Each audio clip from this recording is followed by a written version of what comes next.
Ladies and gentlemen on YouTube, it's Wednesday night, and you know what that means. Where it tends to watch along. So welcome everyone to this watch along for AEW Dynamite from June 21st, 2023. Unfortunately, I had the show on. Fortunately, I had the show on, but unfortunately, it's telling me, "Oh, sorry, there was an error." Blah blah blah. I'm like, really? Because I just finished watching a documentary on slang here, and now all of a sudden it's having issues with me for me to watch Dynamite. So let me do something here first. I'm watching something that's called All In, and no, not AEW All In. That's not happened yet. And no bring up no All In, which is to happen back in 2018. So let me just see something here. Basically, I'm going to a different channel. There's some guy with some um you know I don't know. I really don't know. Right now it's loading. So now I'm having issues watching it on Sling. Looks like I missed the another link to watch it then. Yep. Sling is now all of a sudden is acting up. So looks like let me use the online link. Uh, I, I think about not have Sling anymore because Sling's gonna keep having this type of error where I can't watch it. Then I gotta go switch for another one to watch. Maybe on YouTube, since YouTube TV. But anyways, let me maybe get to it so that we can because the opening of the show was it's gonna be the brothers against brothers, or should I say a brothers tag team versus a brothers tag team. Um, so here we go. Let me get to it right now. All right, all right. This ain't gonna work. That's this link, but let's get to another one. Let's just move on.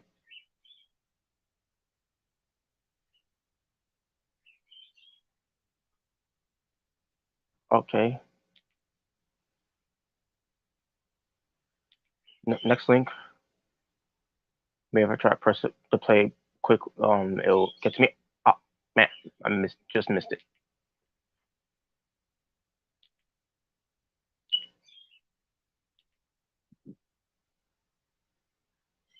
All right, here we go. The next link here. All right, here we go. Here we go. I gotta be quick here.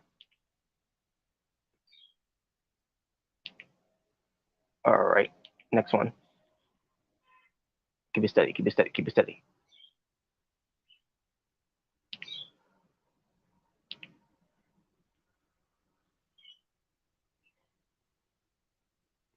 All right, it's buffering. And here we go. So it's the Hardys versus the Guns.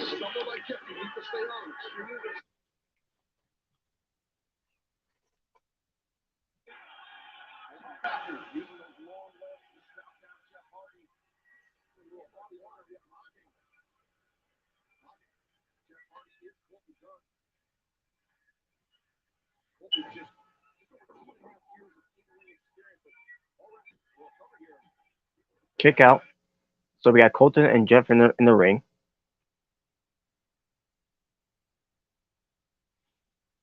All right. If it's gonna keep doing that, then I gotta go for no link then.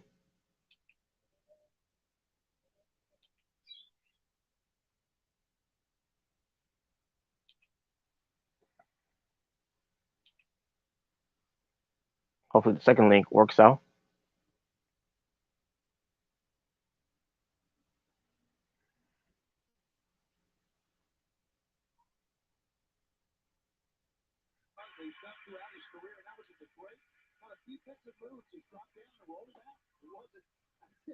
All right, back to this. Great.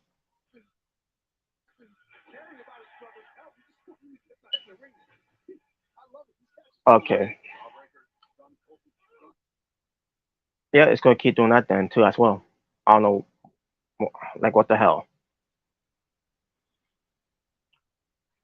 Maybe the fight TV link is doing ain't doing it.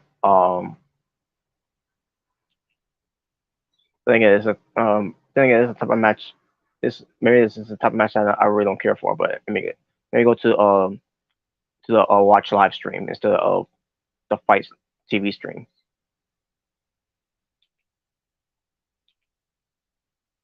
I don't know if it's going to be any difference of it, but we shall see.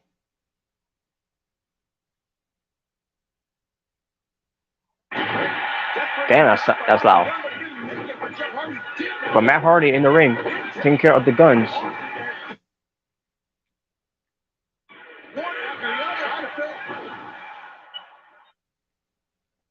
and keep on buffering.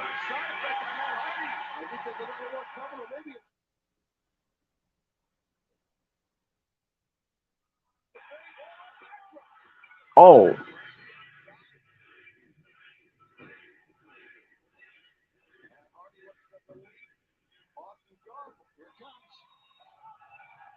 twist of fate onto that's Oh wait.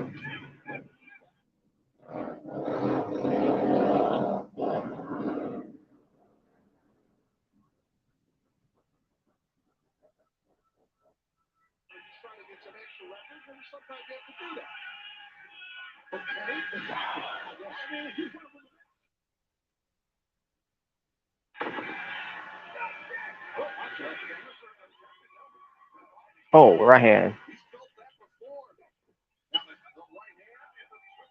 Oh, that's there by Colton. Hold on to Austin there.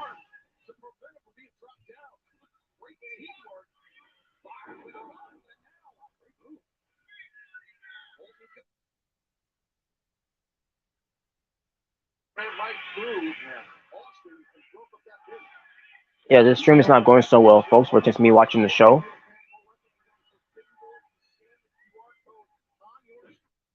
It's going to keep doing that. Keep buffering because Sling is for a fucking reason. It's all of a sudden start having an era of me watching the show now, or for me watching anything on there now. I'm thinking about just canceling my subscription with Sling and just go with another online stream you know that will not act like that. Maybe again, maybe YouTube TV will be something different for me to use. And Jafar's gonna do something here, but I can't tell he's gonna do it because it's to keep buffering.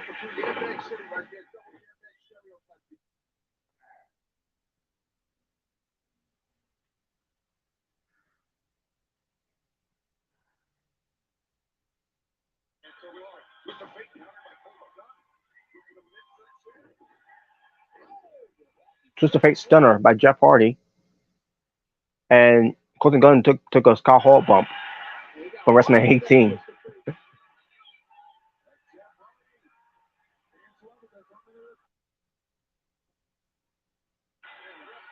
Wait a minute, Blue Cup goes out there.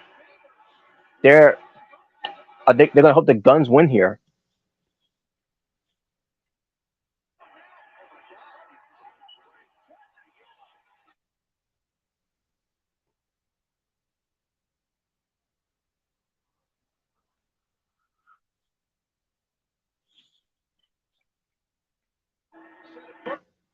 So are the Gun Boys are part of Bullet Club Gold?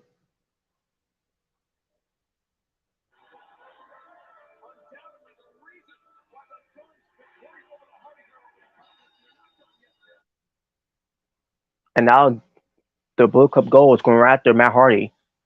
For a reason, they cost the Hardys the match here. I don't understand why. Maybe they wanted to return the favor for the Guns for happening last week when the Guns helping out Jay White winning against Ricky Starks. I don't know. I guess they're moving on from Ricky Starks now, and right now it's buffering. I don't know if if Ricky Starks is going back. It's going to come up with a save for the Hardys because it's having issues here of me watching the show. What's this? Oh, okay. Juice Robinson had the quarters, and he must have hit. I guess he must have hit Jeff Hardy, and now he's gonna do it again. Um, this time to Matt Hardy. Oh, wait a minute, here comes Ricky Starks.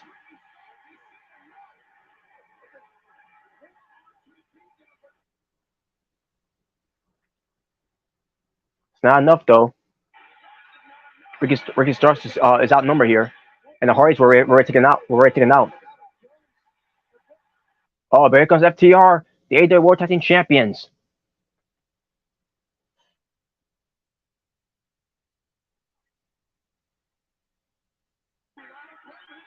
Even they're outnumbered. It's still it's still not enough because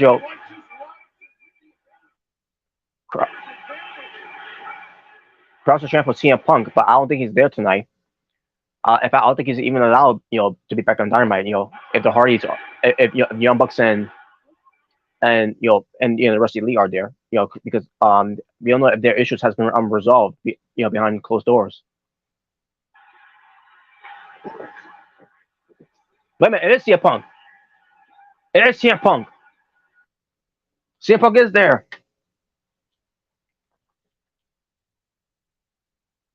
and the crowds are going nuts.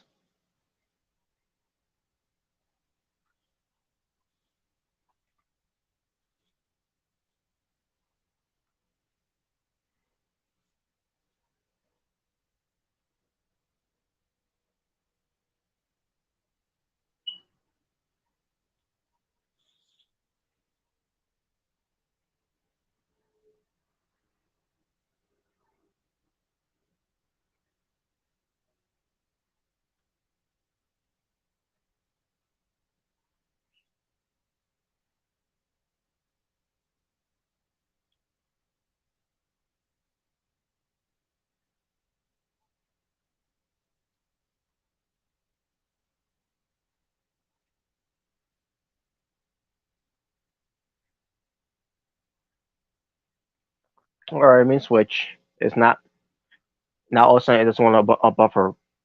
Okay, okay. As soon as I exit from full screen, now all of a sudden it works.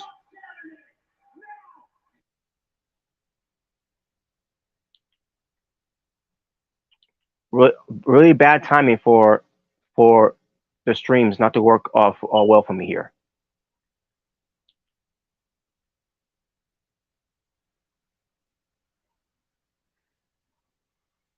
especially with Tinted Sling.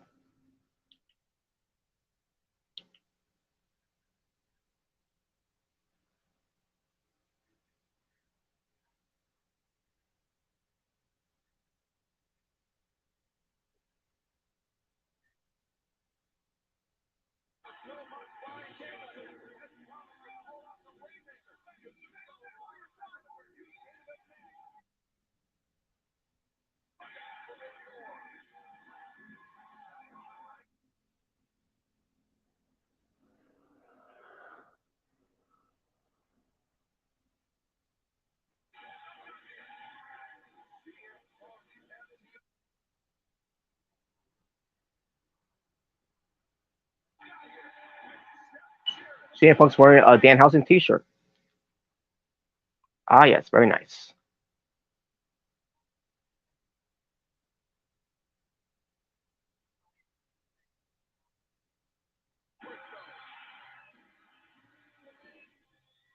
Mark Briscoe, you are solely responsible.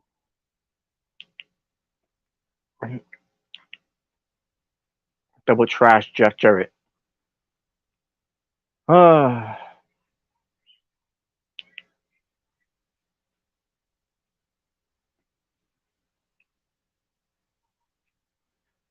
let me try another site here. I will go back to Sling, but what's the point? Sling's acting up for a fucking reason now. It was working fine before, but now all of a sudden it's now just doesn't want to work. While I'm trying to watch some kick ass wrestling on the Wednesday night. Watch wrestling online. Let's see if any online streaming of wrestling, watch wrestling is worth my while. since the one that was on is not you know buffering um the right way, or playing the right way, I should say. I don't know. I'm just as you could tell, folks, I'm visually upset of how this is working out. All right, let me see. Let's see what can this do for me. Watch live. I don't know if it's gonna.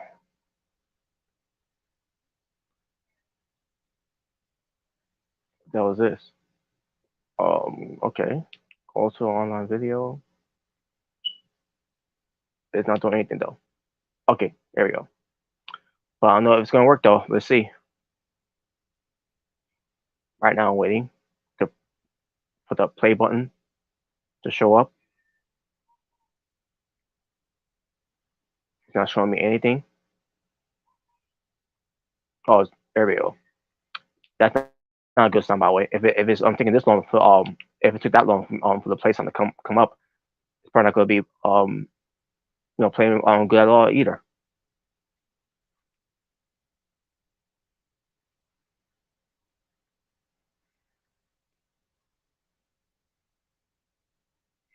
And it's buffering very slowly. See what I mean? It is a bad that was a bad sign.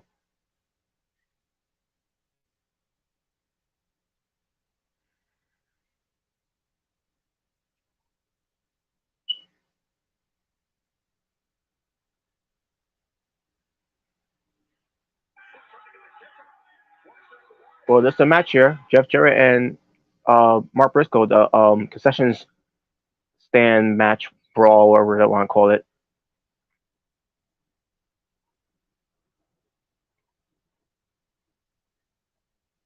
And what you know, it's not the stream is acting up. What a shocker.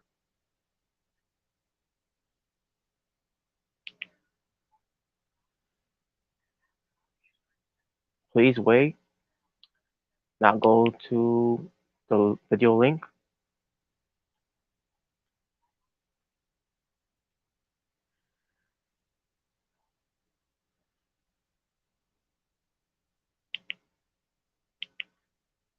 I'm playing it right now.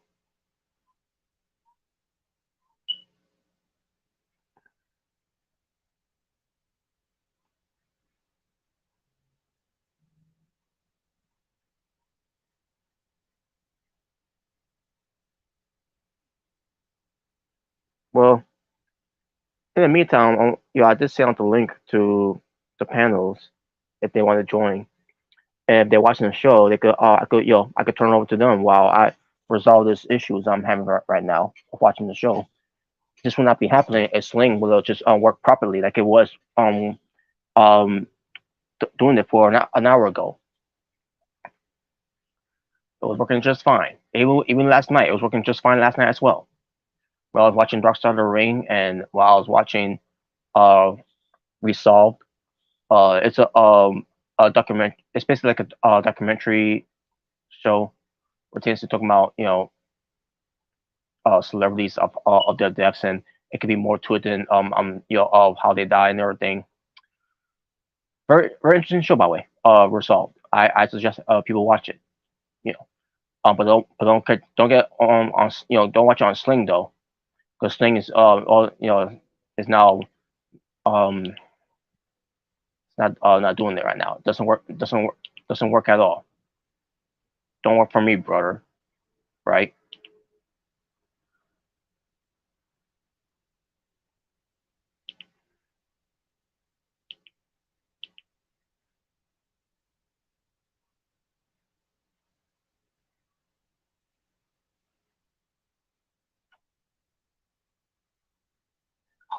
Yeah, Mom, everything's great.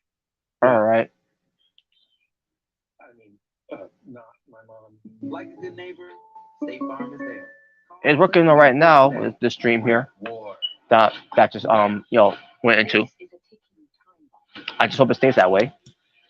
It's not Sling. It's just a online wrestling link that I'm using right now. And wait a minute, someone is attacking Mark Briscoe. Oh, it's Jay Lethal in disguise. Jay Lethal attacking Mark Briscoe. I guess friendship now is out the window. AEW Collision Saturday at 8 o'clock. This coming this weekend. AEW Collision. I'm pretty sure we're gonna have some matches announced for tonight. That's gonna be presented for Saturday. Great. Now it's buffering, but I'll give it a chance. Let's see what happens. I'm gonna see what happens first before I decided to leave.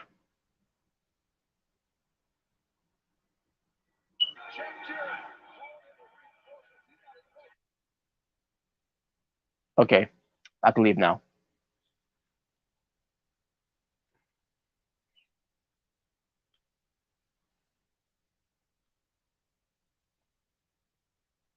Let me go on another wrestling set to watch it.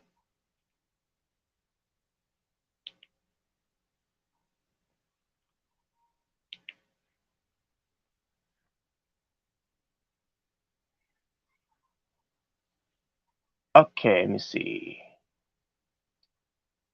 Uh, where's the live stream? Okay, if I go in there, does it mean it's live? No, it's not. Okay, and then this site was a waste of my time. It's like this site sucks then.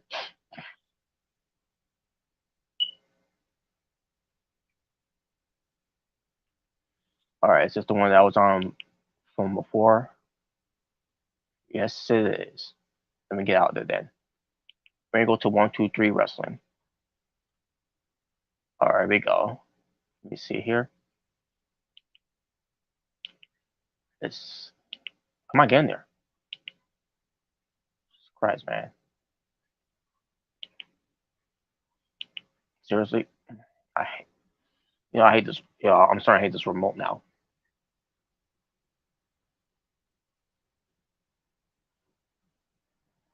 Advertisements in the way here. All right, let me see here.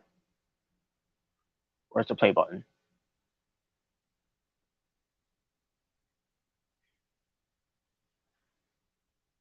I should say this, folks. I do apologize for this right now. It's not my fault that this is going on. I guess shit happens, right? But I do apologize for this this inconvenient. And I know I'm not drinking anything. Why is remote thinking I'm dragging something? I'm not dragging anything. I'm not trying to copy or paste or do anything. I'm trying to press something here that's not that's not doing. Okay, let me see here.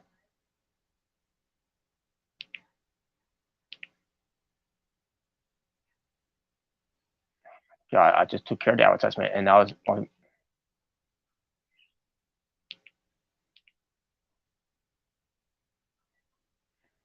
All right, let me see.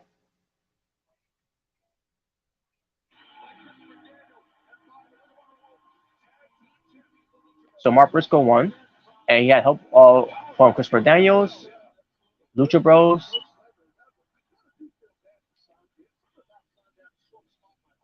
Best Friends,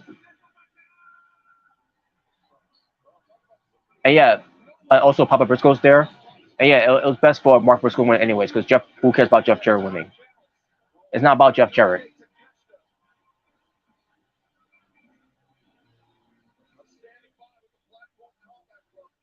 I'm sorry I missed the match.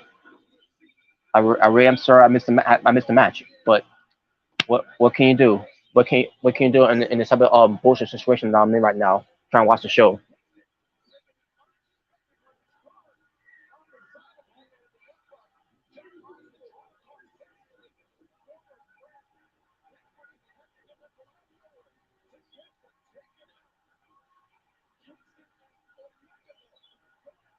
Oh my god. AEW NJPW. So you know, Don Callis isn't in cahoots with the Blackpool Combat Club. What do you know? Well, there you go. The video not found. I should have known that was gonna happen. By the way, I have no one blaming myself for this one. This is on me. Maybe the other stream doesn't have that, that same video link to it. Uh Not only is it unfortunate that Sling has failed on me, and I don't see it working at all, because I tried before having working all, the last time this happened, this was about 2 weeks ago, and it was not working out at all. So that's why I had to rely on the links online.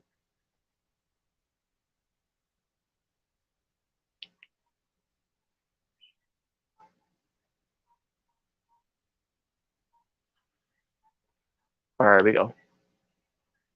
Hopefully this works.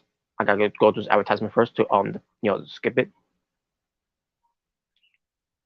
And also, it's unfortunate that no one of the panels is on here yet. Maybe if they're watching right now and they could come on here, and then they could take over for me.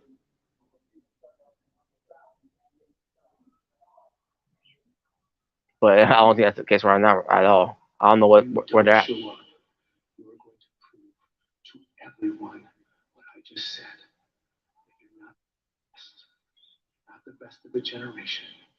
You're an amateur and a coward. So basically, Brian Danielson is calling out Kazuchika Okada. Will he show up tonight? I think he will, because it's a Forbidden Door this coming Sunday.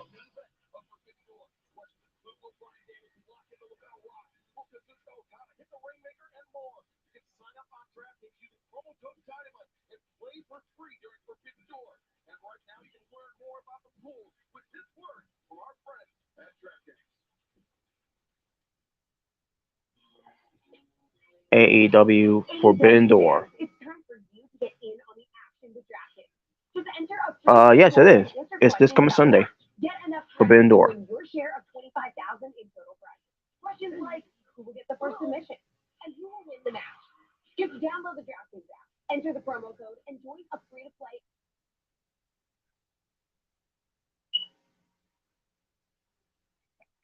All right, let me do something here. Yeah, it's buffering. No surprise. I've been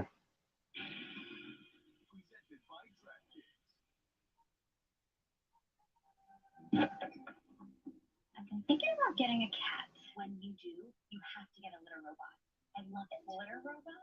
It's a smart litter box that doesn't smell like one, and it automatically does the scooping. Litter robot, yeah. And I don't even have to think about it until the app notifies me it's time to remove the waste bag. Hey, litter robot. Now I'm assuming Omega Res is just now finished up working. I'm pretty sure he was working. So I remember last time when he does work on a Wednesday, he doesn't finish work until 8, like around 8:30, I guess, and then he'll come back, and then he'll come around. As far as let's see. Now I don't know what's going on with Jogo Gamer 85, if he is watching the show or he's maybe maybe at the gym. As far as Jordan, I don't know if Jordan is watching either right now, and he sees the links there. So I don't know if he's showing up if he wants to show up right now, if he is watching, whoever. Personal Otaku, don't know if he's watching the show or if he's working. CJ, I could have sworn I sent one to CJ. Okay, here we go. Yeah, I did send it to CJ. He just haven't seen it yet. I don't know, that's something. I don't know if he's watching too or whatever. But either way, folks. All right, so far the link on mine right now is working. Okay. The current weather, your mood, show length, scrapes the internet for positive chatter. Don't divide that by how long the kids are going. Or we can just get Max. That way we know whatever we watch, it's gonna be great. For that, we could do that. Stream iconic series. who beats originals and family favorites. Max. Plan started. Max, which I'm sure I'm assuming that this Max stream is going to be the how we're going to watch all in. This is not going to be on pay per view. But yeah, AEW Forbidden Door is this coming Sunday, folks. So this is the Go Home Show edition, Dynamite, and then with Collision as well. Collision is also a Go Home Show as well. And I don't count Rampage because who watches Rampage?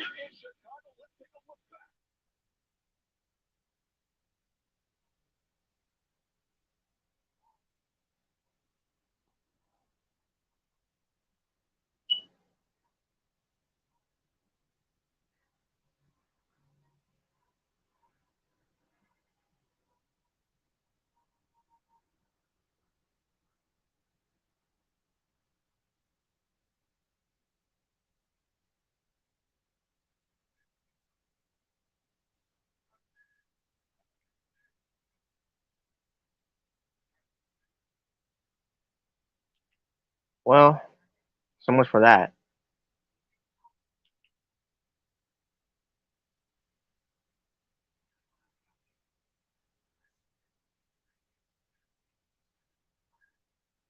One, two, three.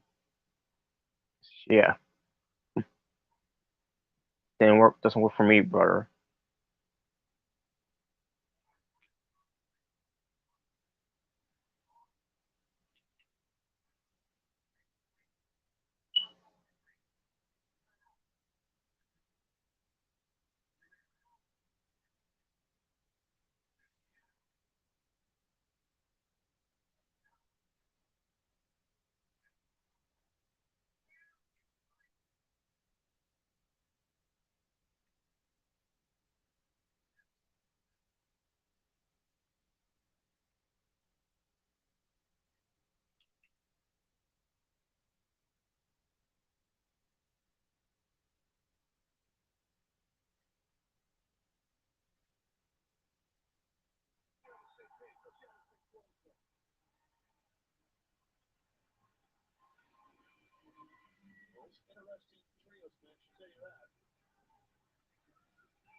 The King, Minoru Suzuki.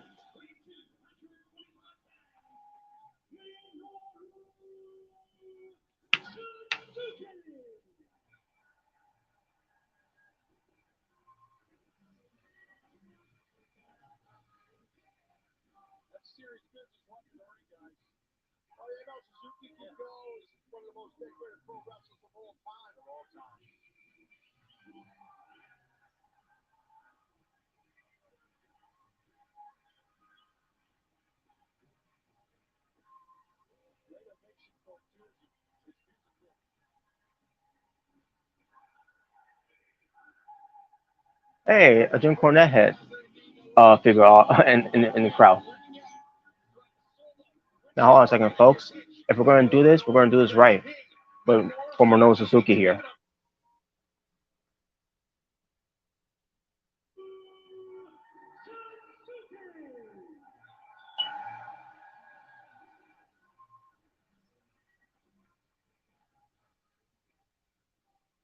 CJ.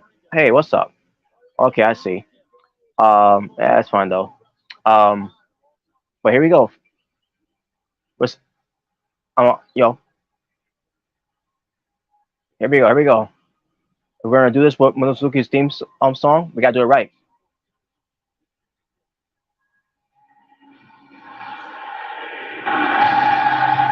Number 3, Kaze Inoue, become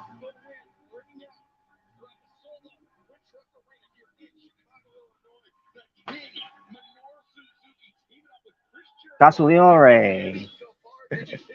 All right, so there you go. That was fun.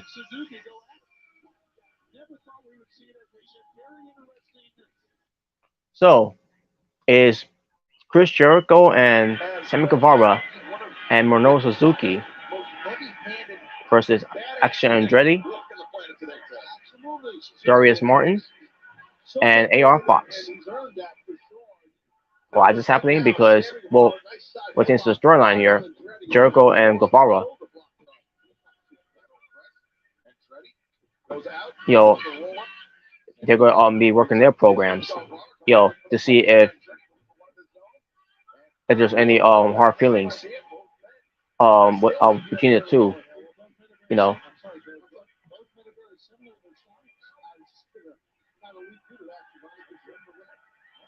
Well,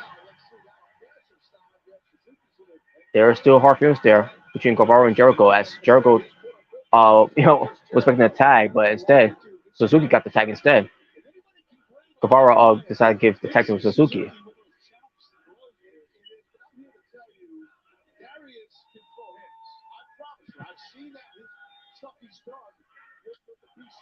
Uh-oh. Darius Martin is his chops are not facing the King and Minoru Suzuki.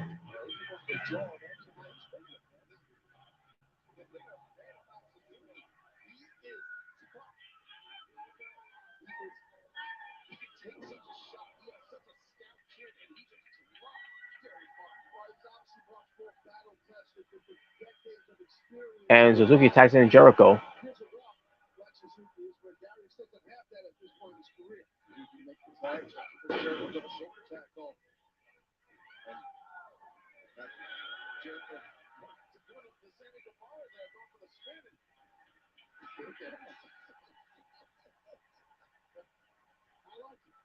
Nice work, cameraman. You completely missed the pose of Jericho and Suzuki there.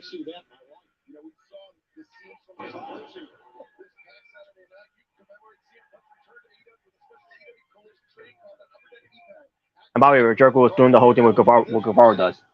All right, let's see who's this here. Hey, what is up? Hey, what's up? Well, after I saw that pose, this is exactly my face. Like, what the fuck? And of course, when I tune in, it's picture to picture. Of course. Okay. Basically, Jericho's doing the whole thing what Guevara does, and Suzuki did what Jericho does.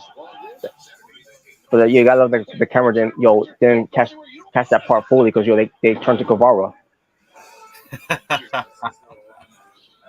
That was a fail. Yeah, it was a fail. It was. Good job, whoever was in the production truck for AEW. Good job. Yeah, basically. Well, I don't know if AEW has a production truck, but still. I'm pretty sure they do. Well,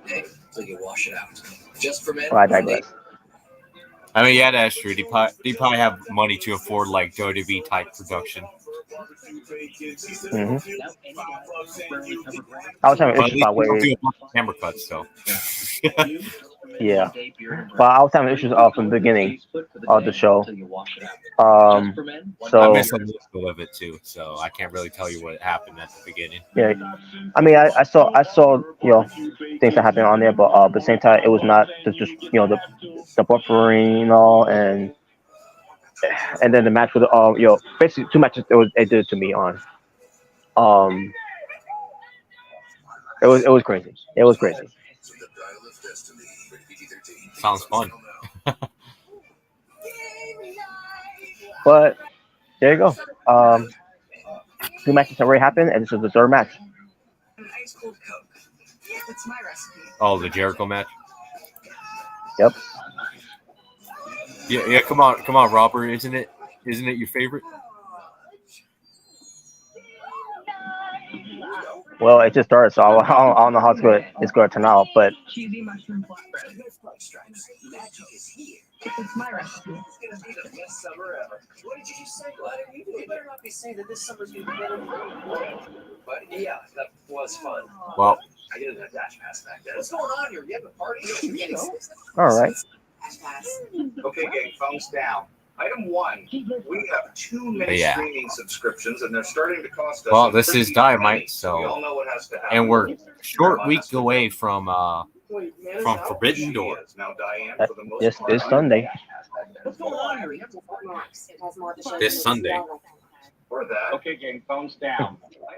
In fact, let me double check if it's on Sunday. And they're starting to I'm pretty sure it is. penny. So we all know what has to happen. Grandma has to go. Hannah's out? Yes, she is. Oh shit! If it's this Sunday, then fuck. On the same time as AWF No Way Out. Or that. Oh yes, yeah. It is on Sunday. Yeah, it is. What the fuck, dude? Seriously? Plans start at $9.99 a month. Oh yeah, I forgot. Yeah, that also gonna happen on.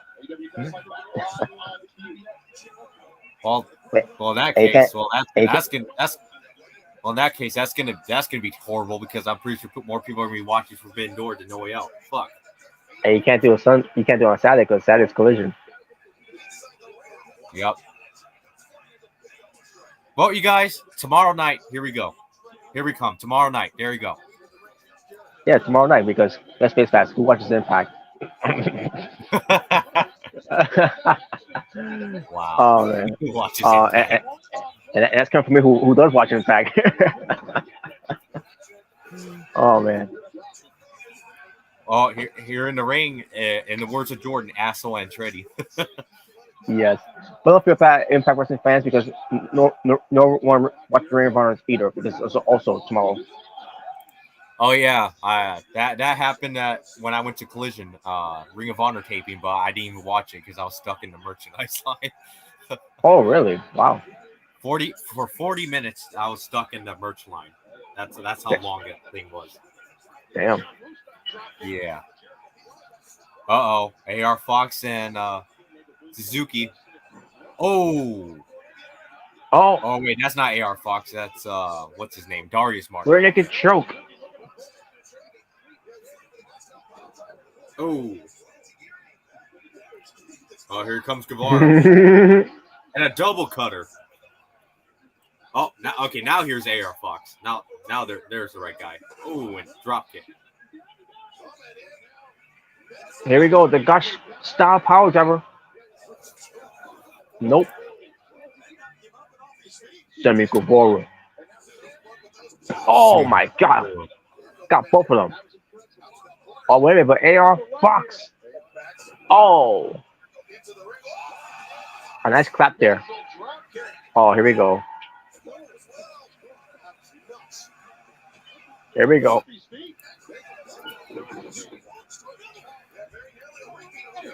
Whoa.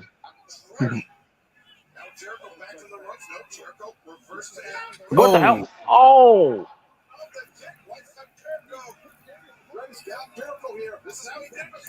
Oh. 1, 2. Oh. Actually, Andre almost beat Jericho again. And Robert would love that. He would have been like, yay. Well, it would mean something if actually Andre was in a push.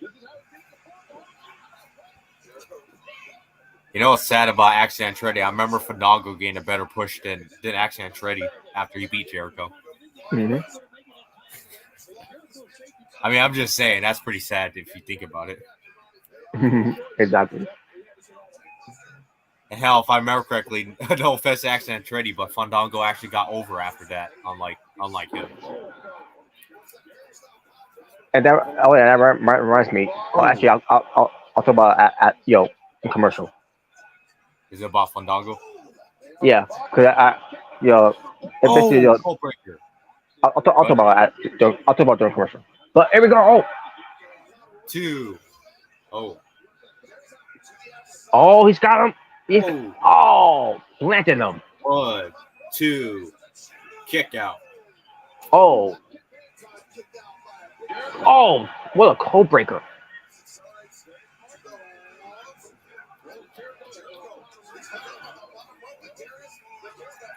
There is Martin. Oh, springboard flatliner. Oh, the walls. Actually, that's not the walls. That's the lion tamer. Oh. Dude, when was the last time you used that move? I cannot remember the last time you used that. Yeah, the lion tamer. I'm not gonna lie, dude. That lion tamer would look like it would be painful to be in. I wouldn't know, by the way, as a kid. Although I always thought the lion tamer was a way better submission finisher than the Walls of Jericho, in my opinion. Yeah. Because it actually looks painful, just to be honest. I mean, not saying that the walls won't be painful, but I don't know. I mean, way more painful. I mean, the walls is more of a Boston Crab than anything. Yeah. But nevertheless, the teams of Jericho, Guevara, and Suzuki wins, Yep.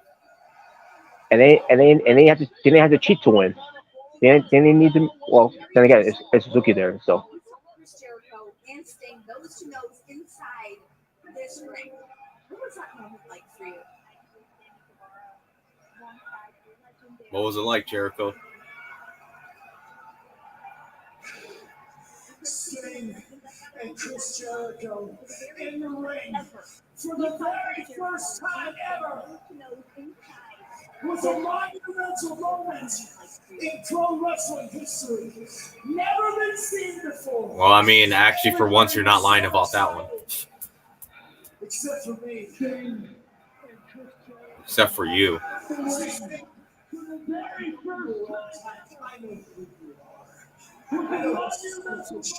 You are. How egotistical you are. How you claim to be a hero to millions. And meanwhile, all you ever do is show up wherever the highest bidder is. Wow. You're a whore. You're one to talk, Jericho. Sting is selfish and egotistical, really? Yeah, that's what I'm saying. Like, you're one to talk.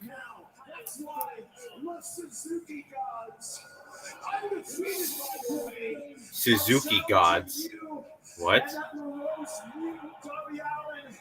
To find a partner, if anybody will team with you, and face us in a 6-man match this Sunday at Forbidden Door. Oh, this Sunday at Forbidden Door.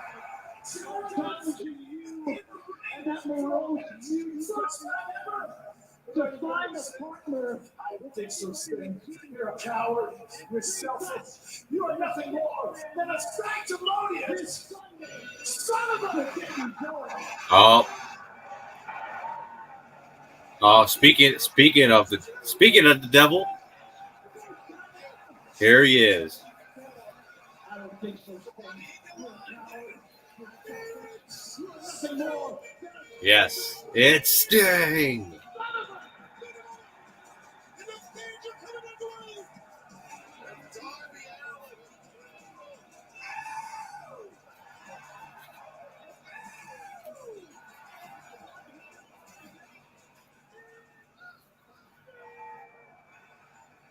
Uh-oh.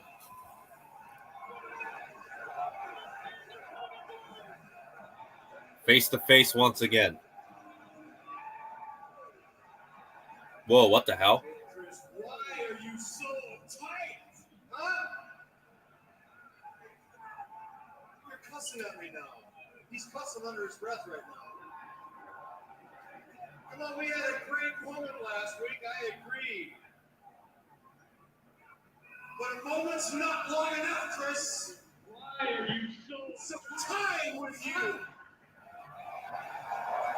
I regret not having some last week, but Sunday I plan on having some time with you. We had a great moment last week. Except Darby, except your lame. Line up, Chris.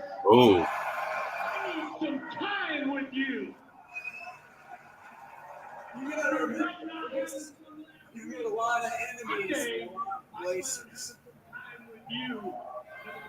We got the goal for Sunday. Darby. Wait, who is he? You're lame. Yeah? Who you got? Who's your partner, huh? Huh? Who is it? You gotta remember, Chris. You get a lot of enemies. You'll find out at Collision. Wait, at Collision? I like that. What the hell? Who you got? Who It's CM Punk. Oh.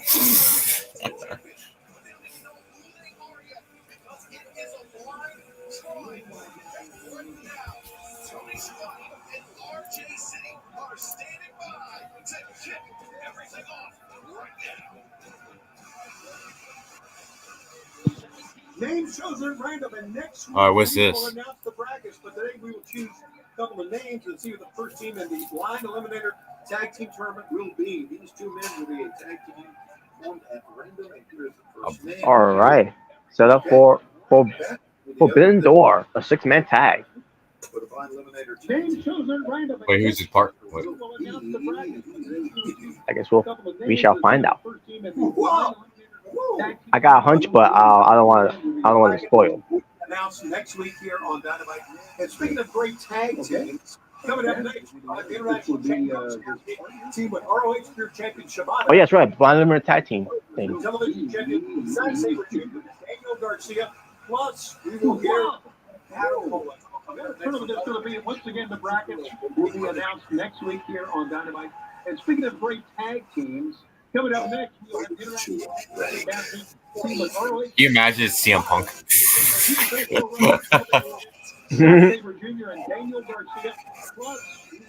They'd be like, well, I mean, Chris did talk about CM Punk's sister before, so I mean, they do have history.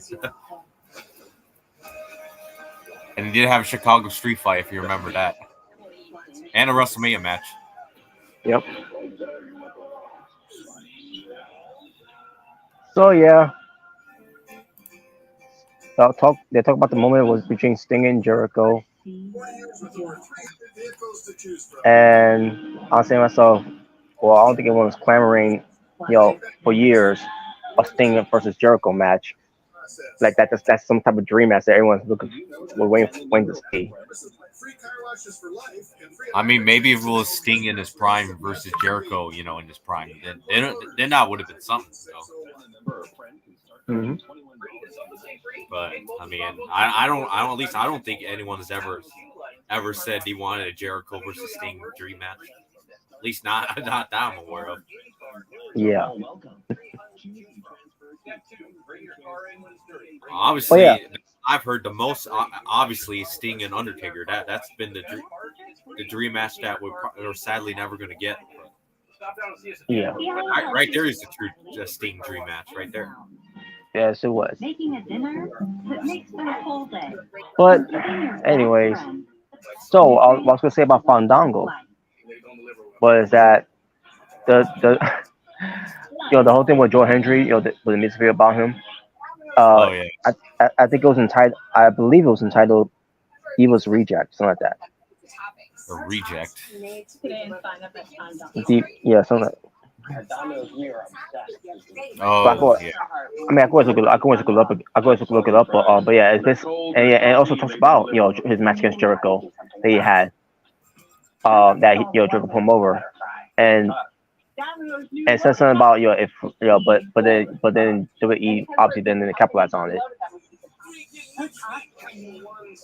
I mean, honestly, it is true though. I can't say it's a lie.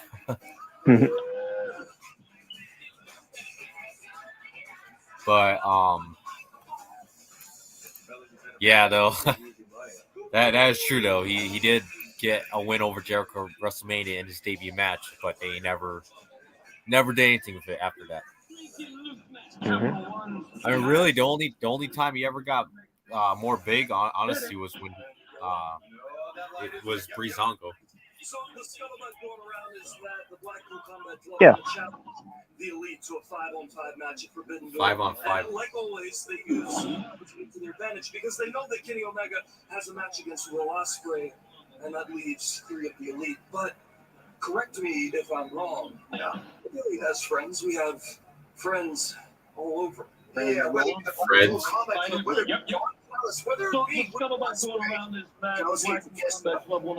It's the Elite. To a 5-on-5 match at Forbidden Door. And like always, they use the numbers to their advantage because they know that Kenny Omega has a match against Will Ospreay. Chips are down, and we needed a friend. But We found one in an if I'm wrong, place. as friends, we have friends. Wow, the crowd is chanting CM Punk during their back. Wow.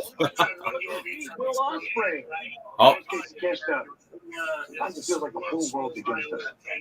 Trust me when I say a lot of people hate you guys. Just explain why. When the chips were down, we found one in an unexpected The fifth place. person is going to be someone I want. Someone I mean, just and I am more than you guys. So I'm going to make an announcement. wait, the announcement. That's great. I don't like you guys. I don't respect you guys at all. But You know, it's all about the boom. so I'll team up with you, so that makes four, right? The fifth person is going to be someone I want. Adam Cole, I baby. trust him. I trust He is him. here. So I'm going to make the announcement. I'm fine with that. You guys cool with that? I'm great. You with that? Yeah.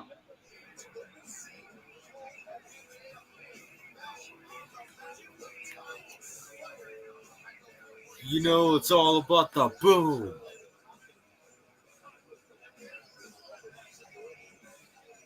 You know, it's all about the boom.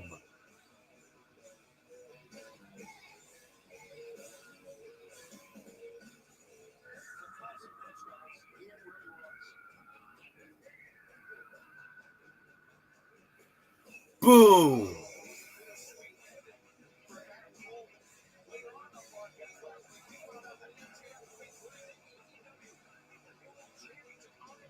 Vince was right. What the hell? Adam Cole, baby.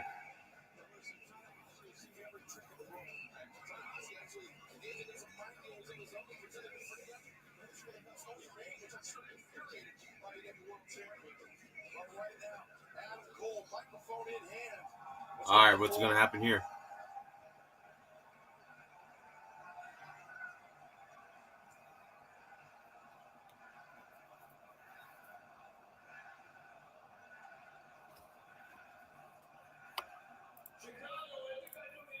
Who's ready for story time with Adam Cole,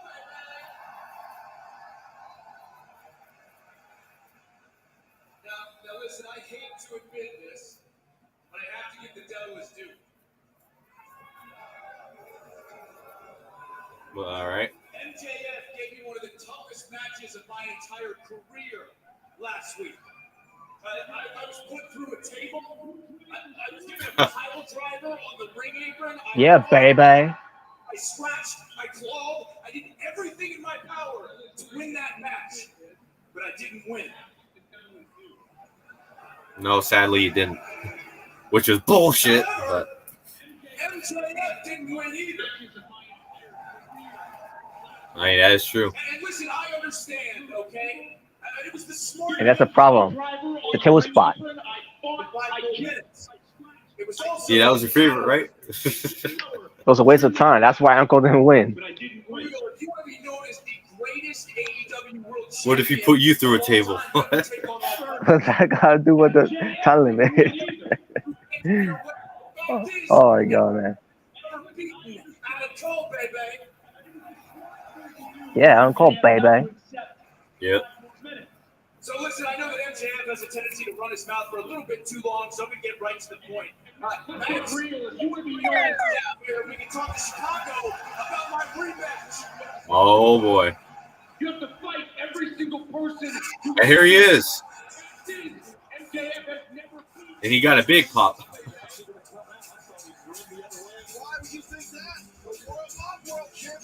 Oh, wow. He actually did come out. Wow. How about you bring your ass down here? We can talk Maxwell Jacob Friedman. rematch.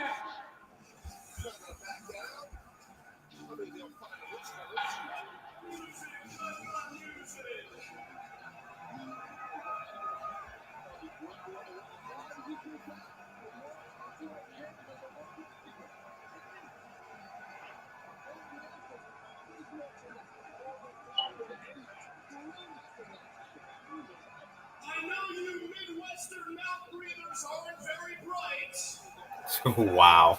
but when the world champions hold a microphone, You keep your poor mouth shut. Oh, that's pretty cool. There's a guy in the crowd wearing a retro CM Punk t-shirt from WWE.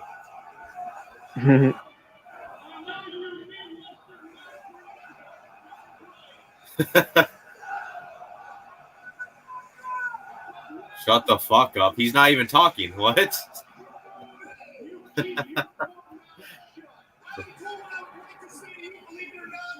Is congratulations, because last week, for the first time in a very long time, someone came out to play. The same guy that I studied, the Panama Playboy, Adam Cole, baby, came back and better than ever. Yes. And I'm the one who dragged him out of you. You're welcome, by the way. I know you won't thank me, though, and that's fine. That's fine.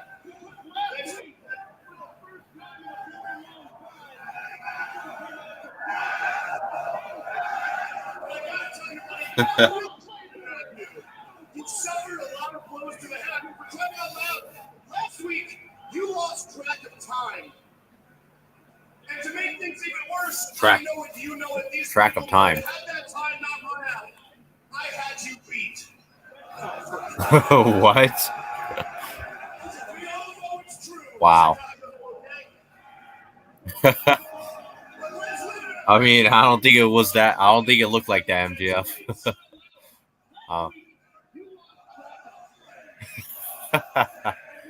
What the hell?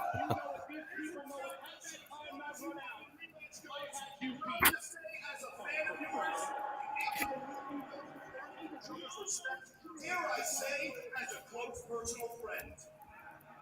It's gonna be no. I knew it. As far as your rematch goes, I'm gonna have to say no. I mean, kind of figured. Of course you're gonna say no to a rematch with me. So I got an idea of something to maybe change your mind. How about you're always frightened I whoop your ass here in Chicago? Oh boy. Pardon me, gentlemen. Wait, what? Excuse me, but I have an announcement here. Shut up, somebody! Wow. Wow. For that tag team tournament, the Blind Eliminator tournament, and the first name I drew was Adam Cole. Oh. Adam Cole, the second name that we drew, the man who'll be your partner in the tournament. Wait, what? What? What the hell?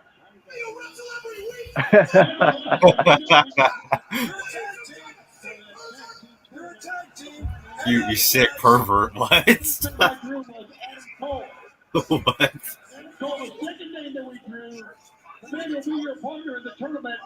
Wait, so it's random tag team for this tag team eliminator? Wow.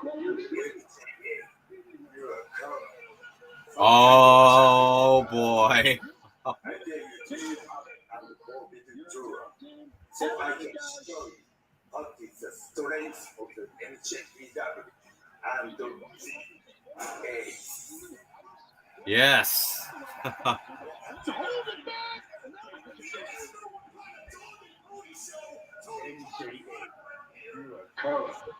What kind of champion you? I dare you to show up on the Forbidden Door, so I can show you what is the strength of the NJPW and the Ace. Wait. I really hope this isn't because you think Tanahashi is better. Oh. See, I'm the world. You shut the hell up. I'm the world champion. Nobody's better. I'm pretty sure that's kind of what it sounds like. It sounds like you would accept the match. You're trying to prove that he's better than you guys. Oh, wait. You listen to me and you listen to me good. No one on this planet is on the level of the devil. Coward. Oh. Here we go.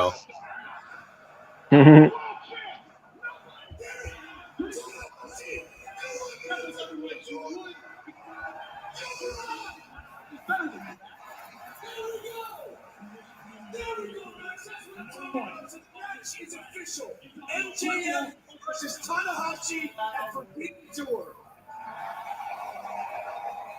And I guess just let me leave you with this. Good luck, partner. Wow.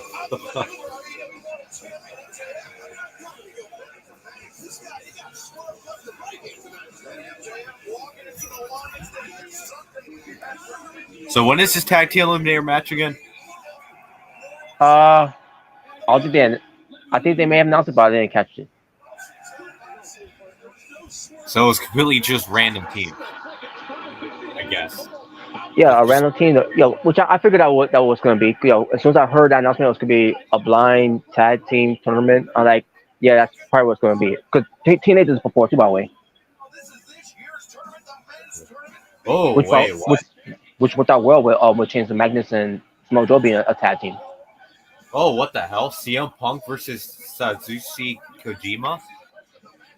Roger Strong versus Samoa Joe? Dustin Rhodes versus Powerhouse Hobbs? Oh, I forgot. I didn't catch the last match, but...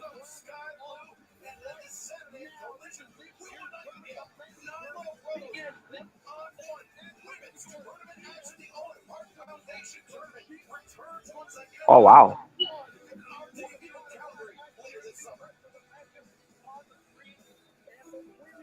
Look at the new improved championship belt there.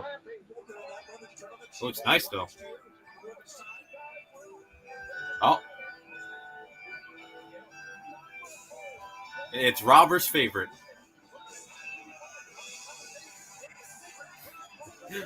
All right, Dina's in it too. Oh, not a Rose. Boo. Oh God. It's your favorite, Robert. He's here. Oh, come on. You know, speaking of blind eliminator tag tournament, you know what we're gonna have? We're gonna have Robert and Orange Cassidy team up. Oh no. Natural orange thriller. Yeah, there you go. You're getting it. The natural orange thriller. Oh man. You know, it'd be worse if we did that, but Rem had to team up with Hook. Oh God. Yeah, he will blow a gasket. Oh God.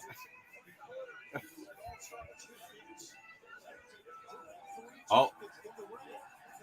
And here comes Shibata. The Ring of Honor Pure Champion.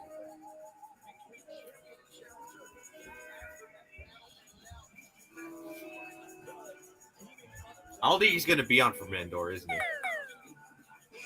Shibata? Yeah. Well, he should be. I mean, yeah, technically he is a New Japan star, so he should be in there.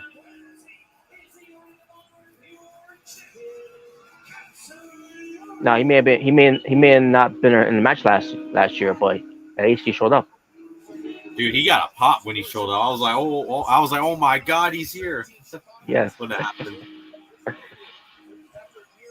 Dude, that was crazy when he came. I was like, what? Yes, there he is. The wrestler. Kashirori Shibata. That is. Oh, fuck him. I'm pretty sure you don't need to guess who I said that towards. Yeah, I know. All right, we got some here. Hey, Jordan, you're ironically you came in right when your favorite wrestler came in. Well, actually, I came in when Shibata came in because, Daniel Garcia couldn't lace up his fucking boots. Exactly. I'll give Daniel Garcia this. I actually like his theme song, but he sucks, though. Yeah, I can say the same thing about Hook. Yeah. Oh, here comes a way better wrestler who Daniel Garcia couldn't lace up his fucking boots. Oh, exactly. Zack Sabre Exactly. Zack Sabre Jr. But I still hate that stupid ass belt buckle title. Yeah. Yes. Well, in other news, MJF and Adam Cole are teaming up together. That's right. And you know what? You know what, Jordan? You're teaming up with Daniel Garcia. Oh Jesus! Or Oh can you my imagine god. if Jordan had to team up with Real Yuta? Oh man. I guess I'm gonna be carrying us to the finals then.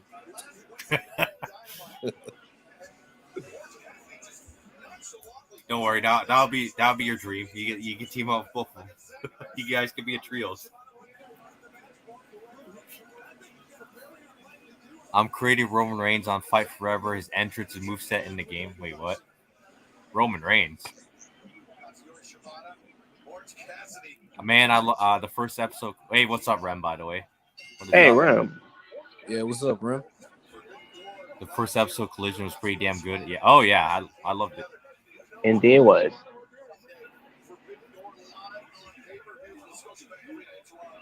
And the crowd's chanting, "Holy shit!" That the fact that Shibata and Zack Sabre Jr. are wrestling in the ring. Also at Forbidden Door, CM Punk's gonna be wrestling Kojima. Yep, I saw that too. I was like, oh wow, CM Punk's in the tournament this year. Cool Jima. Yeah, that's crazy. I didn't think CM Punk's would be in for me. I swear, every time I see Bobby Lashley's face like that, that's the look that he gives when Dominic says he spends time in prison.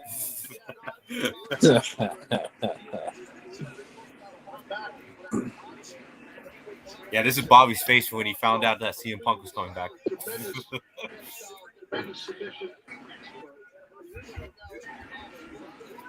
Nah, that's Bobby's face when he saw Sky Blue on Collision. Oh hell yeah! Oh man, that was a great dude. I had a great view of that. I was like, oh man, I'm so lucky. And Sky Blue's getting her opportunity to be in the tournament. I believe the way they're booking her at the moment, I do believe she's gonna become something big in the future. Yep. It's a matter of time. If we put Roman Reigns in the game, we can use him as a punching bag. Yeah, you know what, Robert? I'm gonna record Roman Reigns being. I'm gonna record Orange Cassidy beating up Roman Reigns just for you. Oh God! Wow. It's a lot of WWE animations in Fight Forever. Finn Balor, AJ Styles, and Nakamura. Wait, they got him for motion capture? I didn't know that. Is that actually true? Series, movies, originals, and Well, I mean, we only have 8 days till the game comes out, so I'm excited. Oh yeah. I mean, that's cool though. If they actually got him for motion capture of AEW Fight Forever, that would be really cool.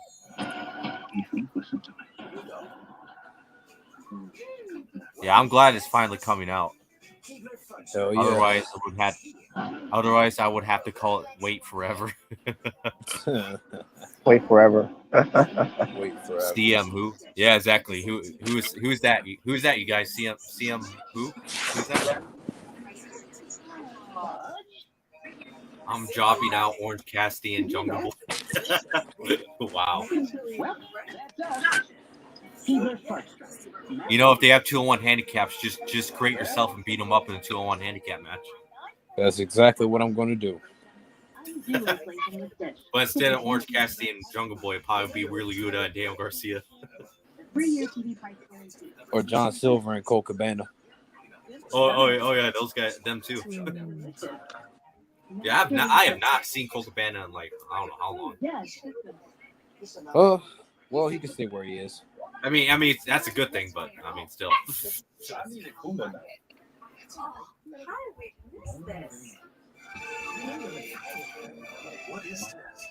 But yeah, I can't wait for Fight Forever.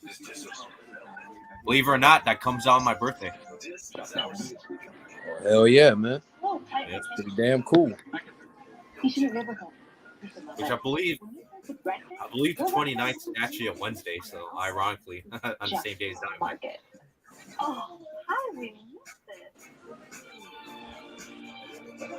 Or actually, no, it's a Friday. Never mind. Friday.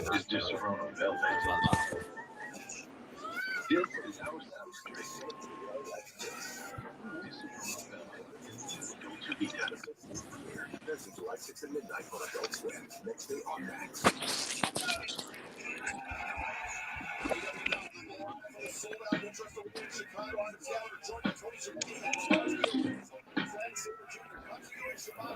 Everyone thinks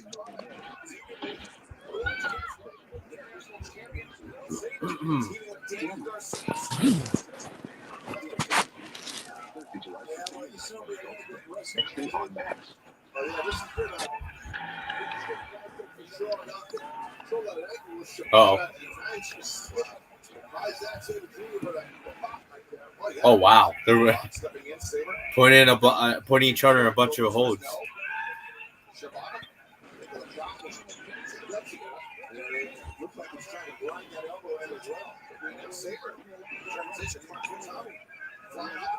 I'm happy AJ's moveset is in the game, even though he's not in AEW. I mean, if that is true, they actually did motion capture and they actually put their movesets in the game. That's cool that they did that for a video game that wasn't even theirs. Like that's actually pretty cool in my opinion.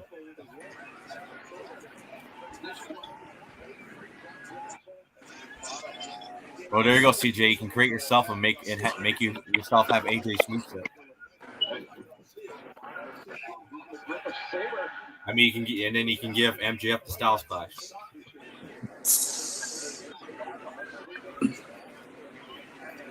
Oh, here comes Orange Cassidy.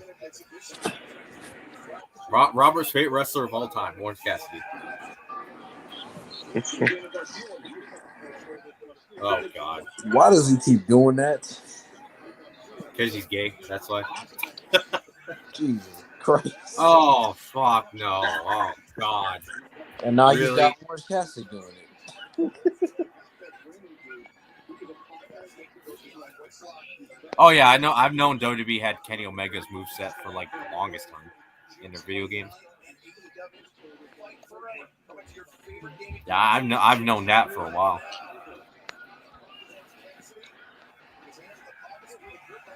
What the fuck?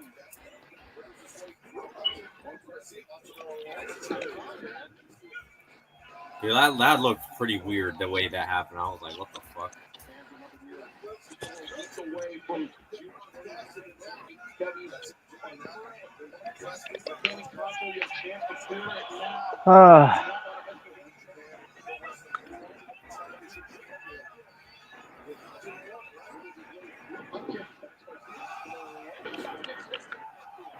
Of course. Oh, here we go. Thank you. Exactly. Thank you.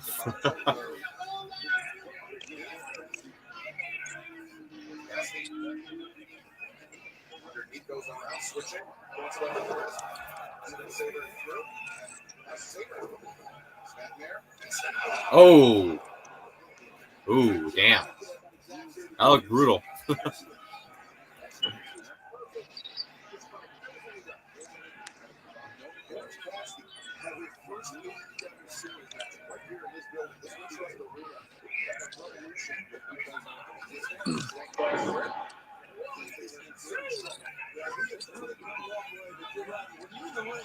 Oh boy.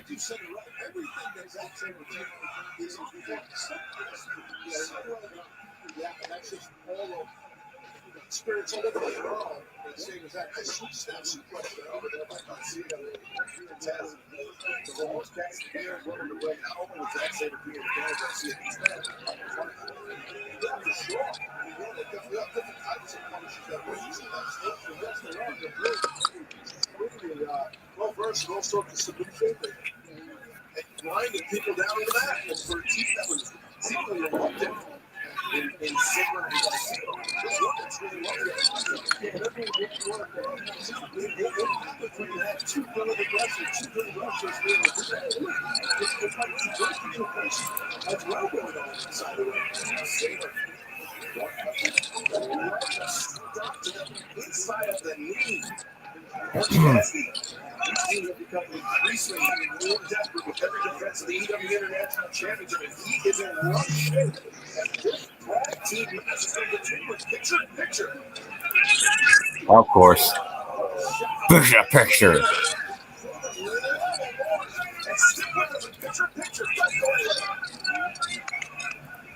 Okay, gang, thumbs down. Item 1. We have too many streaming subscriptions, and they're starting to cost us a pretty penny, so we all know what has to happen. Grandma has to go. Wait, Nana's out? Yes, she is. Now, Diane, for the most part, I have never had a problem. We could just get Max. It has more of the shows and movies we all like. Or that. Mom, Oh, and there she goes. stream iconic series, movies, Okay, gang, originals. thumbs down. Item 1. Oh my god. Too many streaming subscriptions, and they're starting to cost us a pretty That's the voice of Robert that when he really loves a match. Nana's out. Now, Diane, for the most part, I have Ah. never had a problem. Or we could just get Max. It has more of the shows and movies we all like. Or that. We make robo. Eddie Kingston still comes tonight. Stream iconic series, movies, originals, and famous Remember to stay hydrated. Max. Plans start at $9.99 a month. New school Okada. Brian Danielson. Wait, is Okada there tonight? They're teasing he's there, but we'll see. Oh shit, the motherfucking maker of rain. Get exclusive offers for Summer Dash Pass. Also a wrestler that's better than Roman Reigns. Remember to stay hydrated. Agents who are real for it are here for it. Pretty weird, right? Real wrestling happened on Sunday and it's not forbidden. Wait, what? Wait, what's going on Sunday? Back in the day, sneaker jobs, they gave one line to 8 in line. Now, Xfinity Mobile, we get the best service and you get the best Get the best price for 2 lines unlimited when you switch to Xfinity Mobile for $30 a line per month. Hey, shout out, sis. They grew up so fast. I'm a fan. From Xfinity, home of the Xfinity 10G network. I'm not even mobile. Stardom pay-per-view? That's all they see. Oh, Stardom's having a pay-per-view on Sunday, the same day as Forbidden Door. Get the best price for 2 lines unlimited Xfinity Mobile for I didn't know $30 that. a line per month. Oh, I thought he was gonna say GCW. I'll be like, oh fuck no. GCW. From Xfinity, home of the Xfinity 10G Oh, you know, it'd be a good joke if someone said Impact Wrestling. Oh wow. That's all they see. We're a top secret organisation dedicated to undoing mass extinction events. How long will the correct time go backwards? What are you going to do first? The chicken or the baby? How do you like to come and save the world all the way?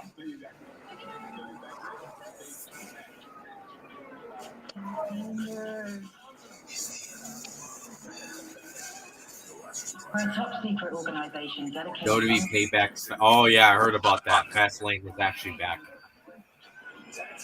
They're bringing back Fastlane. Yeah, they're bringing back Fastlane. Apparently, it's gonna happen in October. Oh wow. So yeah, Robert, I don't know if you heard about that, but not only Payback is back, but apparently Fastlane is back too. Oh wow.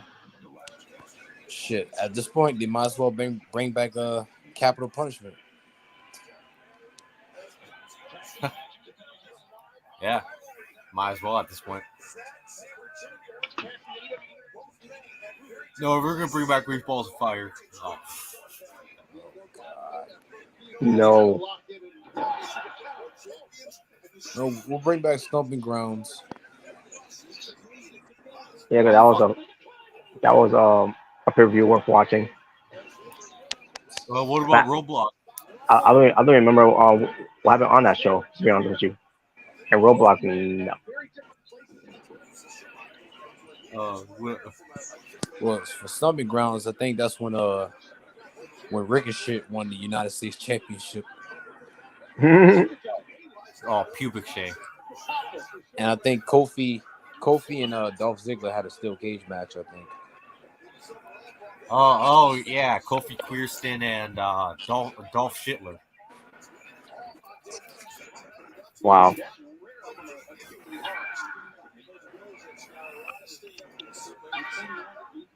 Oh. You know what, you guys? AEW's gonna have a new pay-per-view. It's gonna be called Great Balls of Fire. Yeah, it's gonna be the main event: Nyla Rose versus Sonny Kiss. Oh, fuck. What the fuck? It's gonna be for the Great Balls of Fire Championship. Woo! This is the dumbest shit. He's literally just sitting there, letting them kick him. Yeah, it's stupid. Best Baron Corbin moment and when he ended days Becky Lynch. Oh yeah, but I remember that. But you know what was the best moment after that? When Brock Lesnar cashed out Seth Rollins. Because at that time I hated Seth Rollins.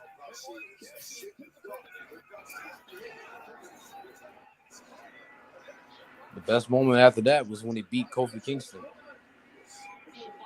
Oh yeah. Oh, that was great. When Kofi got squashed.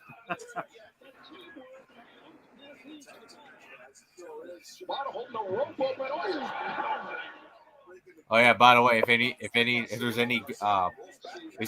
there's ever going to be any black guy who wants to become WWE champion, make sure Brock doesn't get near your title.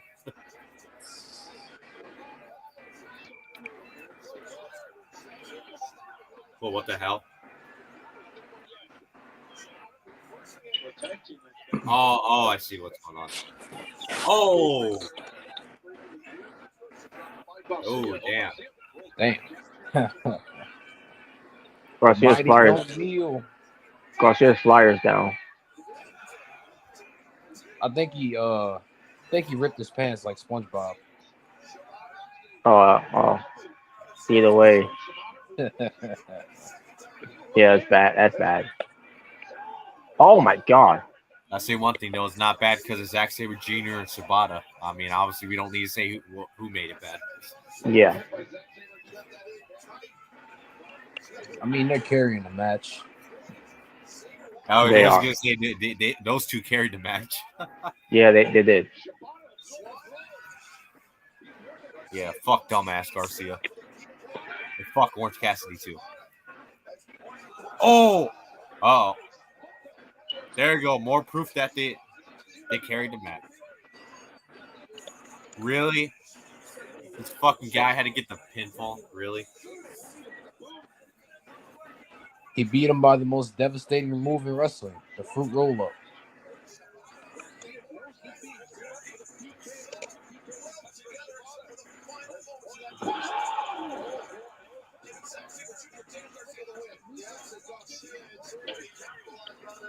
Are you kidding me?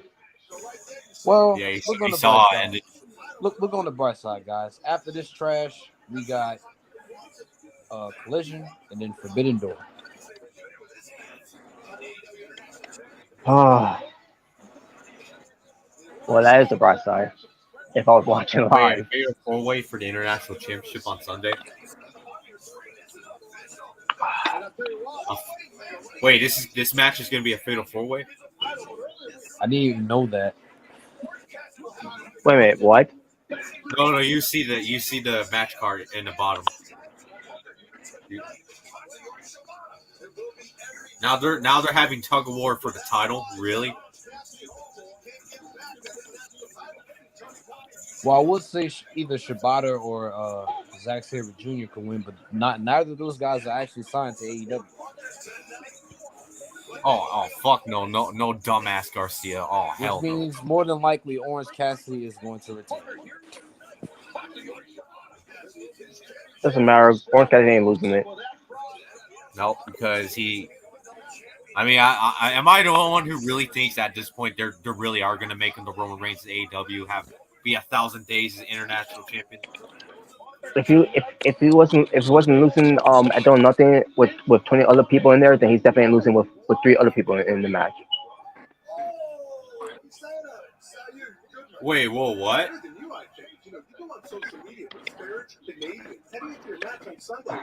Will Ospreay. The aerial assassin, Will Ospreay, in the motherfucking building. You know what the worst thing about it is? I'm used to performing in like civilized countries, England, Japan, Canada. You've seen some of the things I've been saying. Yeah, that's right, Will Ospreay. Fuck Canada. You go on social media, disparage Canadians heading into your match on Sunday against God. Toronto at Forbidden Door. AEW is going to help you with security. I got a tip for you to win out, Will Ospreay. Just put Kenny in the sharpshooter and make sure the ref rings the bell. Japan, now got to go to Canada. You see some of the things that have been saying? Some of these people are saying that they're going to bomb rush me at the airport. AEW is going to need to get some. Oh, fuck you, Don. Well, at least he doesn't have the dollar store Yoshitatsu. Oh, yeah. So much heat in Canada because Omega has been inciting his fan base to violence. I just want to see a fair fight.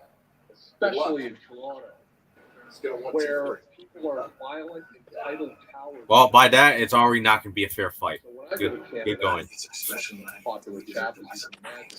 I've got my own military-grade private security. calculate what I call swinging satisfactions. Our sense of humor, the current weather. You know, if all goes well, Forbidden Door could be the show of the year. Fair fight. Or you can just Good get luck. nuts. That way we know whatever we Get a want. 1-2-3. Great. For that. It better be a fair fight.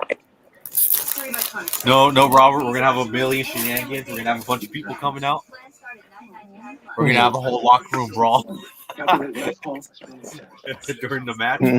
Our sense of humor, the current weather. Then we're going to have the Bloodline show up and they're going to beat up everybody. And The then, Bloodline. the match is going to end. The bloodline. That way we know whatever Come we on, want. you don't want to see Roman Superman punch Will Ospreay and spear him? Oh, God. What? Sorry, my contact. No. Why? And family favorite. Matt. Yeah. What if he speared and Superman punched Orange Cassidy? Oh, you know what? That's fine. That's fine. Yeah. It would be better if you did it to dumbass Garcia. That'd be even be better. Yeah, that would be even better. You know, yeah, I agree. By the way, Something so well done belongs behind glass. No, actually, we should have Seth Rollins come out and he curb stomps Will Ospreay, and then he says, "I have a bigger bank account than you do." Remember? Oh, God. Just because your bank account's bigger, that doesn't mean you're a better wrestler. and again, I doubt his bank account's bigger than Ospreay, who works other promotions. Exactly. And plus, he's literally the top star, or one of the top stars in New Japan. So wow, it's like what? I'll be off ready when I'm back. I would say he's getting paid way more now than he was probably back then when Seth said that. We've got HP. Yeah. Because ever since then, he's won the fucking IWGP World Heavyweight Championship. Oh yeah. Ivy. Are we ready? We just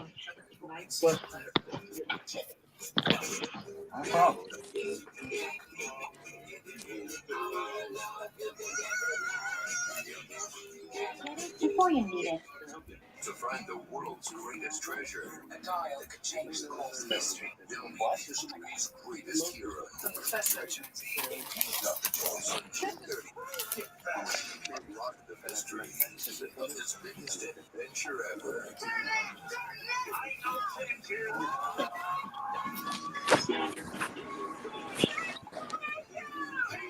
Indiana Jones. Tickets on sale now. Find the world's greatest. I do think that Willow Nightingale deserves to be a champion. What's this? Fans adore her for it. They love her. But I can see why. She's common folk. She's just like everyone else. She represents those people. But I don't.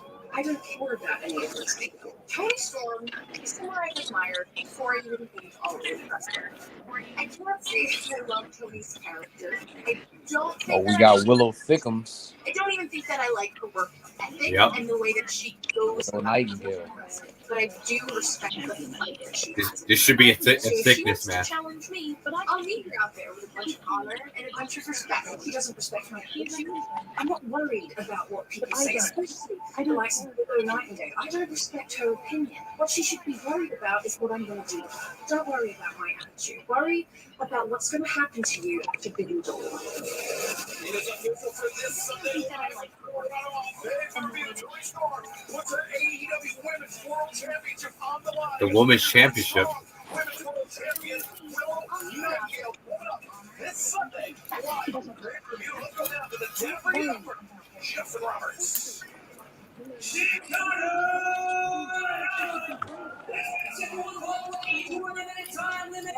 about what's going to happen. I knew it. I called it since last week. Oh, here we go. Tony Storm versus Will Nightingale for Forbidden Door.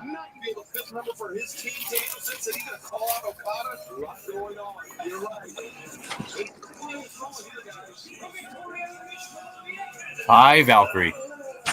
Yep, Ty Valkyrie. Where's John Morrison? Man, fuck him. Don't you mean Johnny Elite? Johnny Trash. Fuck him.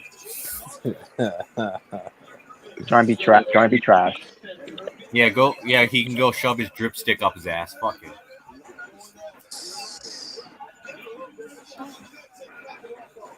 And that was great when Chris Statlander returned and beat Jade. Yep, you had the glory. Yeah, why can't that happen with Orange Cassidy? Why can't someone cool return and beat Orange Cassidy that way? That would be better. I know, right? But because Orange Cassidy didn't have a dumbass lawyer to do another challenge on that same night. Oh yeah, fuck him. Oh yeah, that reminds me. Fuck that guy too. He's not even here, and I will still say fuck that guy. Mm-hmm. Oh yes, Chris Statlander.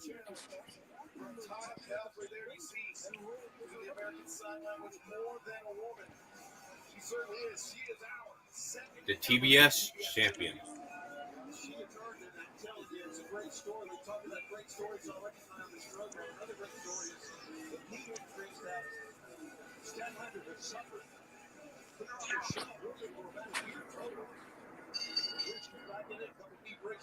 Oh my God, thick Statlander. I think this is a thick. John Morrison hate. This is not John Cena. This is the likable John. Well, I still hate Cena more than John Morrison.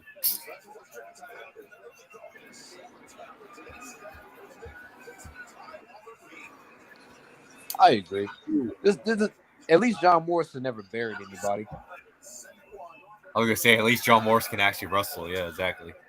Yeah, and he never played politics. Exactly.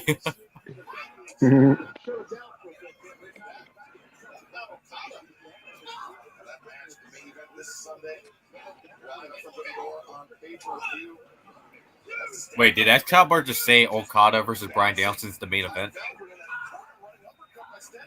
Is that actually the main event for Forbidden Door? If it is, I think it's great. Yeah, I don't have a problem if it is, but I was just wondering. I was like, did he just say that was the main event? Because I don't think MJF and Roshan Heights could be enough. The main event. I would have thought it would have been Kenny versus Will Ospreay. Okay. Yeah, I actually would prefer that one, but yeah.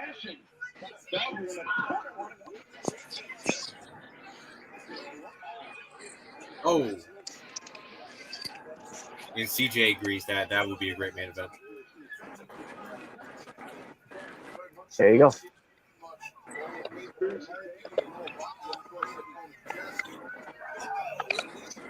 All right, so as far as this match for the TBS Championship, my understanding of why Ty Valkyrie is facing Chris Statlander and watching her this whole time, for matches, is because Chris Statlander jumped the line to get this title shot. And you didn't, Ty? And she said that, and I think I said, wait a minute, you lost against Jay Cargill. Exactly. You had your shot and you lost. And you debuted and challenged her.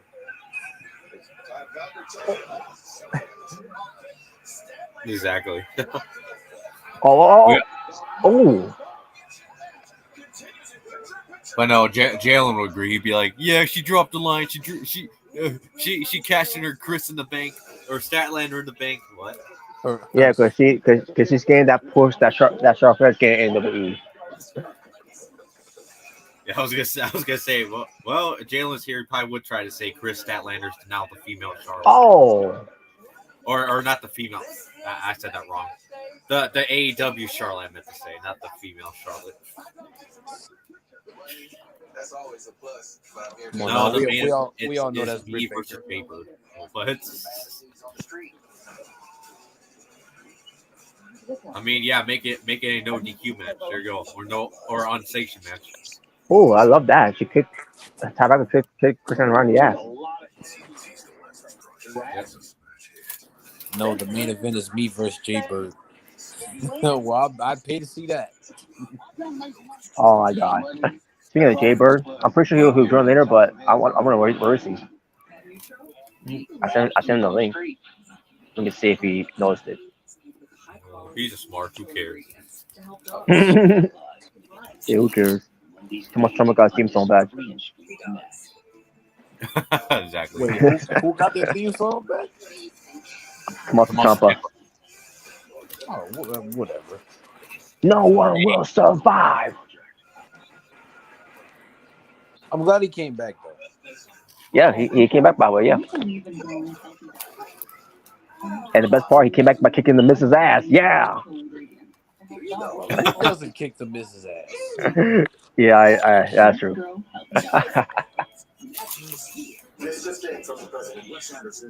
I wish it was Gargano.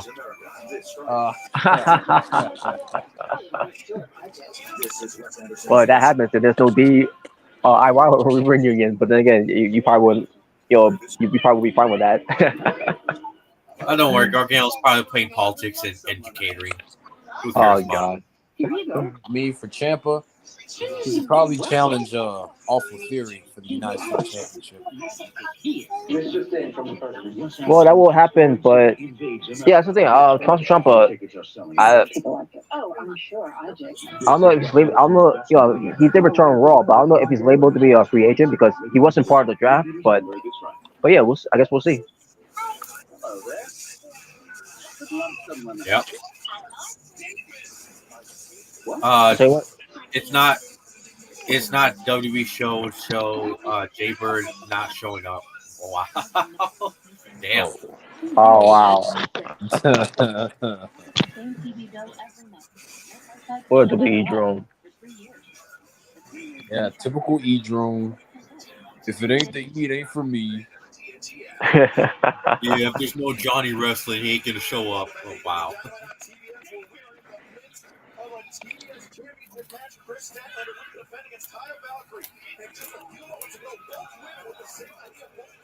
Oh, they both kicked each other.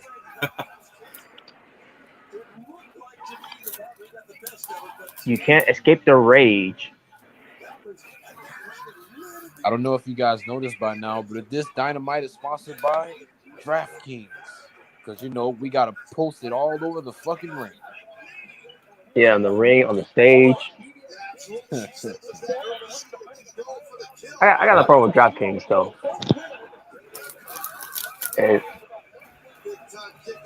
But yeah, it's just getting too much plugging of that DraftKings deal.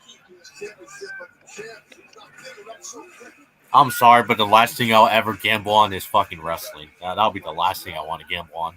Yeah, exactly. I love wrestling, but come on, it's a fucking predetermined. It's a predetermined business. Like, yeah.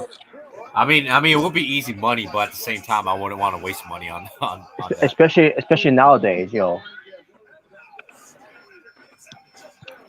If DraftKings was around maybe in the 70s or 80s, that would be different.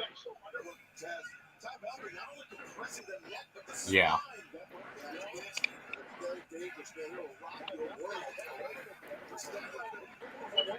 Exactly, Radar Tokyo. I'm not gambling on wrestling. No.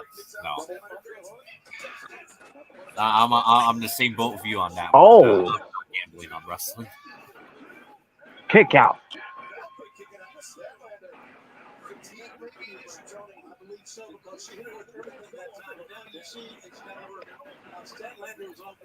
Really, I think the highlight of the show was the Adam Cole and MJF segment. Yeah, it kind of was, not to be honest. Yeah, well, it was, yeah. Oh, Shabani. that was funny. Shut up, Shabani. That was. Adam Cole just said, "You owe me a soda." You owe me a soda. Come on, guys! Don't you love it that they're partners? That could be you know, interesting. it's the typical, can they coexist storyline? Yes. Even though we know they won't. Oh no. Well, I But mean, yeah, we it's could have proper team up with Orange Cassidy in the tournament. What? no. No. The natural born oranges. Well, damn. The freshly squeezed naturals. Oh. Freshly squeezed match. What the fuck? Viva la loca. You gambling on Orange Cassidy, you win. Wow. Yeah, I mean, it kind of is true, to be honest. Well, then again, yeah. But then again, it could be easy winning for anyone that chooses on Cassidy. She gives her the tombstone, and that's all she wrote. Oh my goodness, though, Chris Statlander. Oh, Oh, what's going on here? What's going on here? Whoa! Oh. Or you know, it'd be easy money if you gamble on the Roman Reigns match. There you go. Yeah. Especially at WrestleMania when everybody thought Cody was gonna win. Oh, dude, can you imagine all that money you would win off of that? And Chris Statlander is still your TBS champion, which is no surprise.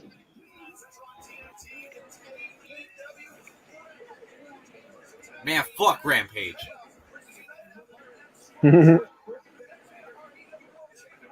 Yeah, Rampage match will just be on YouTube. It's just a waste of slot on Friday night. Are they really that desperate for ratings that they're gonna have MJF on Rampage? Wow.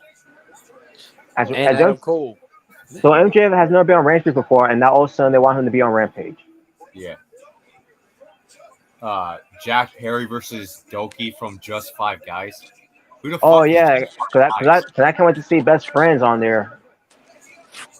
Added Empire. CMFTR. Wait, Swerve Strickland versus Hiroshi Tanahashi on Collision? Wait, what? Oh shit! We hear from Adam Cole. We heard from her already. Wait. Wait a minute, you're wasting the tournament on Rampage? Fuck you! That's my thoughts on partner. Are you kidding me? Fucking Nyla Rose is gonna be on. Brody King versus Andrade.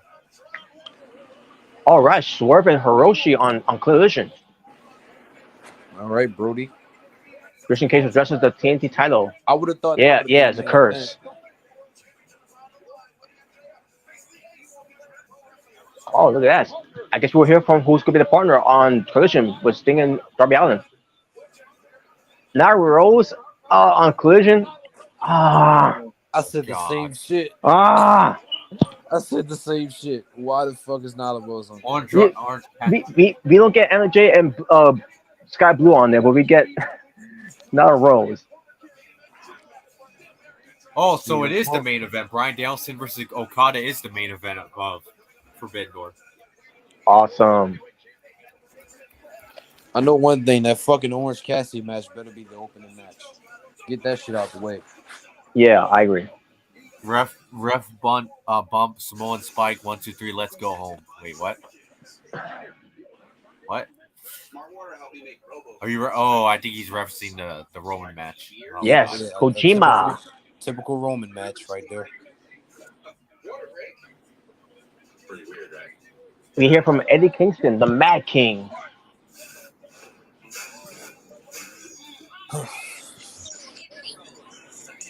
He's gonna challenge Rey Mysterio to a match. Wait, what? But yeah, he's gonna challenge Dominic. Why can't we just move the match between Nyla Rose and Will Rango on Rampage, and then move NJ and Sky Blue on Collision?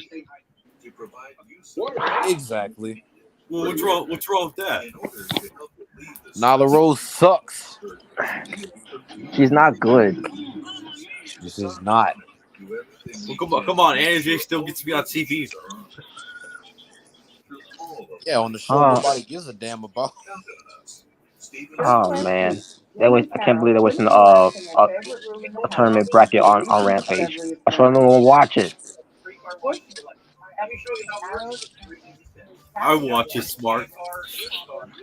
Might just put on Ring of Honor. Ring of Honor. You might as well. Logan Paul cashing on AW title. Oh I don't even no, want him. I don't even want him on AW. dude, I don't even want him in Ring of Honor. Unbelievable. Dude, you know what Mick Roberts did? Can you imagine, like, oh yeah, we got a secret eighth guy to be in the Money to Make ladder match, and his name is Orange Cassidy. Oh God. Logan And his Paul name is Orange Cassidy. Yeah, and he'll win it. And he cashes on Roman and wins the title. You can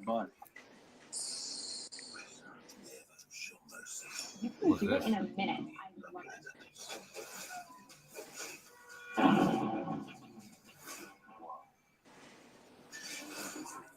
Raven the Hunter. That's a movie now. So I've devised a simple formula. Calculate what I call extreme satisfactions. This makes our sense of humor. The current weather, your mood, show length, scrape skin after positive chat. You divide that by how. They're the epic. You can just get Max. That way we What's know into what Galaxy S23 from Samsung.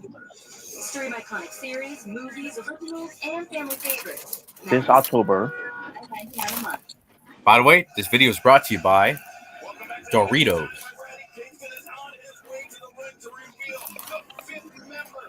Craven the Hunter. Yes. Yes, I agree. By the way, have you guys seen what the Reels did now? No, I haven't. They now got something new there for to try out to see if it if people will like it. But now they made Doritos mustard and Doritos ketchup. Ugh. What the fuck? Yes. I mean, wasn't that you're gonna do Doritos paprika or jalapeno? Well, I think they already did that.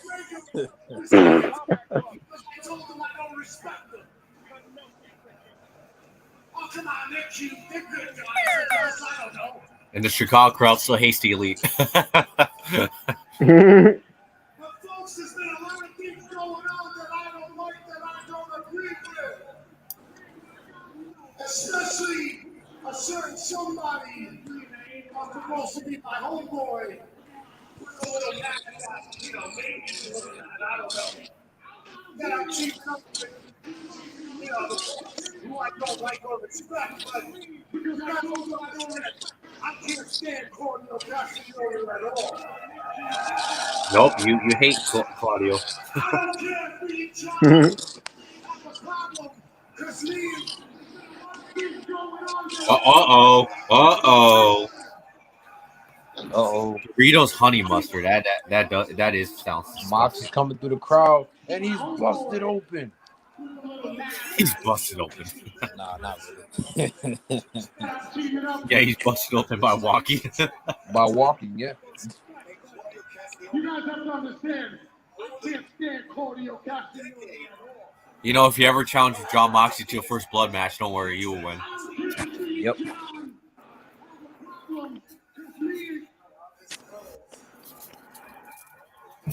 Well, he spoke. He said his name, and here he appears. Expect them if they stand against you. Destroy them. You're drawing a line. Say his name, and he appears. I believe in John Moxley. Oh boy. There we go.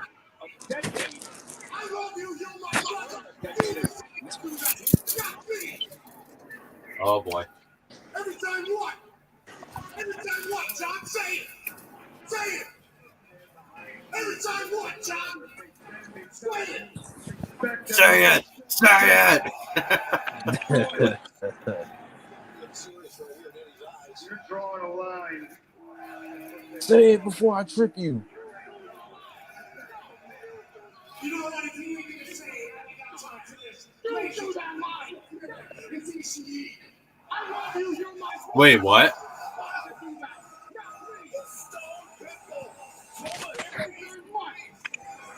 Tomoro Ishii. Oh, Tomohiro Ishii. Whoa, what the hell? He's a fifth man? Oh, of course.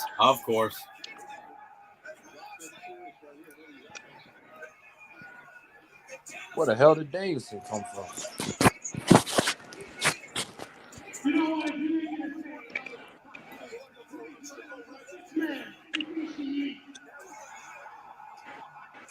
What? The Stone Pitbull. Oh boy. Tomohiro Ishii. Wait a minute. What the hell is this? The pin upon Eddie Kingston. Oh boy. Yes! He is here! There he is! Oh, hell yeah. The Rainmaker! The maker of rain.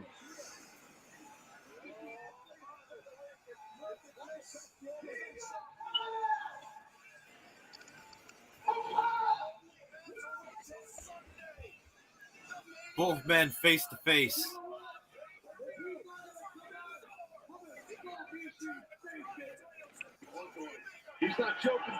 Okada Kazuchika. It's the Rainmaker. Oh, what the fuck, Wheeler useless? Kazuchika Okada.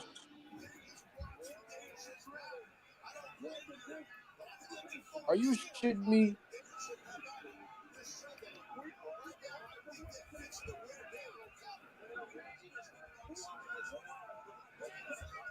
Oh!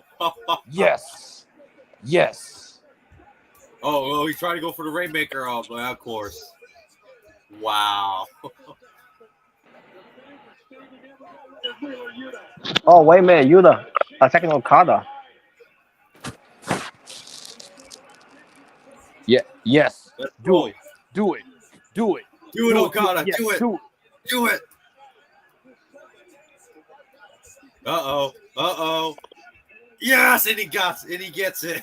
I think it's great. And that was Jordan's favorite moment of the night. Wow, Yuta, you are useless. You couldn't hold a colorful brand to give him that recycled knee.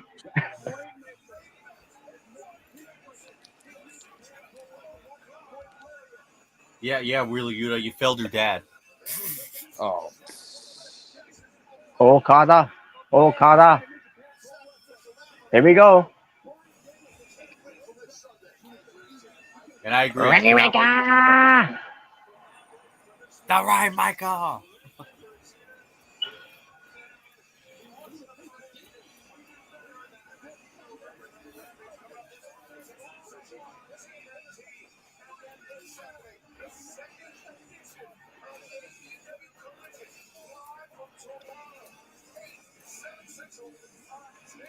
I'm not going to be watching Rampage, but I will be watching Collision on Saturday.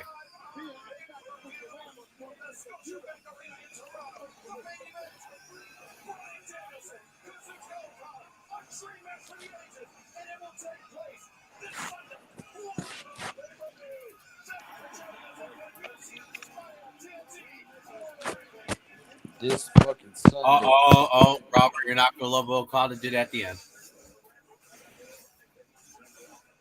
You'll see. You'll see what I mean. I saw it.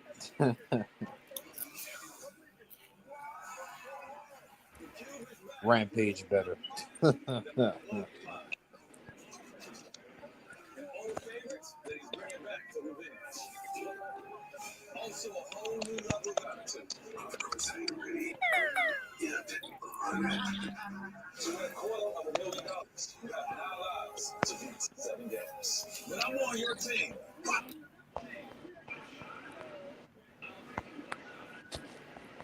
Oh no! Oh god! He pointed at the sign. What the hell? God damn it! I watching Ronda Rousey. Oh hell no! I would have been fine if you would have done the Rainmaker pose. Come on! You don't love it that they're pointing at the Forbidden Door sign? No, I don't. Oh, what if Ronda was in the Rumble? He won the Rumble. You pointing at the WrestleMania sign. I don't like that either. Yeah, either way, it's still bad. It's too bad. Dude, can you imagine the monster pop that would happen if Okada was like a surprise Royal Rumble entrant? Can you imagine it? It would be if it allows it. Yeah. Well, knowing the E Jones, he'd be like, "Oh, who's this jobber?" Who's this guy? Oh, it's Shinsuke with short hair. Wow. Wow. Just get dyed his hair. He dyed his hair and cut his hair. Oh my god. Or, or, or, Two. or watch people say something this stupid. Oh, look, it's Kirizawa's brother. Oh, Two votes for Ronda. Two votes for Shayna. Oh yeah, it's gonna happen on Friday. yeah, sadly. But as far as the show was tonight, I'll give it an 8.5. Yeah, well, it was not. I'll admit, it was not the very best go Not home the show. not the best at all. I mean, from what Collision looks like, I think Collision is going to be way better than Dynamite. I can feel it. But then again, I was having issues from the beginning of the show, because I didn't really get to see the two matches, fully. Cause it was screwed up on my end. But yeah, I'll lower down a bit. I'll a 7 out of 10. Last week I gave it an 8. This week I think I might give it a 6. Yeah, cause last week was a little better. Yeah, way better.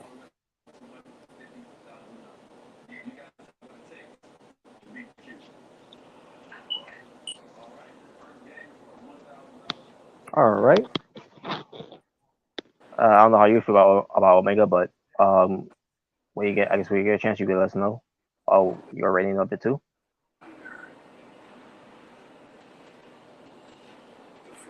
In the meantime, maybe pull something up here.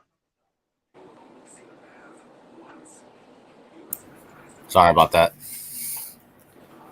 Oh no, you're good.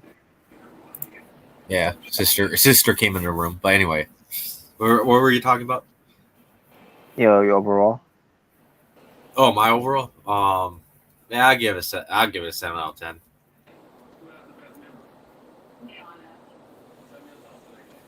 The show could have been way better, for a go home show. Could have been better.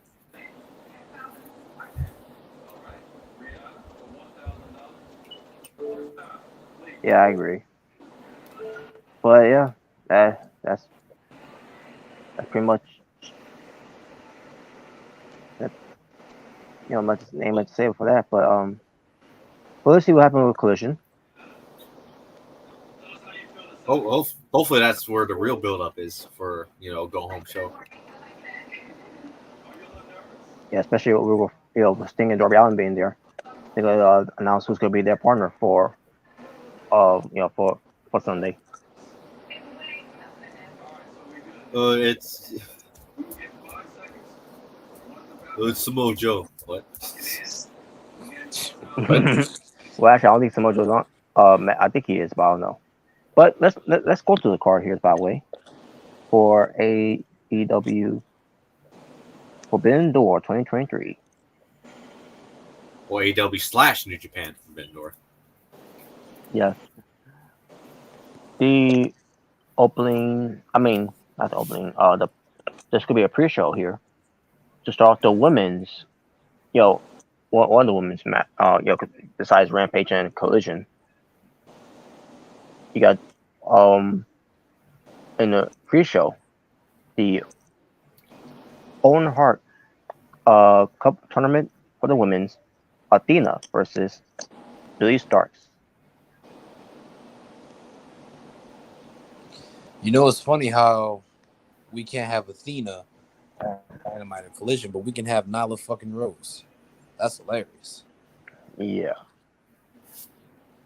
Yeah, it's hilariously great, right? Again, I wouldn't say for Rampage. And what about Dark? That's not around anymore. And plus, I think it's a waste to put a tournament on Dark if it was still around. But Athena's going over, obviously. Please, Darks. She's good, but she ain't going over on Athena. Oh, racism. What? Yeah, racism.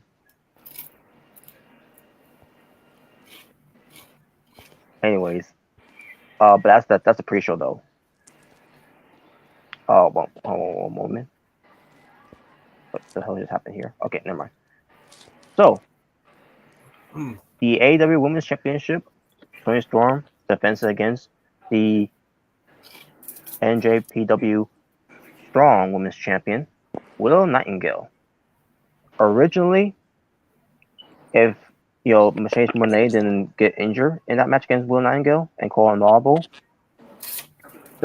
I believe it would have been Mercedes Monet coming to Forbidden Door to face Tony Storm. Yeah, but it ain't happening, so cry. What?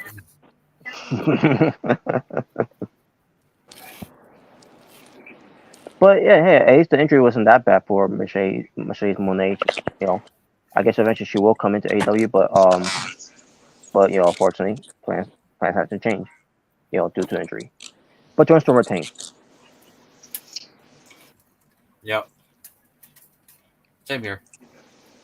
Same here. All right, and then the match, four-way for the AEW International Championship. Orange Cassidy, who defended against Zack Sabre Jr., who is the NJPW, World Television Champion. Look at that awful-looking belt. Versus Katsuyori Shibata versus, Mr. Sports Entertainer himself, Daniel Garcia. Dumbass Garcia. Yeah, Don't matter who. Yeah. What? I said Jordan wants him to win. No, I do not. I don't want him to win either, but he's winning either way. I'm going with Orange Cassidy to retain.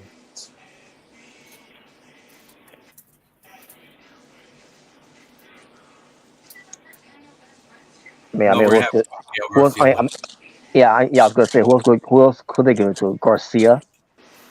Yeah, that's gonna make it a lot better. Yeah, it would. It would make the title relevant. And yet it's not relevant with Orange Cassidy already making it by winning all the matches. Sure.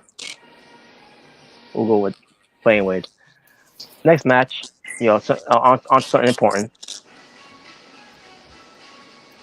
which is the men's Owen Hart Cup tournament with CM Punk versus Satoshi Kojima. It's a crybaby versus a nobody. Who cares? Oh God. Oh wow. Well, CM Punk, it's going over here. Yeah, I got CM Yeah, Punk. he's gonna give it to GTS. Yeah. Or he could win with the Anaconda Vice. But No, we'll see how it plays out. It'll be embarrassing if the guy lost to just CM Punk's elbow drop. Wow. Not even his finisher moves. He beats him with the elbow drop. Well, Kojima does a elbow drop too off the top, so. You can do elbow drop on each other. What? There you go. Who does the better elbow drop? But anyway, I still think it would have been better if we got Kenta versus CM Punk, GTS versus GTS. Yeah, I would love that, but I think, I could be wrong, but then again, some people may speculate, what they could do for All In. But I think this was a missed opportunity here to have, I get Punk's in the tournament and all that, they want to do the tournament thing. But I guess they couldn't do Samoa Joe on this tournament thing here or whatever.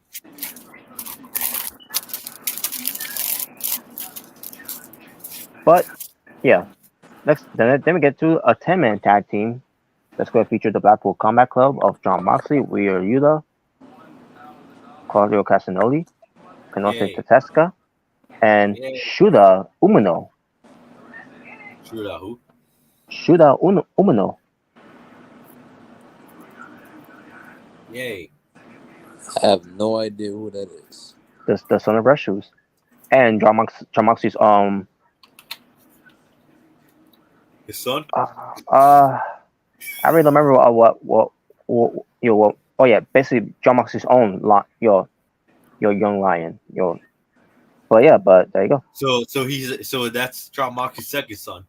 So that's Wheeler Yuta's brother. What? His- yeah, sure. But obviously they go up against the elite of the Hangman Page, Matt and Nick Yay. Jackson. Boo. Yay! The young fools. But they team up with Eddie Kingston and Yay. Tomohiro Ishii. Yay.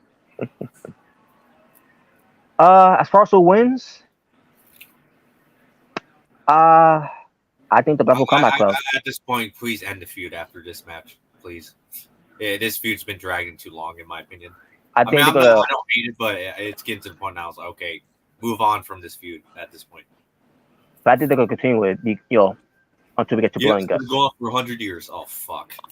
No, I'm saying I'm thinking Blood and Guts will be the blow off, which is why I think Blackpool Combat Club is gonna win here. And then they can have 100 more matches. Yay! Great. It's gonna last until the rest of their lives. Oh fuck. Oh, you can say the same about your precious bloodline, Smark. Yeah. I mean, unless the elite decides to let the contract run out, when 2014 comes up.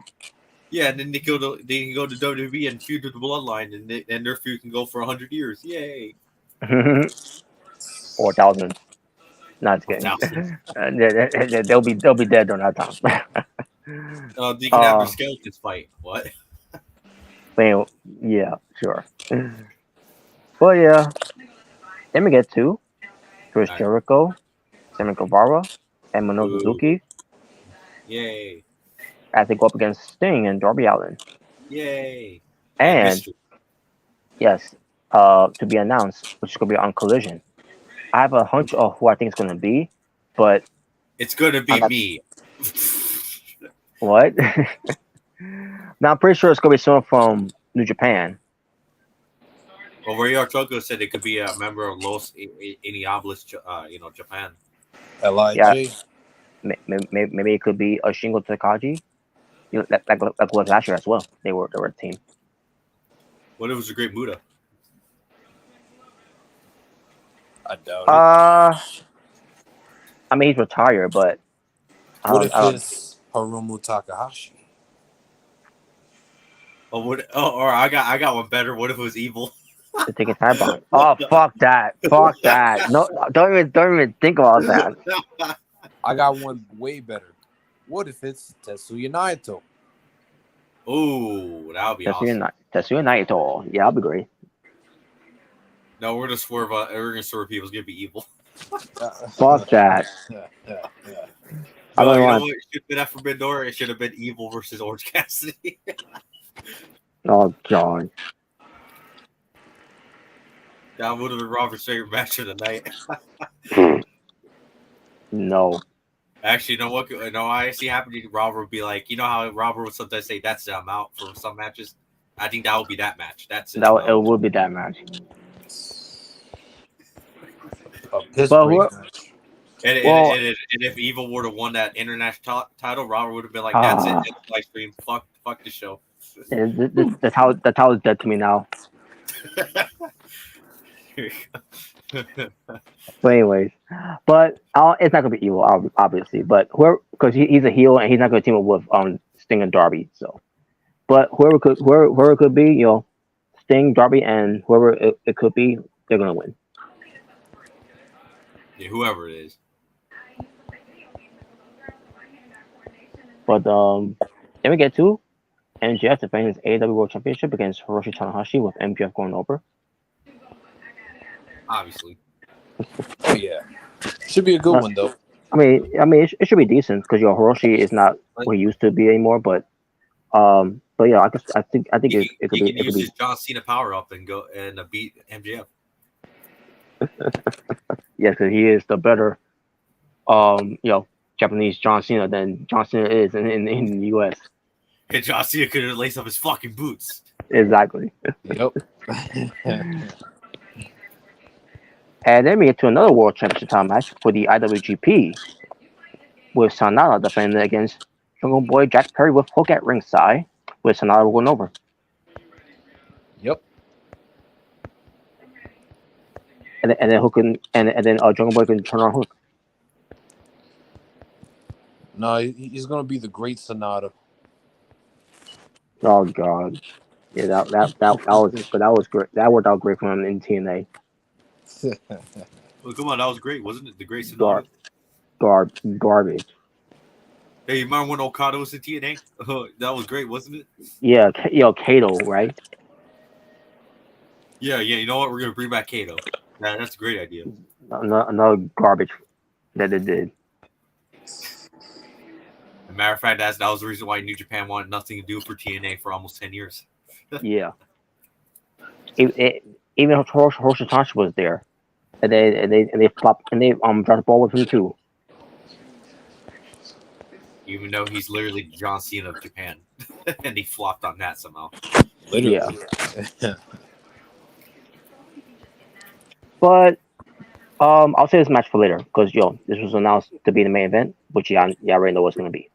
But the rematch of the rematch of the century between Kenny Omega defending his IWGP United States Heavyweight Championship against Will Ospreay. Now Roman Reigns is going to win. What? Wait, Roman what? Reigns. Not even that Forbidden Door will be open for WWE to have that happen. But I want to get started for this rematch. Especially what they did tonight. With Don Callis, talking about his own personal securities, whatever, to make sure that Ospreay doesn't get get these fans bum rushing him, whatever. And I want this to be just 1-on-1 between these two, like they did in New Japan. But think about this too. You had the United Empire at ringside for Ospreay at that match, and they were just there just to watch. Will that happen? Will that happen at Forbidden Door? I hope so, because this is AEW. They always for whatever reason want to do shenanigans.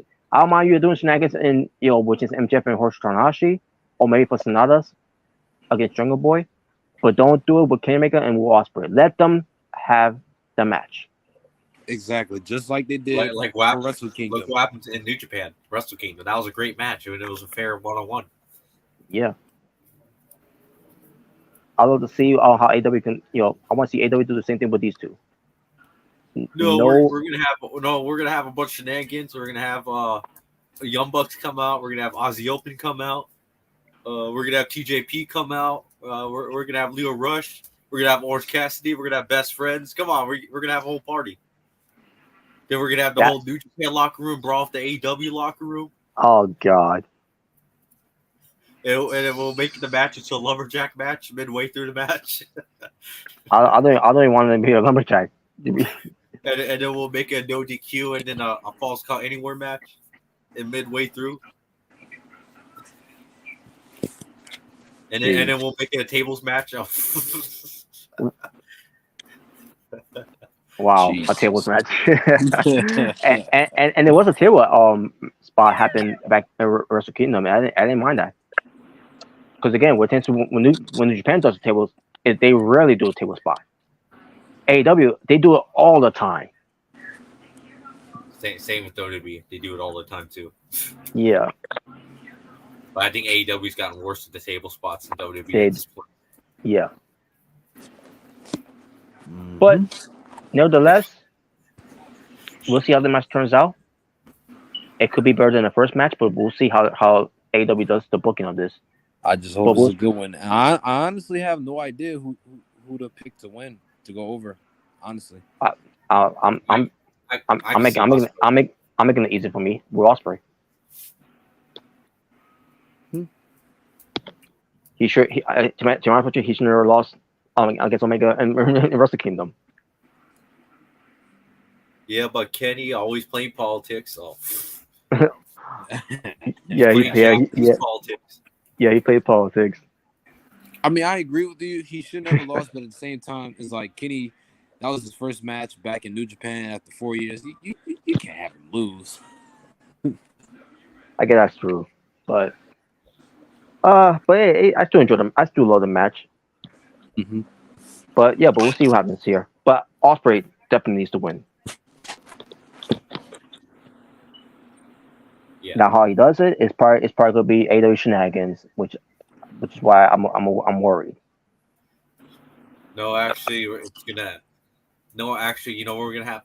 You remember how Enzo and Neville, how that ending was at No Mercy? Yeah, that's gonna happen the same way here. Oh my God! Jesus! Except this match will be will be a better match than that match was. Yeah, because you know Kenny and Will actually know how to wrestle, unlike Enzo. Exactly. Oh man. So no, we're gonna have a fake fight. We're actually, you know what? We're gonna have to have a Raw Underground match. Oh God. A Raw Underground match. Which, by the way, Rob, I don't know if you watched NXT at all yet, but I did. Actually, we'll get to that. They're literally gonna have that. I'm like, what? Wait a minute. That. Oh, okay. You know what? We'll get to that part when we mention that about the episode. No, actually, Kenny will. Actually, you know what? It's gonna be a last laugh match. Well, I don't know who. You know what? It's gonna be a boneyard match. There you go. That would be better. Damn. A boneyard match. But the main event is best in the world versus best in the world. I didn't know CM Punk fight himself. And CM Punk should have been a referee of this match, by the way. But anyways, but this is this whole thing is built up of between Bryan Danielson and Kazuchika Okada of who's the real best in the world. Is it Bryan Danielson or is it Kazuchika Okada? Oh, so in other words, it's CM Punk versus Chris Jericho. Gotcha. Yeah, basically. And I think CM Punk's gonna win this match. Yes. You get it? Yeah. But it don't matter. It should have been Okada versus Bryan Danielson versus Daniel Bryan. Oh God. Or it could be the Rainmaker going through his wherever that was with him having balloons and coloring his hair. That Okada after he lost the title against Kenny Omega on that year. Oh yeah, I remember that. That was, what was it, 2017, 2018? It was 2018. Yeah. It was 2018. Okay. Yeah, I think I remember he was wearing the pants and he had the red hair. Yeah, he wore the pants. I thought it was weird he was wearing the pants, by the way. I was thinking to myself, when did he steal Tajiri's pants? Wait, you talking about Okada? Yeah, you remember in 2018 after he lost the title, he had like red hair, was wearing pants. And I actually liked when he wore pants. And had balloons. But I agree about the red hair though and the balloons. But I actually like when he wore the pants. Huh. Oh yeah. I mean, it was different for Okada, but like, what are you trying to do? You're trying to do now? I wear pants like Shawn Michaels did. I'm just a sexy Okada. Sexy. Oh, wait, what? What? Oh man, but it's whatever though. It was just a one-time thing that he did, and but anyways, now as far as our things going to win here, I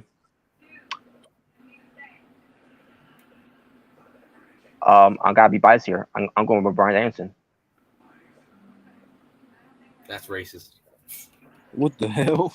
What? I mean, it doesn't matter who wins all these two to me. They both of them, in my opinion, are still best in the world. But Yeah. Brian Danielson to me is going to win. I'm actually gonna go with Okada. I think Okada actually might win. With the Rainmaker or with the money clip. Oh, well, I'll go with Brian Danielson. Oh, Well, you know what, Okada, Okada, you're lucky that Brian Danielson wasn't or I should say unlucky that Brian Danielson wasn't Canadian. You could have just put him in the sharpshooter and had the referee ring the bell. wow. Matter of fact, you know what, Will Ospreay? Why don't you do that? Put Kenny in the sharpshooter and have the referee ring the bell. Oh no.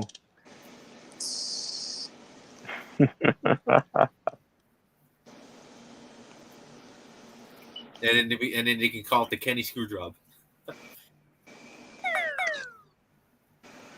Well, that sound effect speaks it all. But I digress. But there you go, folks. That's our predictions for the Forbidden Door of 2023. Could be better. Could be a lot better than last year.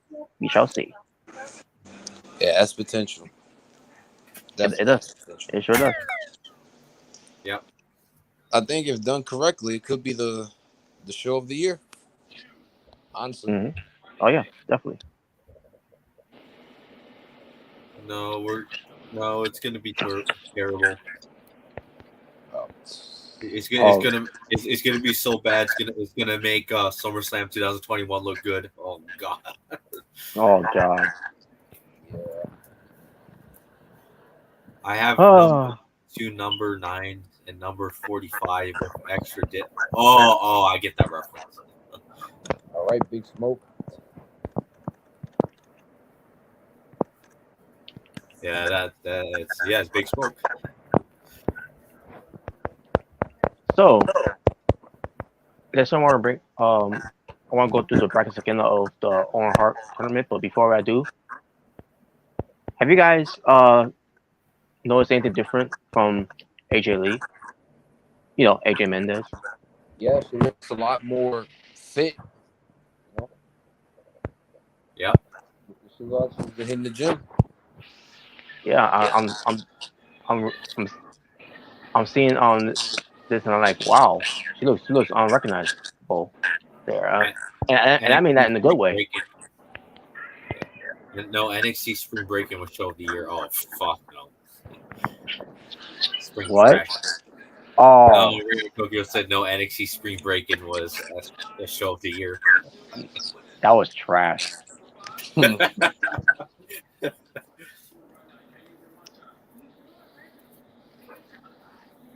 But anyway, Spring break. let me look up a picture of AJ Lee. You know, recently.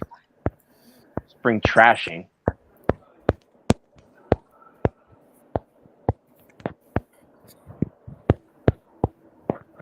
Oh wow. Oh yeah, she looks really different. Mm-hmm. And I mean that I mean that in a good way. Not in the Jordan Grace Ray. Oh yeah. You know what's wrong with that? Steroids. That was ridiculous. That was ridiculous. And if you're asking me if AJ is on the juice, no, I don't think so. No, I think that's I don't think so. And I don't think CM Punk will approve of that, probably. Especially AJ is not known to do drugs either. So I will say, man, CM Punk has one sexy wife. Mm-hmm. Yep. And to me, she looks. I think she looks fit. Look fit even before. I'm starting seeing this new look of her right now. Oh yeah. Oh wow, she has blue hair now. I didn't even know that. Well, it was hard for me to tell, because she also is got black hair too. So it's like what they call it, like a highlights, whatever. Oh yeah, hair highlights. Yeah. Probably, yeah. Hey, nothing wrong with that. And Tokyo said, she get ready for an in-ring return. I mean, I don't know if that's what she wants to do. I mean, that'll be great. It would, but I mean, we'll see. But I don't think she. Even though she's in the wrestling business again, you know, with instead of being on for the company for Women's of Wrestling, you know,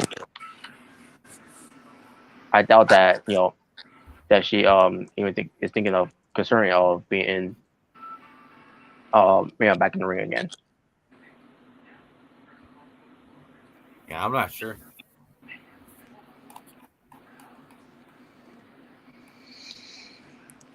Because the last time she went for a match was I have no idea when was the last time she wrestled a match. It was 2015, and it was on Raw, the Raw to Mania, a 6-woman tag match. That's the last thing I remember. Yeah, that was the last thing I remember. And she won that match with her team. No, she didn't. I don't think she won for the team, but I think someone else won for the team. But she did win the match, with her team, and that was it. She was gone. She was gone. She did the smart thing by waiting to wrestle after WrestleMania to get the WrestleMania payday. And then she said that she was leaving, and she retired from there, which is unfortunate because had they didn't look at her differently because she was married to CM Punk, and after all that went down, she probably felt uncomfortable working for them, for that time, where she had no choice but to leave. Yeah, that's a bunch of bullshit. Yeah. She can go join her CM Punk. Oh wow, what? They're like, oh, she can get fired. She can run away like CM Punk did. Yeah, sure. But so here we go, folks. But yeah, good for AJ Lee, AJ Mendes, I should say. So she looks either way, she looks great. So yes, fuck John Cena. Anyway, I agree. And fuck Nikki Bella. She couldn't lace up her fucking boots. I don't care that she did beat her or fuck her shit. She couldn't lace up her fucking boots. I agree. But anyways, so oh wait, this is the wrong bracket. What was it? The AWF bracket? The tag team bracket for the AWF. Oh yeah, by the way, Jordan, I don't know if you know this, but I actually decided to move No Way Out to tomorrow night instead of Sunday. Once after I figure out that not Dynamite. I keep saying Dynamite. Forbidden Door is on Sunday. Oh, you should move the Friday Takeover Rampage because nobody cares about that show. Well, actually, I'm pretty sure everybody would rather watch AWF No Way Out over Rampage. Yeah, I know I would. Exactly. But then you have SmackDown on there too, so. Oh yeah, that's people watch SmackDown more than they watch Rampage. Which I don't blame them. But so for the Owen Hart Foundation Men's Tournament bracket, this is how it looks. Which we already know one of them is going to be CM Punk versus Satoshi Kojima for Forbidden Door this coming Sunday. Yep. The other ones will be on Collision, which is going to be next Saturday, not the following Saturday, but next Saturday, which is going to be Roderick Strong versus Samoa Joe. Yep. Ooh, that should be a good one. Yes. Yeah. On the other tournaments will feature on the same show on the same date. Dustin Rhodes versus Powerhouse Hobbs.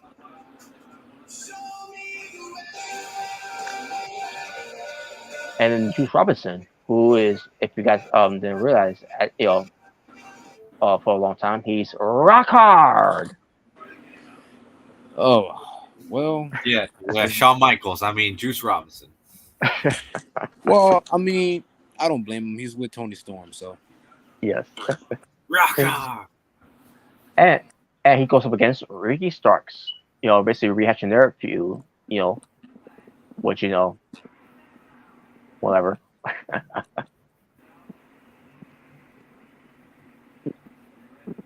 But here's how I see it. Now, even though they got the brackets here and all, teams to who's in the tournament, I'm saying to myself, why is Adam Cole not in it? Because he won last year. That's a good question. He should be in the tournament. Instead, we had Dustin Rhodes and Powerhouse Jobs. What's wrong with that? We got Dollar Store Big E and an old washed up wrestler. What's wrong with that? Oh God. Well, here's how I see it. CM Punk's obviously going to win to advance. Yeah, cry baby. He's gonna cry. He's gonna cry his way to winning. Oh God. Now, as far as Samoa Joe and Roderick Strong, I would say Samoa Joe, but at the same time, do you really want to waste CM Punk versus Samoa Joe during a tournament with an honoring Owen Hart? Yeah. Because if that match happens, Samoa Joe ain't losing to CM Punk, and I don't know. I mean, who could win this tournament, by the way? If not CM Punk. No way, Jose. So trash Jose, and no, he.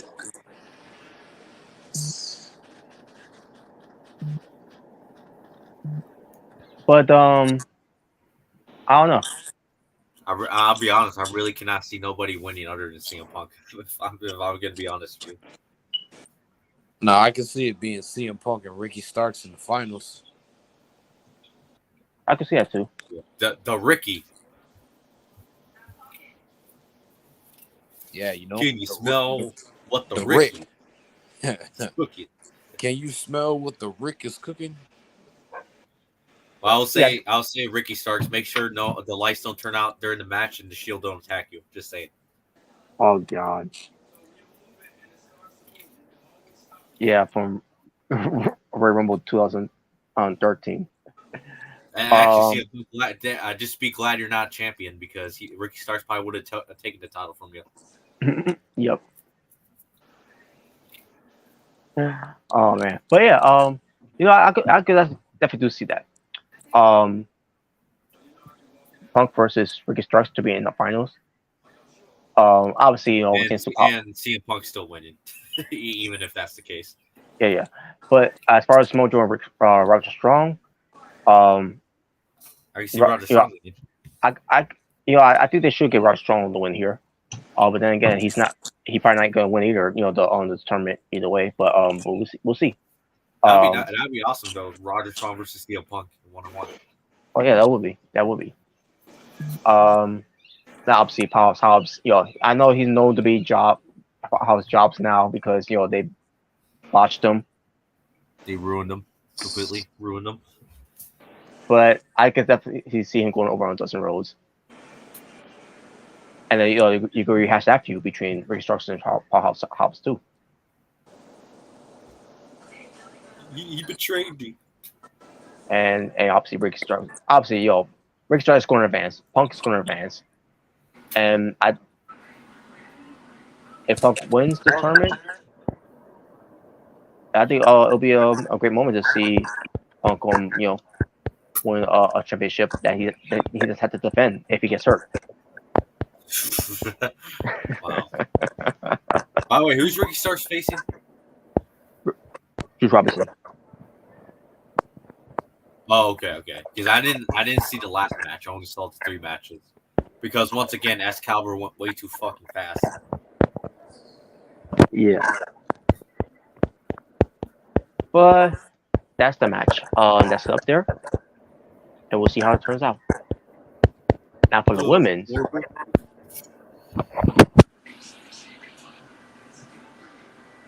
We'll pull it right now for the women's. Okay. Now, the hell. Let's go to the women's. Come on. There we go. Okay. So, now the reason I say Adam Cole should have been in the tournament is because you have Britt Baker, who's also in the tournament, who won last year, is in the tournament. So she's in it. It's going to happen next week on Dynamite against the one who she beat in the finals of the tournament, Ruby Soho. Ruby, Ruby, Ruby Soho. Ruby, Ruby, Ruby, Ruby Soho. Yeah. Yes.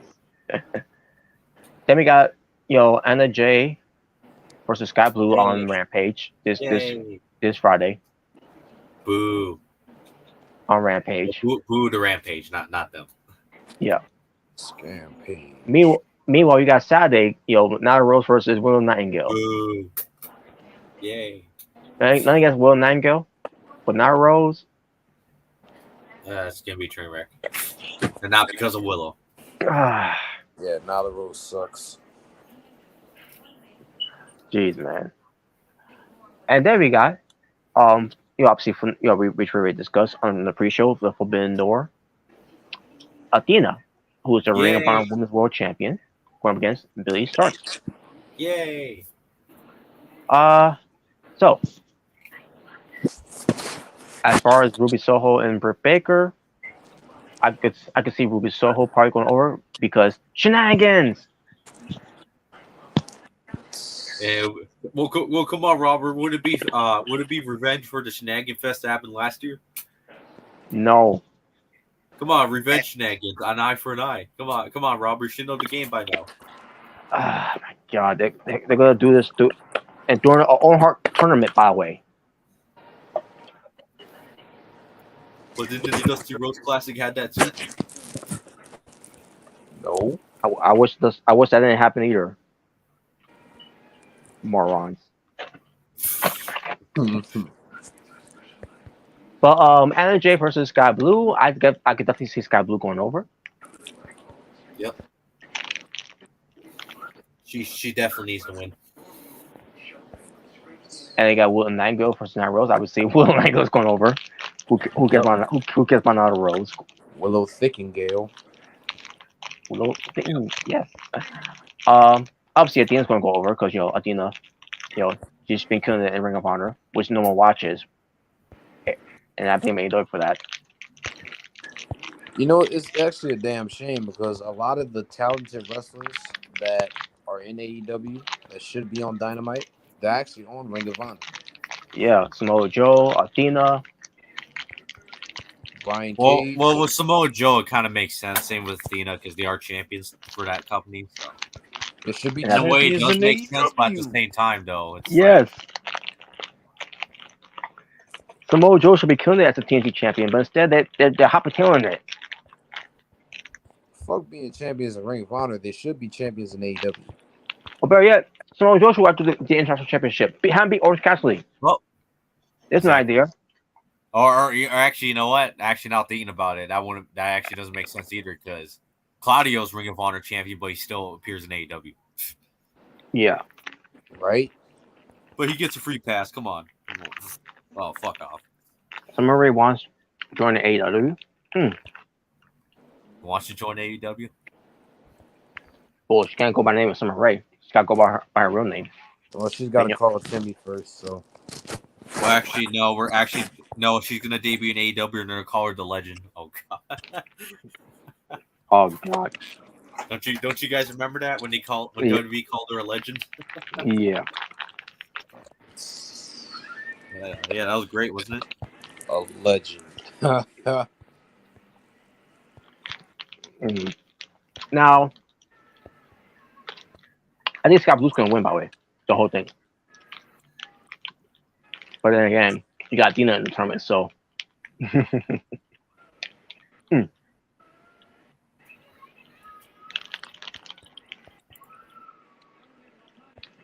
But I'm still gonna go with Scott Blue, who I think is gonna win it. Yeah, I'm gonna go with Sky Blue as well. Same here. Same here. They're definitely building her up. So yeah. Actually, getting a lot more better. She's looking really great in the ring, and looking way more attractive too. Sick. Kyle Fletcher, you're one lucky guy. Oh, so Maybe that's the reason why Ozzy Open signed with AEW. That could be the reason why. Wow, great. Which, by the way, he actually was at United Center when I went there. Oh, cool. I forgot who he wrestled because I didn't watch the match because sadly I was stuck in the merch line for like 40 minutes. Oh God. But I heard the theme song, you know, the one that's like, Ozzy, that theme song, yeah. You know Yeah. what? Oh, You know what, guys? I just have one question. what's that? Who the hell is Aussie Open?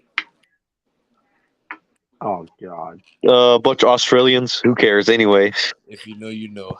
If you know, if you didn't know, now you know. Jeez. But anyways, Here, speaking of Aussie Open, why isn't it Buddy Murphy in that group? Oh God. God. Oh, better yet, why isn't it Grayson Waller in the group? Well, he's in WWE, so. Come on, he say so. I mean, They'd be called Ozzy Say So. Ozzy say so. Yeah, isn't that great? Ozzy say so. Wow. Come on, they could be a trios. How original. LOL. But whatever. All right. So now we got that out of the way. Oh yes, there's someone I want to talk about too. By the way, apparently, yeah, I don't know if you guys heard about with Tommy Dreamer right now. I haven't heard anything about him. Yeah, apparently he had skin cancer. Oh, what? He had skin cancer, which it was taken care of. It was removed. And of what I heard as well, this ain't the first time it happened. What? I did not even know that. Yeah. I found out that he has skin cancer on his forehead that was removed. But before that, he had his first cancer they had. I don't know if it's the same cancer, within the skin cancer, but he had cancer before on his chest, which was a while back. Oh wow! I like, wow, that's crazy. But he's doing better now, so hopefully, he, he's going, and it's bad that he had to go through cancer, but also bad that before he was dealing with that skin cancer on his forehead, that he also lost his mother, as well. So Damn. Sorry for his loss, man. Yeah, it's just so he's been having it rough. It seems like. yeah, he's been having a rough this year so far. So I wish him the best in speed recovery, and just keep him in our prayers. It's we don't want to lose another legend.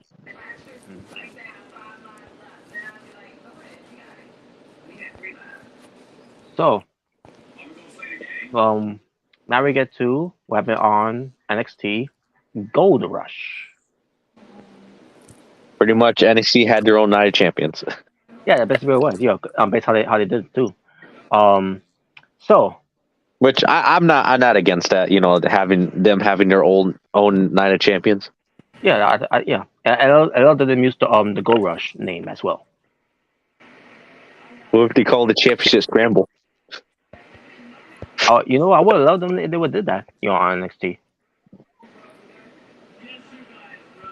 Oh, yeah, I still won't forget Brian Kendrick was WWE champion for 8 minutes. Yeah.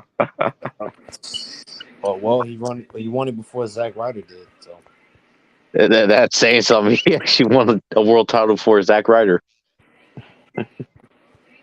But yeah, so now there were some other things that happened on the show, but I'm not going to get into that. I just want to get into the matches. Not saying some things on it wasn't important. I mean, there were some things that were point on there, but let me get to the matches first, and then we'll get to those. Sadly, there is a couple downsides. Sadly, But yeah, there were some there were a couple of downsides. But Wesley versus Tyler Bate for the NXT North American Championship that Wesley was defending it. 12 minutes and 59 minutes with Mustafa Ali as the referee. Now, I said before we get to how the match was, I said before that I did not like that that they're including Mustafa Ali as a special guest referee. And sure enough, my my thinking of him being the referee was correct, and I'll get to why. But as far as the match was, some people say, despite him being a referee, was good. And yes, I do agree the match was good, but I it didn't was a like pretty it. good match. What was that? I didn't like it. Oh, you didn't like the match? Not take away from their performance, between Tyler Bate and Wesley, but I like the match, and the reason why I didn't like the match is because Mustafa Ali as the referee. At one point, there was a fast count on both sides. Oh yeah, that happened at the beginning. Yeah. Yeah, and then other points where they're outside the ring, and he wasn't counting, and then when he was counting, he was counting slow. Meanwhile, the crowds were already doing the counting for him. Yeah. And then at one point, he was doing a slow count for both guys.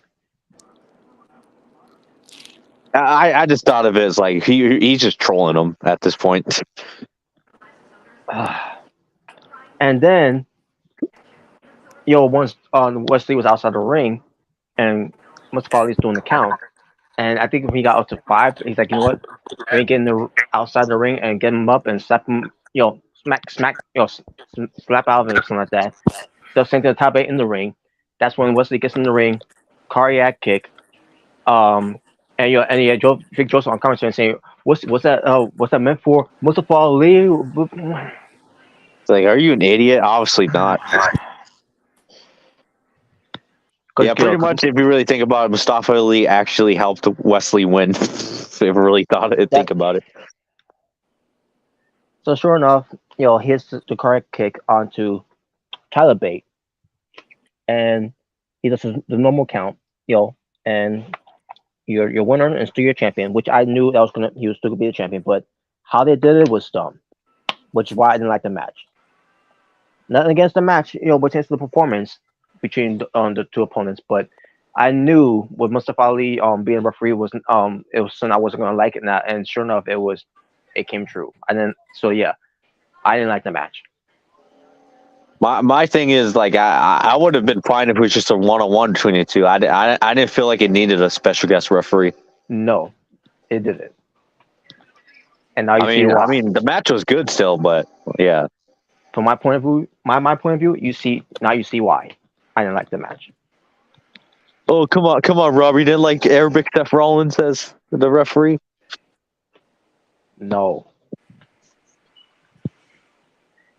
And by the way, Vic Joseph on commentary was saying, because Booker T was saying something about you have to be like in some some certificate whatever or something like that to be trained by a referee, and then Vic Joseph come up with some lines something about like kind of 1, 2, 3 whatever, and then that did a sarcastic laugh at that time, like I remember, that was funny.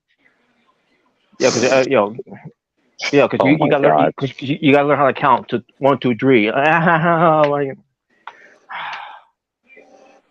Wow, Vic! I didn't know I didn't know nobody graduated kindergarten. Ha! Jeez, fucking moron! I don't know what happened. I don't know what happened to him. He used to be good on commentary. Now he's just. I don't know what they're now. They're making him become NXT's version of Excalibur. That's how I see it at this point. Oh God. Well, he's not wearing a mask, though. No, don't worry. Don't worry. He's gonna start saying we got to give the people what they want. I'll be like, oh, that's it. That's official. And he keeps saying picture in picture. I know. I noticed that too. As a matter of fact, he went to picture a lot on that show. Yeah, because this is one of the special occasion shows of the NXT is doing. Yeah, so I mean, it made sense too, but Yeah. But that was that match. The other match, following it was the triple threat tag team match to determine the more contenders for the NXT Tag oh Team god, Championship. 9 minutes and 12 seconds. It was I'll- it was Aries and boo, Malik. boo. They went up against Jensen and Bridge, Yay. and they went up against Hank and Tank. Boo the first guy, yay the second guy. Now, I'll be honest, the match actually wasn't that bad. yeah, If I'm gonna be honest. I actually thought the match was good. My expectation of the match coming into was like, And I I'll don't actually know. give credit where credit's due. Hank Walker actually wasn't bad in this match. He was actually pretty good. No, he wasn't. Yeah, he was. And he's and you have Aries and Malik. I thought they showed something there too. Still don't think they're attacking that anyone should get behind, but I digress. I still don't see what's so special about them either. Still. Yeah, and they won. And that's where I will say that's where that goes to a nosedive. They won. He fucking won. They won. I was like, are you fucking serious?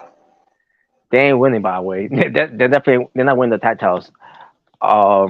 Oh, come on, Robert. We're gonna have the other one betray one of them, and then it's gonna be like the DIY.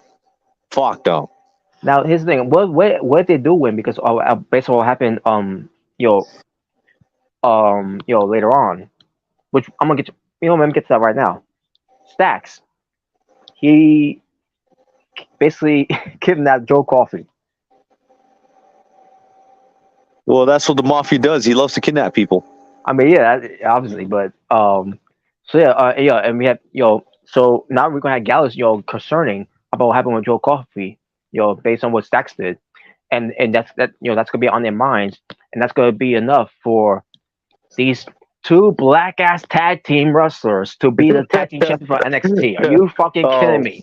No. Are you fucking kidding me? I hate him. I hate you. I hate you. That's how they're gonna win the tag titles? Dude, that'd be stupid. That would kill Gallus' push right there. That would kill it. Oh my god! You must just give it to the Hank and Tank. Fuck, you might as well give it to fucking Last Legend and Jakar Jackson at this point. By the way, I can't wait to get to that match. Oh, the Jakar Jackson 5. I mean the metaphor. The metaphor, yeah. I can't wait to get to that match. Yeah, you loved it.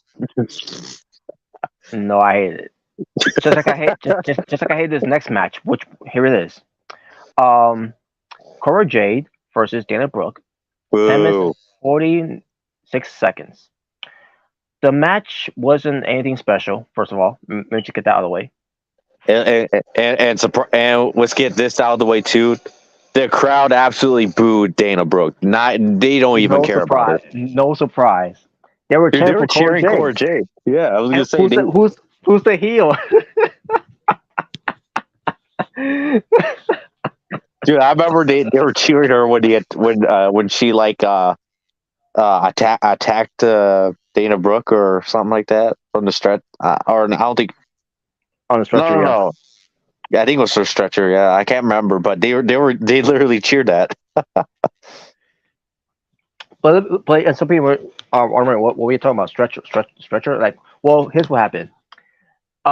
Somewhere in the match, Dana Brooke was caught up on the ropes, whatever. I guess it was supposed to be done that way.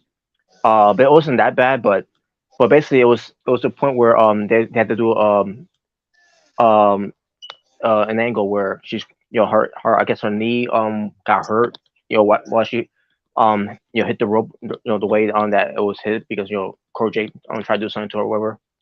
And then Dana Brooke went ow. God. And then about 30 seconds or 50 seconds into the after that spot was done, and then she goes for and she's showing she's limping and all that, and then she's gonna do her spot, what she does, right into the corner to do her gymnastics spot, whatever, shades of China, but Oh yeah. and as she did that, she tweaked her knee like, ow, ow, my knee, and then referee calls for medical attention, and then Cora J, I, she was about to get close to her, whatever, and Dana Brooke, point at her like, get back, and then she goes back, my knee. It was like Family Guy. Ah. This is remember that episode? Yes, yeah. And that's literally what it was like. Literally. I'm watching this. I'm like, man, this is thank God I don't have Dana Brooke to be in WWE studios to be in any movies to pertains to that type of acting, because oh my God, that was terrible acting. It was bad. It was so bad. It's so bad they had to go to commercial. Except they couldn't go to commercial because this is the special occasions for NXT. Pertains to their theme shows. So they literally went picture to picture. So they had to go picture to picture. I mean, and it got even worse on there. I'm a stretcher. Put the leg brace, whatever. Oh my God! And she's continuing for horrible acting. That was bad. And then Cora Jade gets close to her because they were at the alleyway, and then Dan Brooks slaps her and takes the brace off. And I'm thinking, wait a minute, was she playing playing a possum the whole time? But no, she was still selling. Like, okay, so what was the point of her getting off this stretcher like that? And take it. And then once it was officially back on away from picture in picture. All of a sudden, the ENTs, and the stretcher, all that, it's all gone.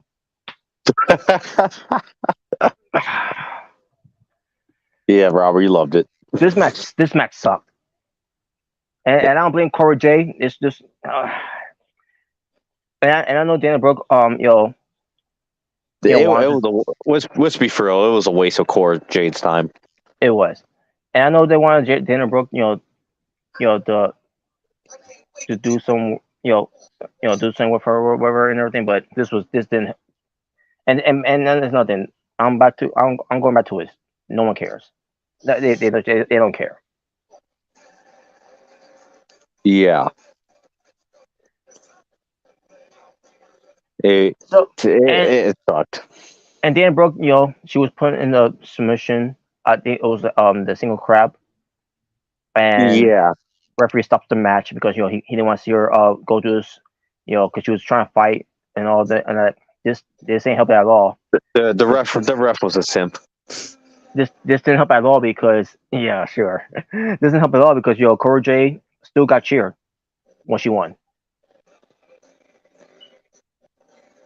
Yeah, she got cheered. So how does this help Dana Brooke at all being a baby face? To have some baby face what's the word?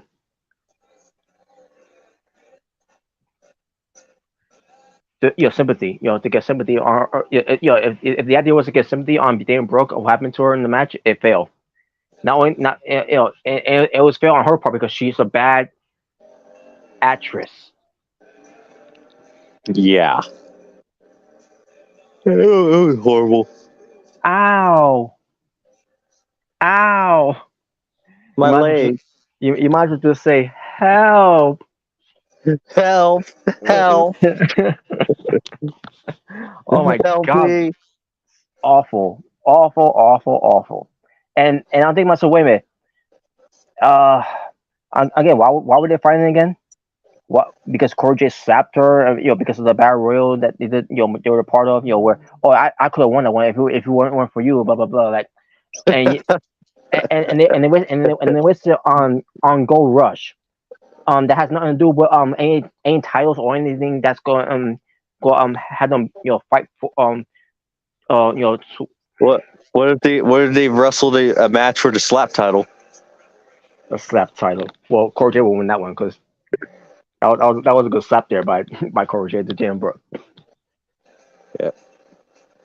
Yeah, if But this, Cora Jade slapped her like when she slaps Braun Breaker. Oh wait, yes, but yeah, this sucked. no, it was great. And then we get to, and you know, and with the women's, it didn't get any better because next was What the it was the middle. represent? Yep, Yeah, the metaphor. yeah, the middle four. Yeah, Jakara No, Jackson. it's a Jakara Jackson 5-1. Yes, but Jakara Jackson and Last Legend going up against Valentina Farad and Lisa Leon. 3 minutes and 22 seconds. Again, a match that had nothing to do with any titles or whatsoever, and it sucked. Why did it suck? Because Last Legend won.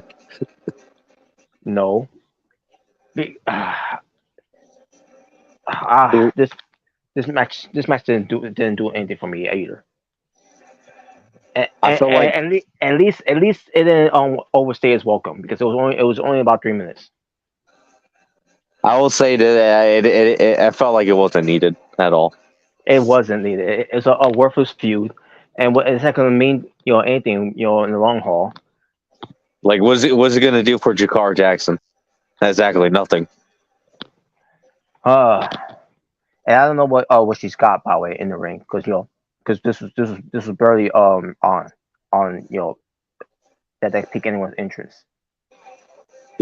Oh, Jakara Jackson. Yeah. And yeah, Last Legend did win, but also that Punk kid that Last Legend did, they barely connect.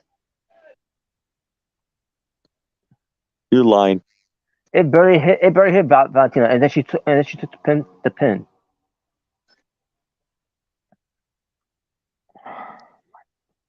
Bad.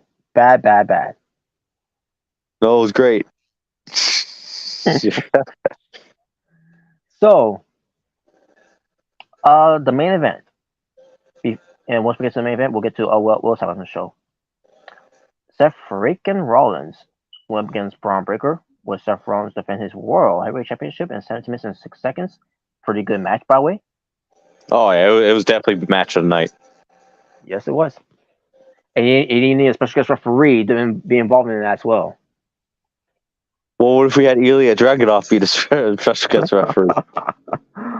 That's by the way. I was surprised that he didn't cost Braun Breaker the match here.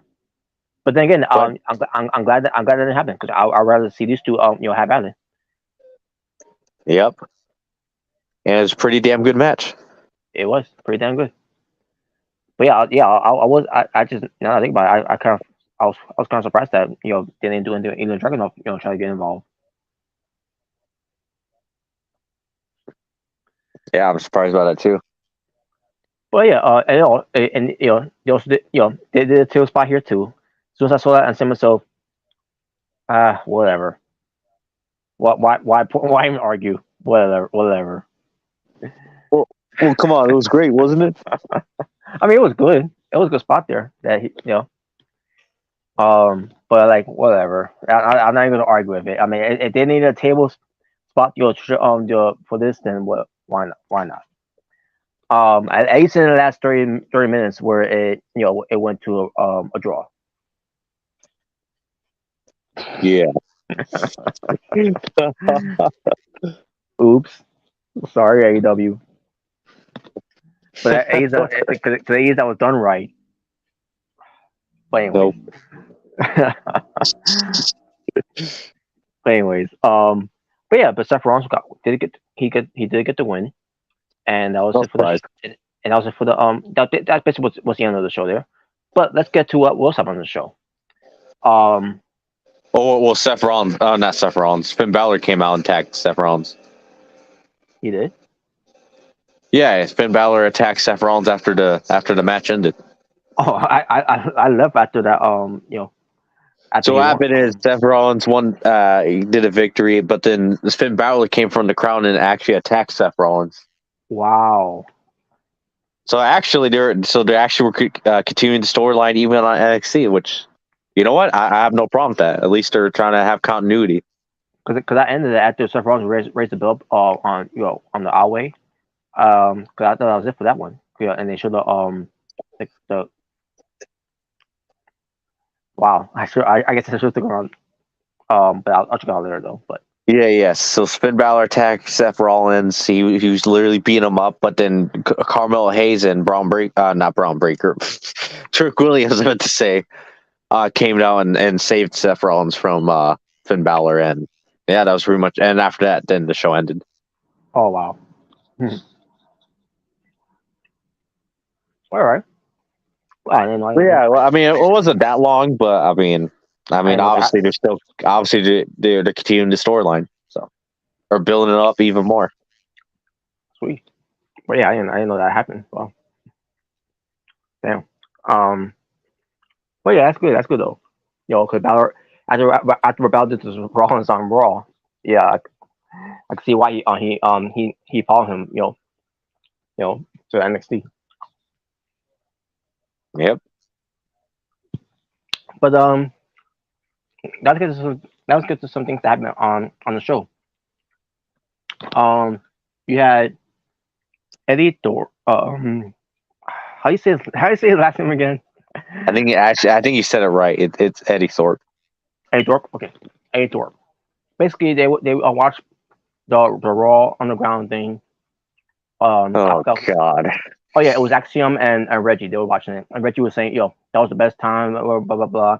Yeah, I'm sure it was. Fuck out of here. I'm sure it was because you were part of it. And Double K was part of that too. And look what happened with him. He got squashed by Braun Strowman. Well, it was great, wasn't it? But I never watched Raw Underground, so I wouldn't know how Raw Underground was. It was crap. I can imagine. It was literally fake fighting. Raw Underground. Hey, that's where Ivy Now was at when she and Shayna Baszler confronting each other. Oh wait, yeah, I forgot about that. Mm-hmm.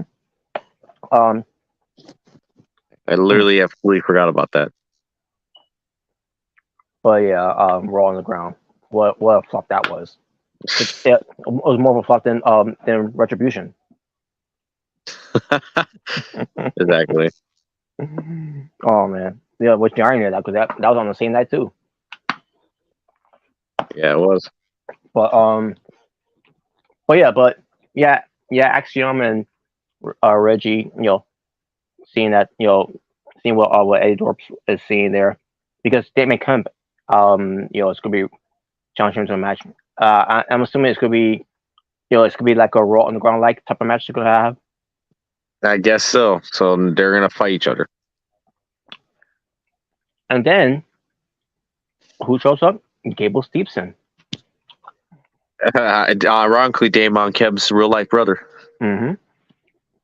And he's willing to work with Eddie Thorpe to to help him, get ready for Damon Keb. And he says, and this is what he said. He's like, trust me, I know a lot about him. And I say to myself, yeah, because you're his brother.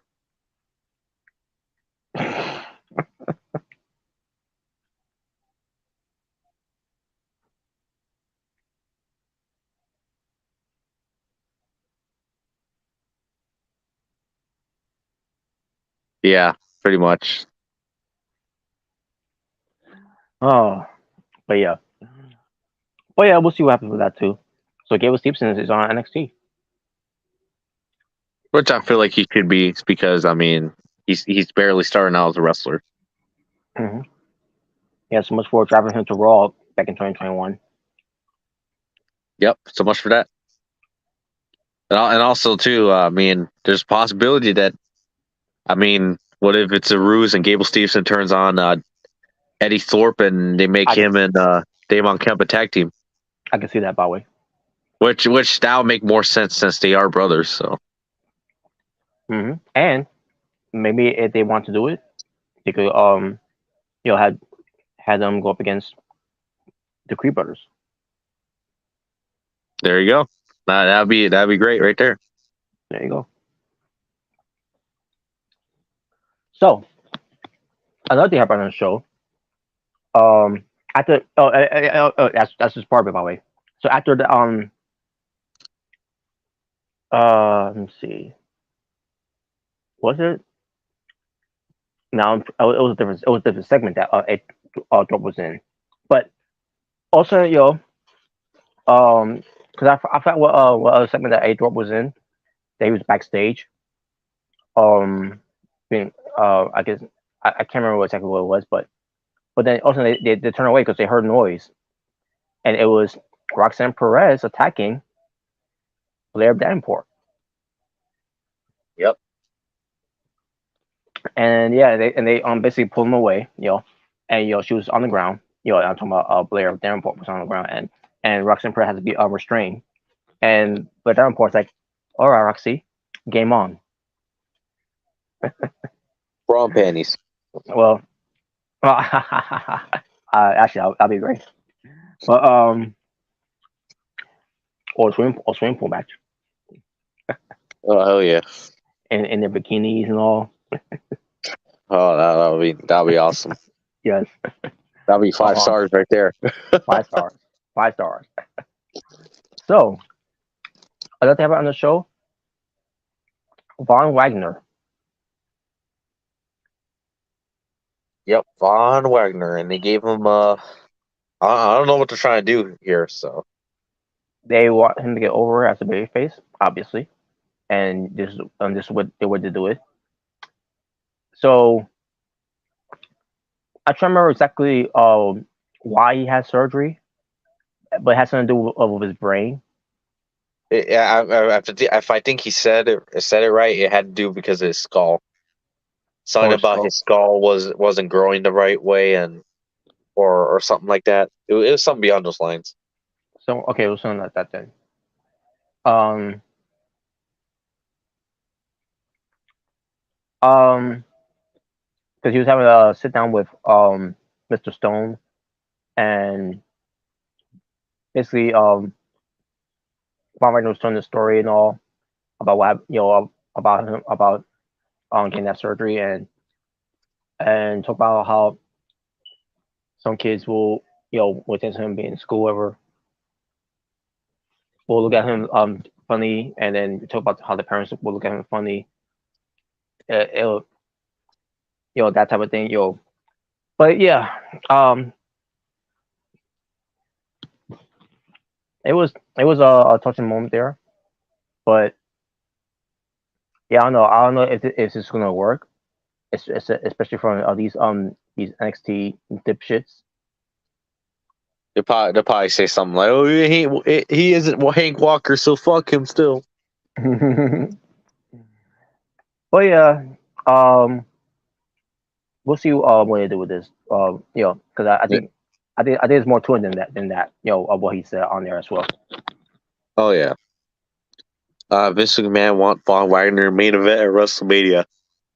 Well, obviously he does. He sees him as the next Edge. Which is stupid, by the way. No offense to Vaughn, but that's the dumbest thing I've ever heard. No.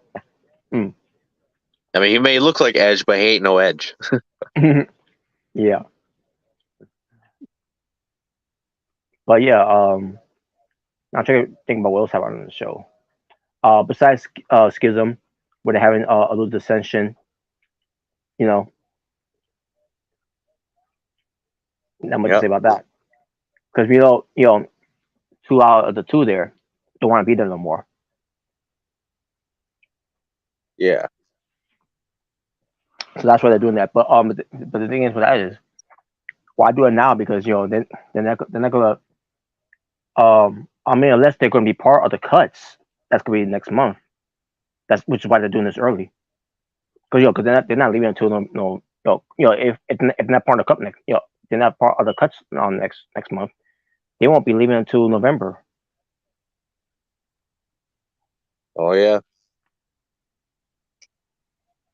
So I guess we'll see what happens. How they do this whole thing.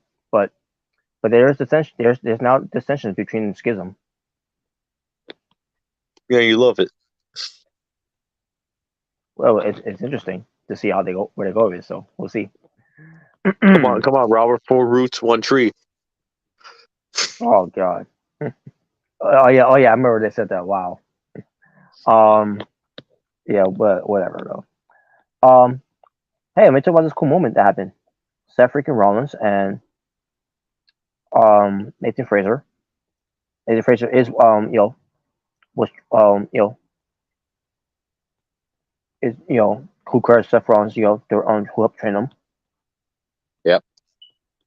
and there he is now, and Seth Rollins sees Student and teacher. you know sees how well he's doing on NXT with the because he has a Heritage Cup, and then after Nathan Fraser all walks off, then Seth freaking Rollins was confronted by Carmelo Hayes. The NXT champion. And they're basically comparing this like with when Seth Rollins was NXT champion during his heyday in 2013 or was it 2012? Yeah, actually 2012. And then all of a sudden CM Punk shows up, who was WWE champion. Oh yeah. I remember that. Yeah. Now I never watched that, so I wouldn't know at that during that time. But I did hear about it back in 2019 about that they did that. With Punk showing up on NXT. It was also kind of like what AJ Lee showing up on NXT when she was the Divas champion. And that part I did see with her and Bailey. So. Oh yeah. Yeah, but that'll be one eye to see if they actually if CM Punk and Seth Rollins ever share the room again. Yep. And they also Seth would be like, well, Vince made me say that. What? Wow. Now, and I didn't know about this one in 2013, but when he was WWE champion, John Cena appeared on NXT. Fuck him. I agree. Fuck him. Couldn't let any of those guys fucking boost during that time. Fuck them. Exactly. So yeah, I didn't know about that one. So if anyone want me to bring that up, there you go. I brought it up, and who cares? Exactly.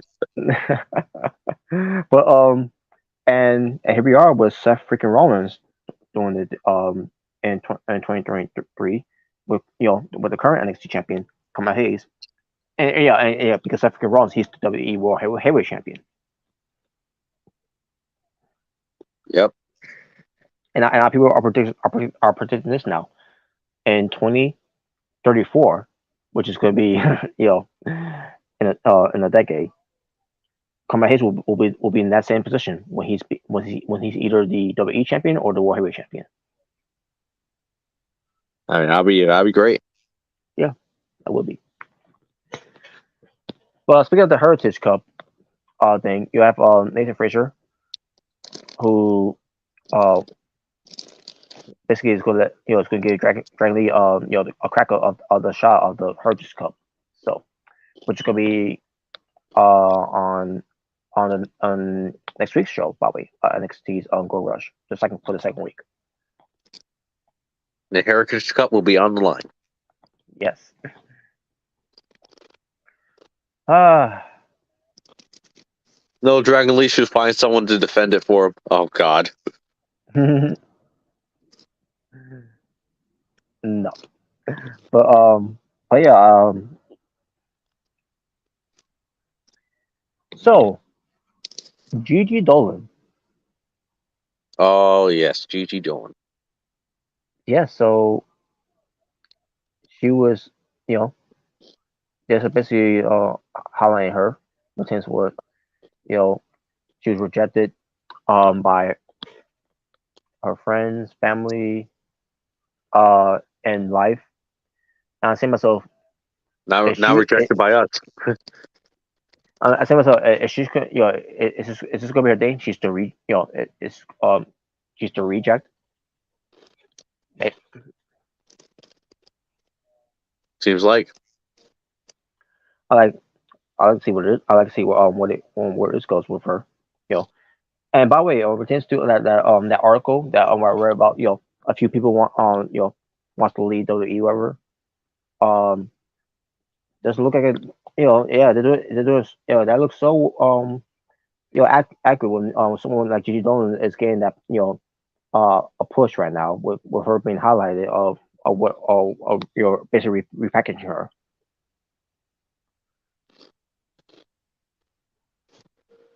We don't like it. We want toxic Gigi back. Well, there's no Manny Rose, so that's a shame. And I want her to come back, by the way, Mandy Rose. Mm-hmm. But fuck you, Albert. I hate you. I hate you, you fat son of a bitch. I knew that. I knew that was coming. But yes. But yeah. I want to see what they um, what this lead to her with her, with, what can with it have in store for her there. Now, obviously, just also led to Kiana James being interviewed and Yay. talks about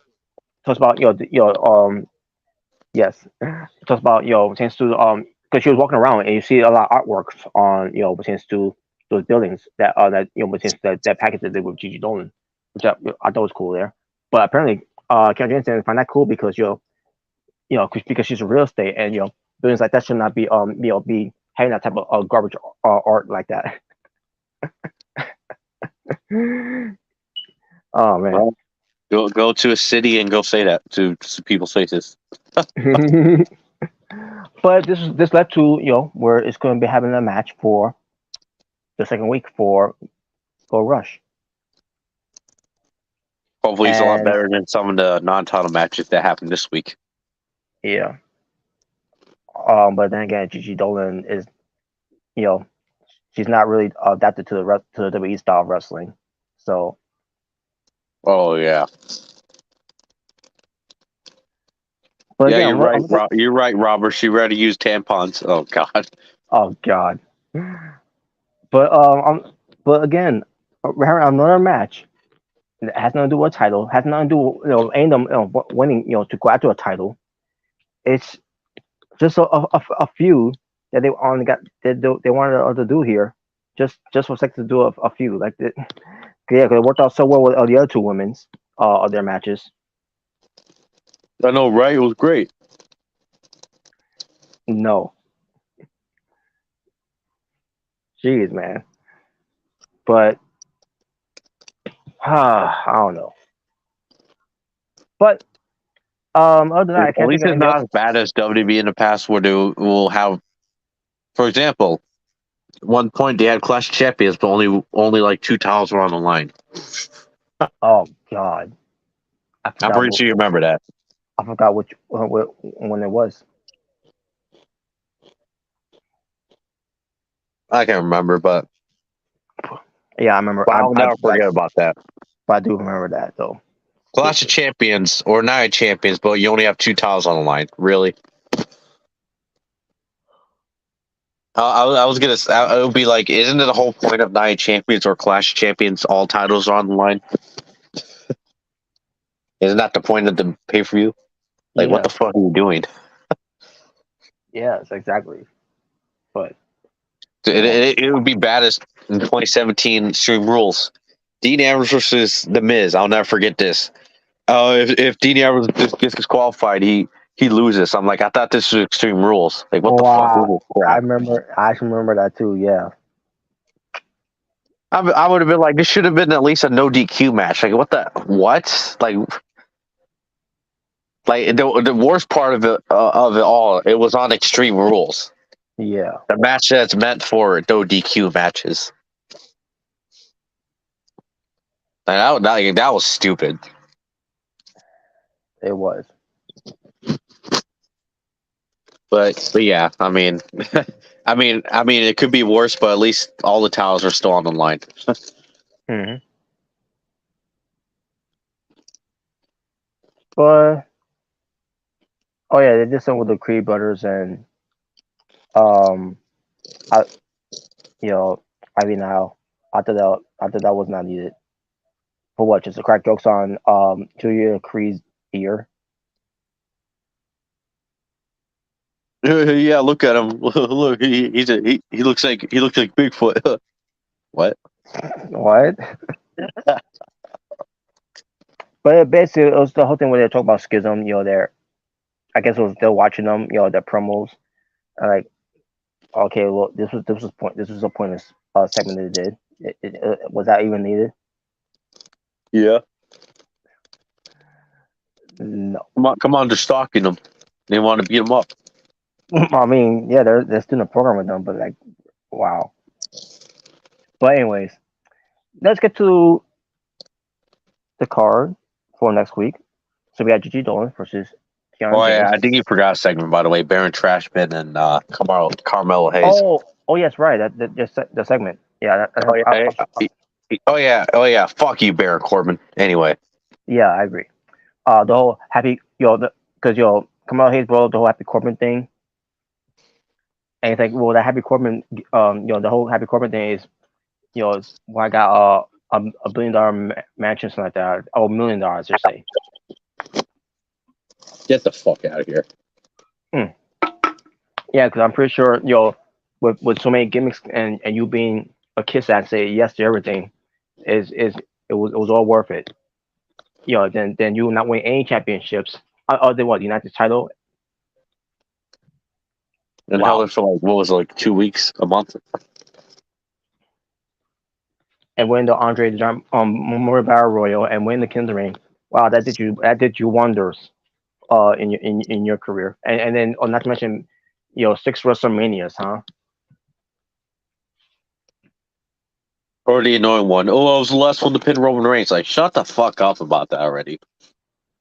The dude's acting like he beat the Undertaker at WrestleMania with that shit. It's like, shut up. Yeah.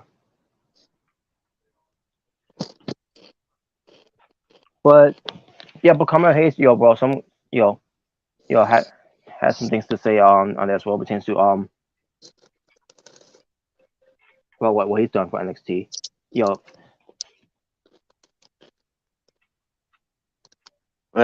was mentioning about Black and Gold. He said he won the NXT title at 26, and while Baron Corbin got cut from the Cardinals or Ravens or something like that. Yes, I remember that part. I was like, well, damn, he roasted Corbin on that one. Mm-hmm. And pretty much Carmelo Hayes said that no matter what, I'm him, and yeah, pretty much the same old, stuff like that. Mm-hmm. And of course, go ahead. And that was it. I mean, if you got anything else that I may have missed? Of course, Bruce, like always, tried to make Corbin look like he can out promo Carmelo Hayes, but obviously that was a fail. No, it wasn't. No, I mean, Baron Corbin wasn't bad, but at the same time, like, no. That's like trying to have Baron Corbin out promo CM Punk. Like that wouldn't even be a promo battle, or like a fair one. Or they tried to like what was Cena to The Rock, which that was bad. Yeah. But yeah, but anyway, fuck Baron Trashman. He better lose. Oh, there's nothing I forgot to mention. Thea Hale. Oh yeah. So Thea Hale with Duke Hudson, Charlie Dempsey, Drew Gulak, and the rest of the Chase University. They were there. The pep rally thing. Thea Hale was on fire with everything she was saying. She was pumped up and all. I'm like, this is why I like her.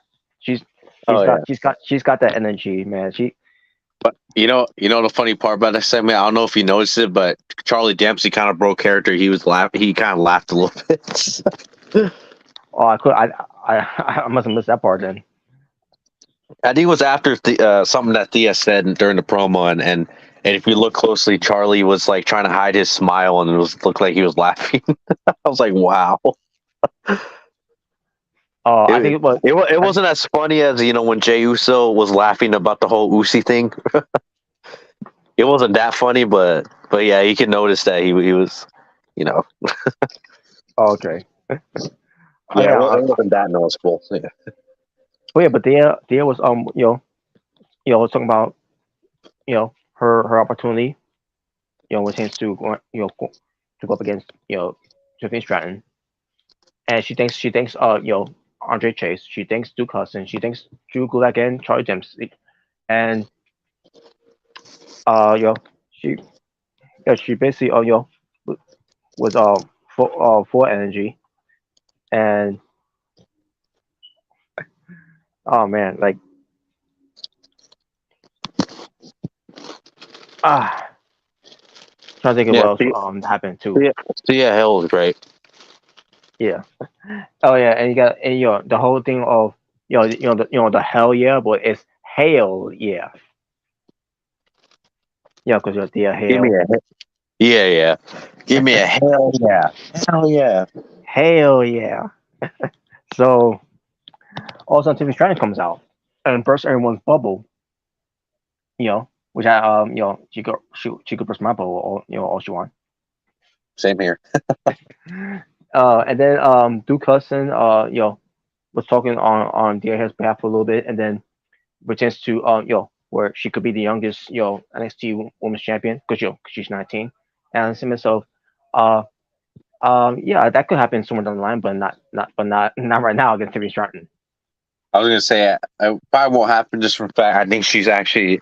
I mean, if she were to win it next week, she would actually beat Tyler Bates' youngest record, believe it or not. But Mm-hmm. but yeah, sadly that ain't happening. No. And then when Duke Hudson said that, Timmy Stratton gets on the mic again and says, "Don't make me gag," and I thought and I was thinking to myself, well, I wish I could make you gag. also, she did a little bit of Steiner math, if you know what I mean. In that promo Yes. too. Oh, yeah, she did too. Yeah, she did. He was like, "You have a 0% chance of winning." I'm like, "Oh, I bet that was a reference to the Scott Steiner promo." I guarantee you it was. You have And a 0% chance of winning at sacrifice. and then Dia Hill talks about how she's gonna make her tap. Because Drew Gulak and Charles Dempsey are to touch some submission holds, whatever. And then Tiffany was like, "You're not gonna make me tap out." And then also Dia gets her into the Kimura lock, and Tiffany Stratton immediately just taps out. Yep. And I'll be honest. I actually didn't mind the segment too much. I actually kind of liked it. Yeah, I liked the segment. Yeah. And yes, yeah, you heard it right, folks. For someone who's not big on Chase University, yeah, I actually like the segment. No, we should have Andre Chase come out. Oh God. Even if he was there, that's just how that just was too. I thought it was passable. So Yeah. Also, I heard he's dealing with an injury. That's why he hasn't been around. oh, okay, but Like a legit injury, not from the spear, obviously, but I wish it could have been a better beatdown. I'm not saying beat him a beat beat him down to a point where he's permanently injured, but yeah. whatever. I'm But yeah, from the phone. huh? Looking good, Carlos.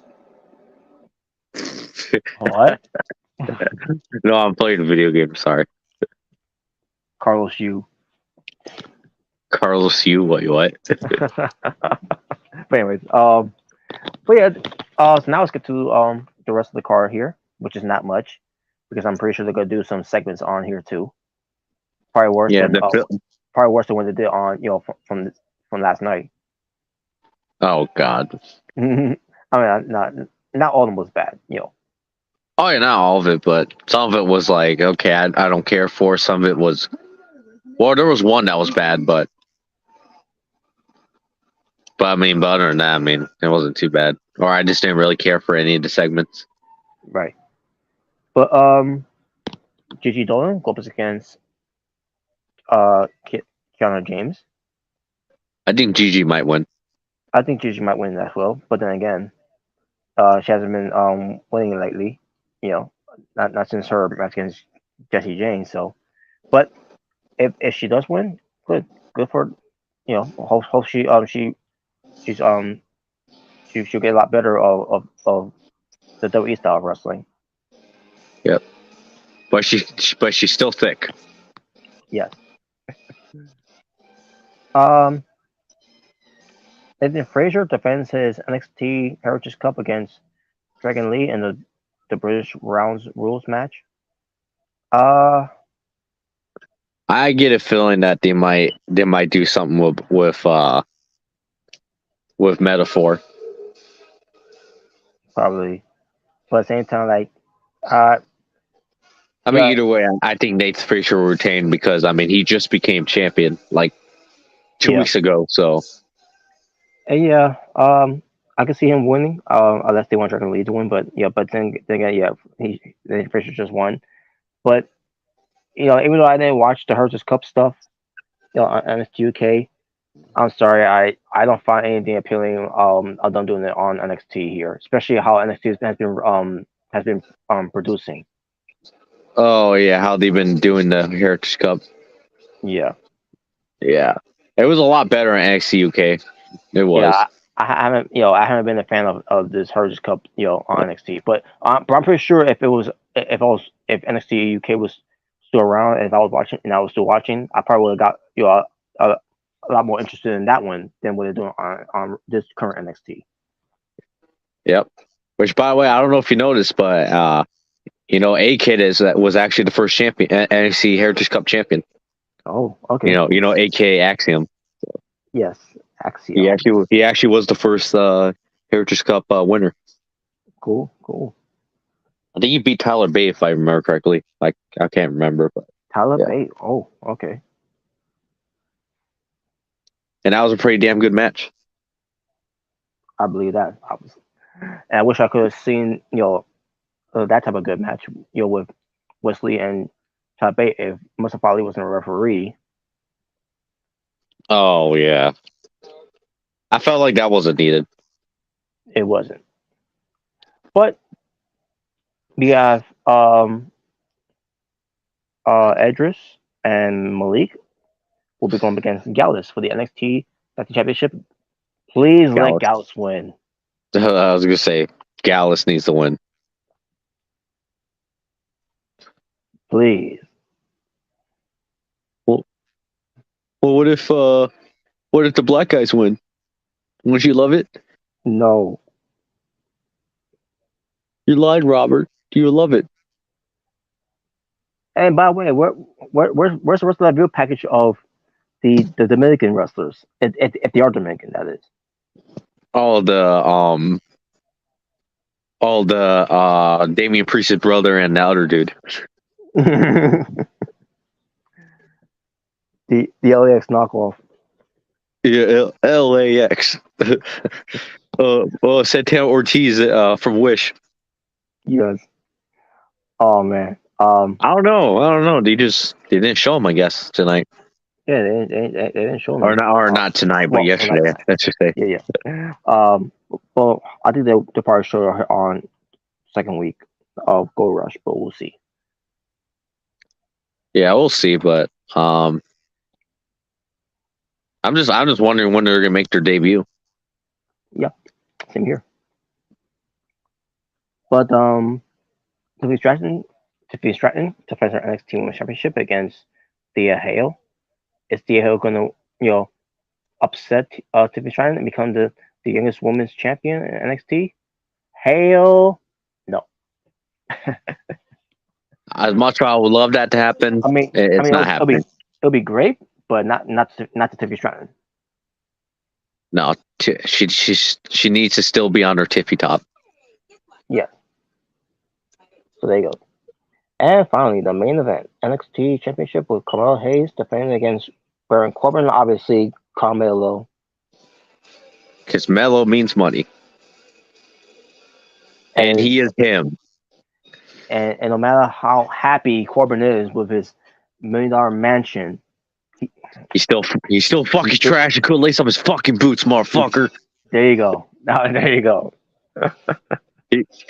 He's so trash. He couldn't even lace up Trick Williams' fucking boots, motherfucker. Yes, exactly. So fuck Baron Trashman. Fuck bum ass Corbin. Jeez. But yeah, that's all I gotta say. There you go. But jeez, man. All right. If But that's I'll say this though.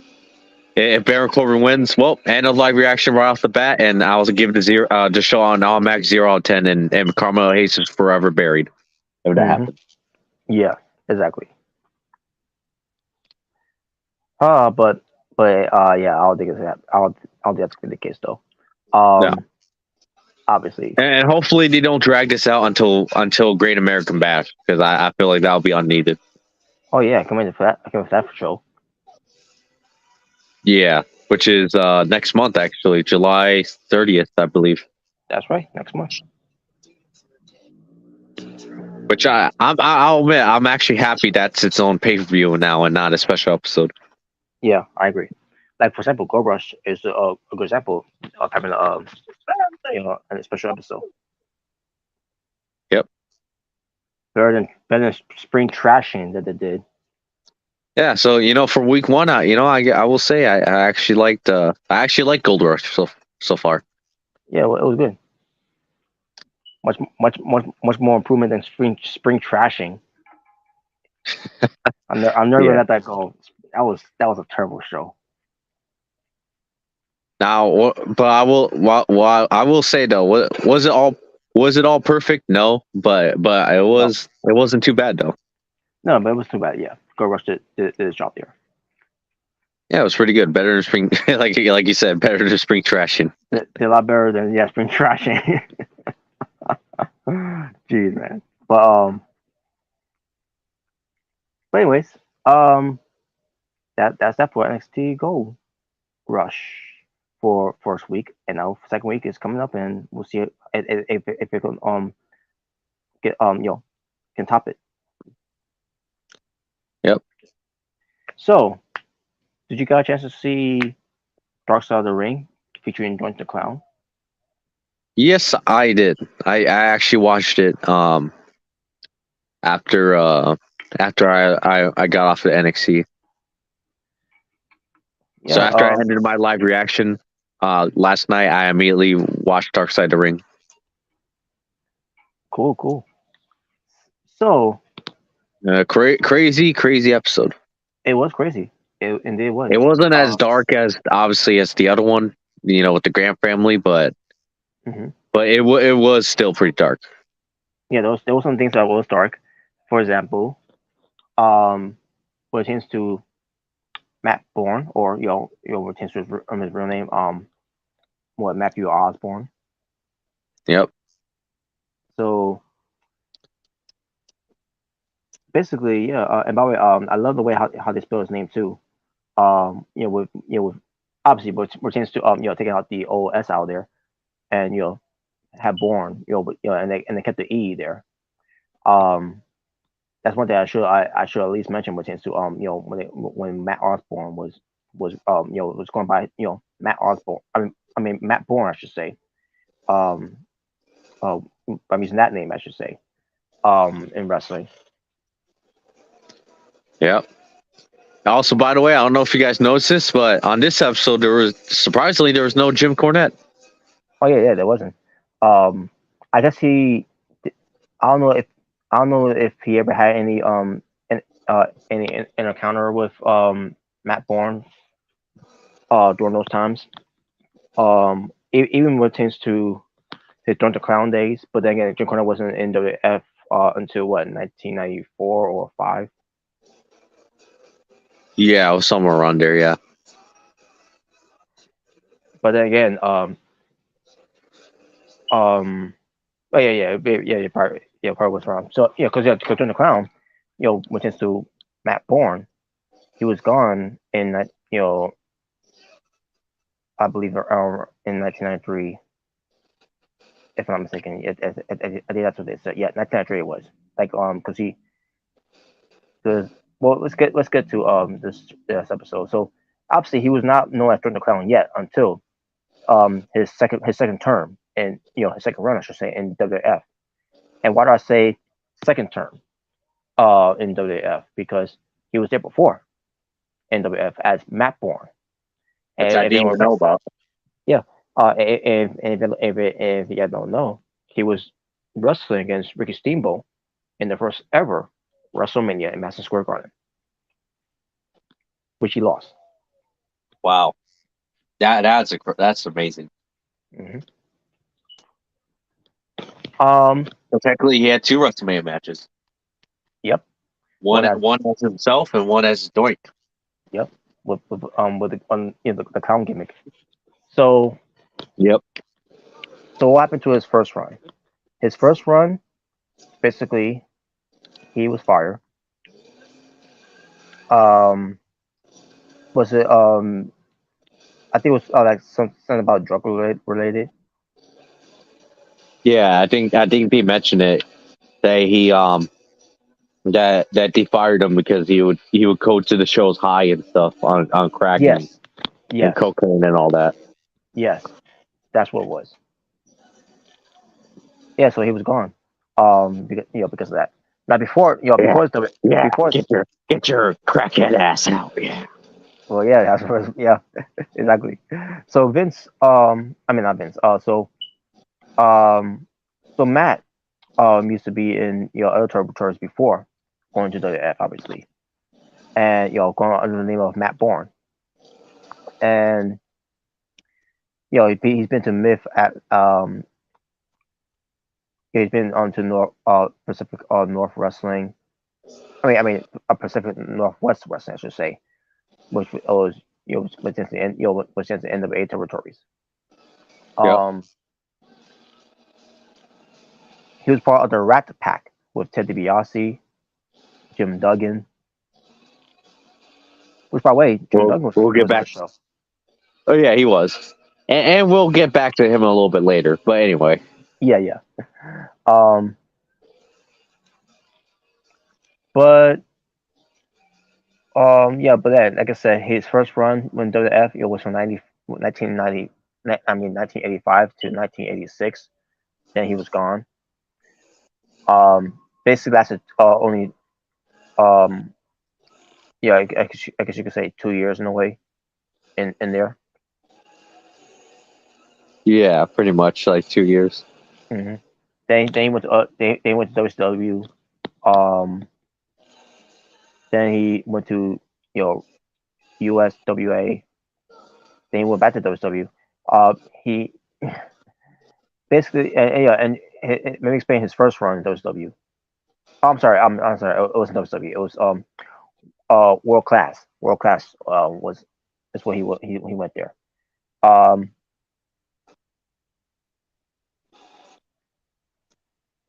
So World Class. Yeah, it was World Class Championship Wrestling. So he was part of World Class. He was part of US WA, and then he's part of WCW. And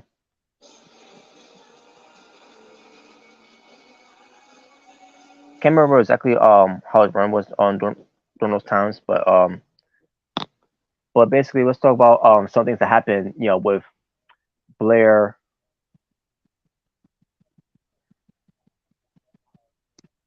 Brian B. Blair, I meant to say. Brian B. Blair. Brian B. Blair. I was saying his last name first. You probably were thinking of Blair Davenport. Yeah, I was. Oh man. So they were at a bar, and I guess this was. He was in the episode this week too. Yeah, he was. Last week he was on the Graham family. Mm-hmm. And Tom Pritchard was too, by the way. Yeah, Tom Pritchard, yeah. Dr. Tom Pritchard. Still a way better wrestling mind than his idiot brother. Yes, exactly. But we got someone.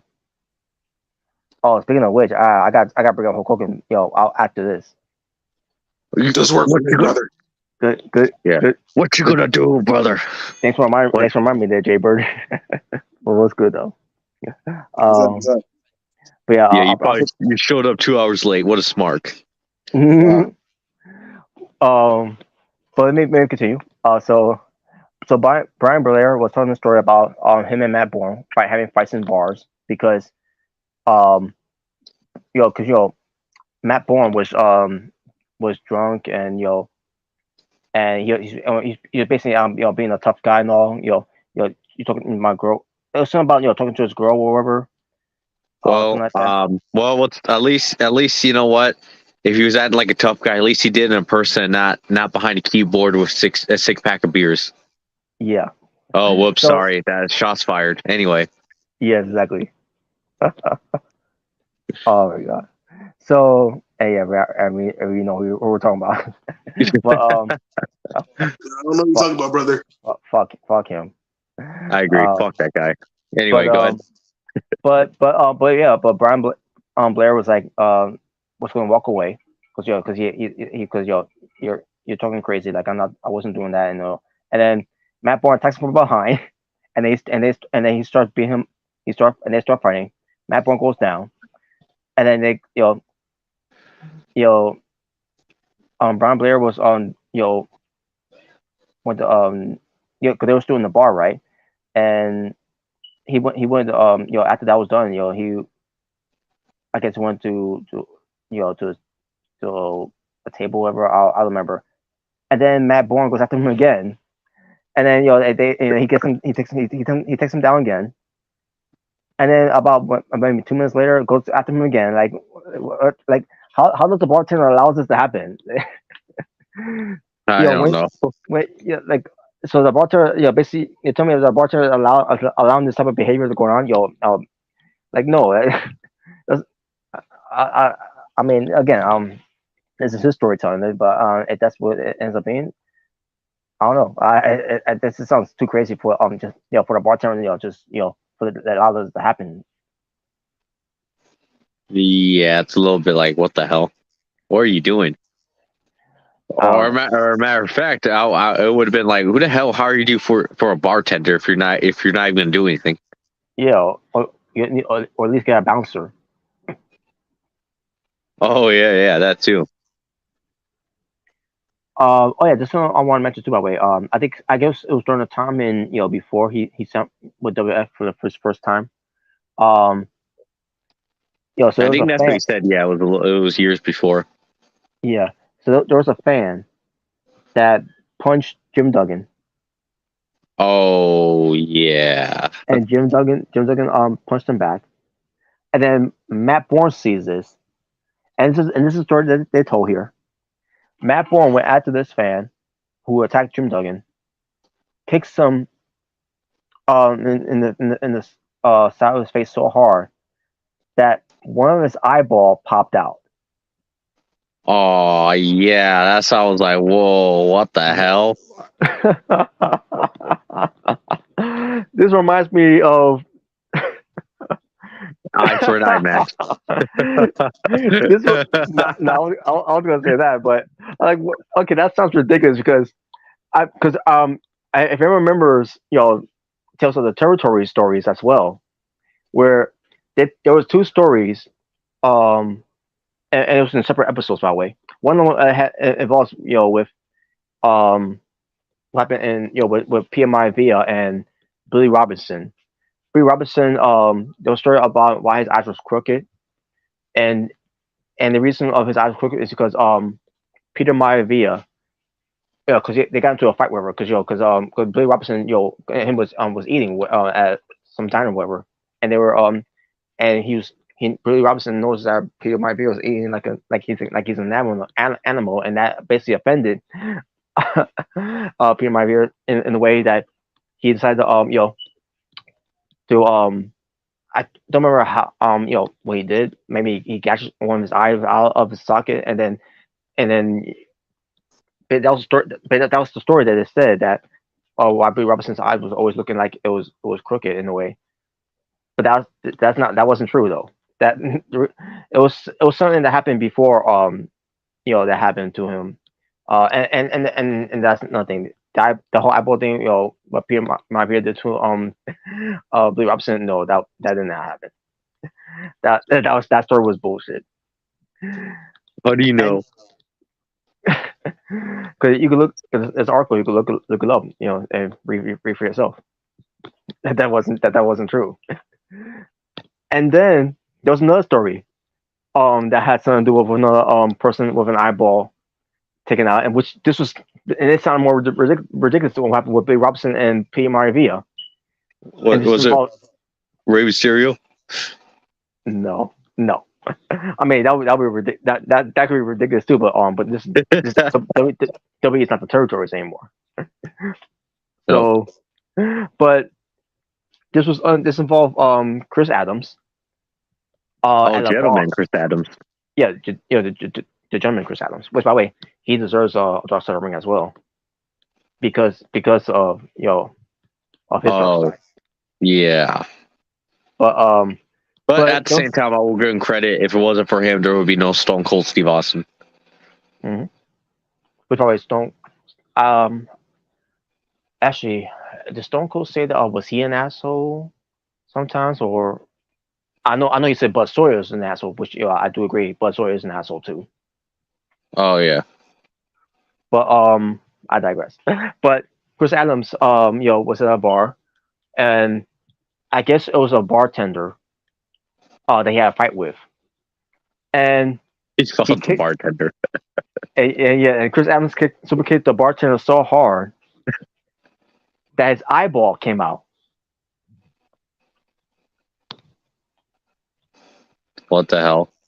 So literally almost a similar situation to what they were describing with a super kick knocked the eyeball out of this bartender. That must have been one Sweet Chin Music. Like, what the hell? Like, well, maybe that's why CM Punk was was worried about what happened at the Medium Scrum, because he was worried that the Young Bucks will super kick that his eyeball would popping out. You know what, Robert? You know what we're gonna do? We're gonna have all these guys in one match, and they're all gonna have an eye for an eye match. Oh my god, man! But yeah, when I'm hearing this, when I'm hearing a story like this, about an eyeball being popped out, I say to myself, okay, I think that story just sounds ridiculous. No, that's real.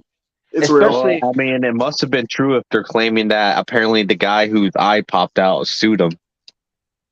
Oh yeah, the fan did sue him though, because but if that is true, I'm pretty sure there is an article about it. But if there isn't, I don't know whatever.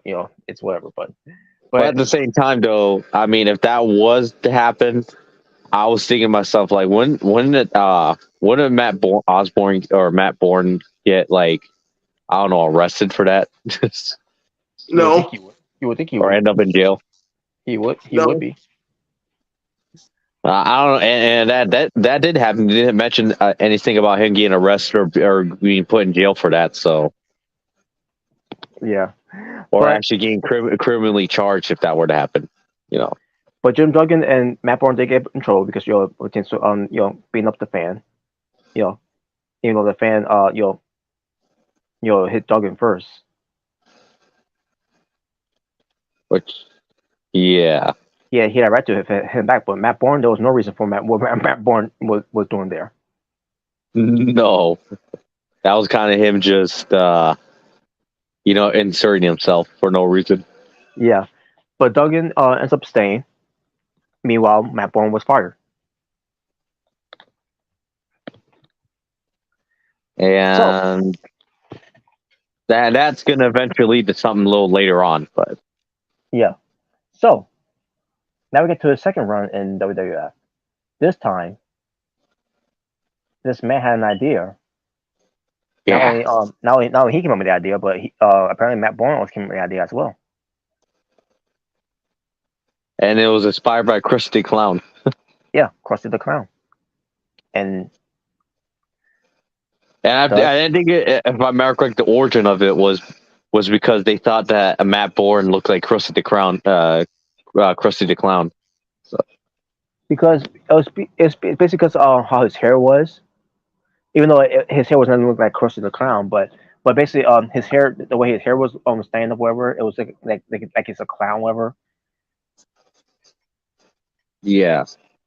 So this is what they and so they come up with the gimmick of going to Clown, who is a villain, you know, And it's one of those and things where like you expect it to be bad, but it actually turned out to be the exact opposite yeah, for Matt Bourne.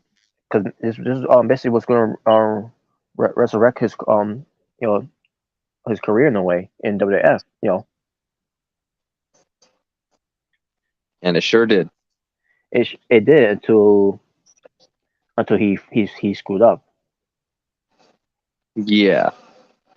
So yeah, his first WrestleMania was as Matt Bourne, but his second WrestleMania was as Dr. Clown, and it ended because um He wrestled Crush, wasn't it? yeah he was against Crush, um and Dr. Clown was smoking weed, on drugs, whatever. Literally being Krusty Clown in real life.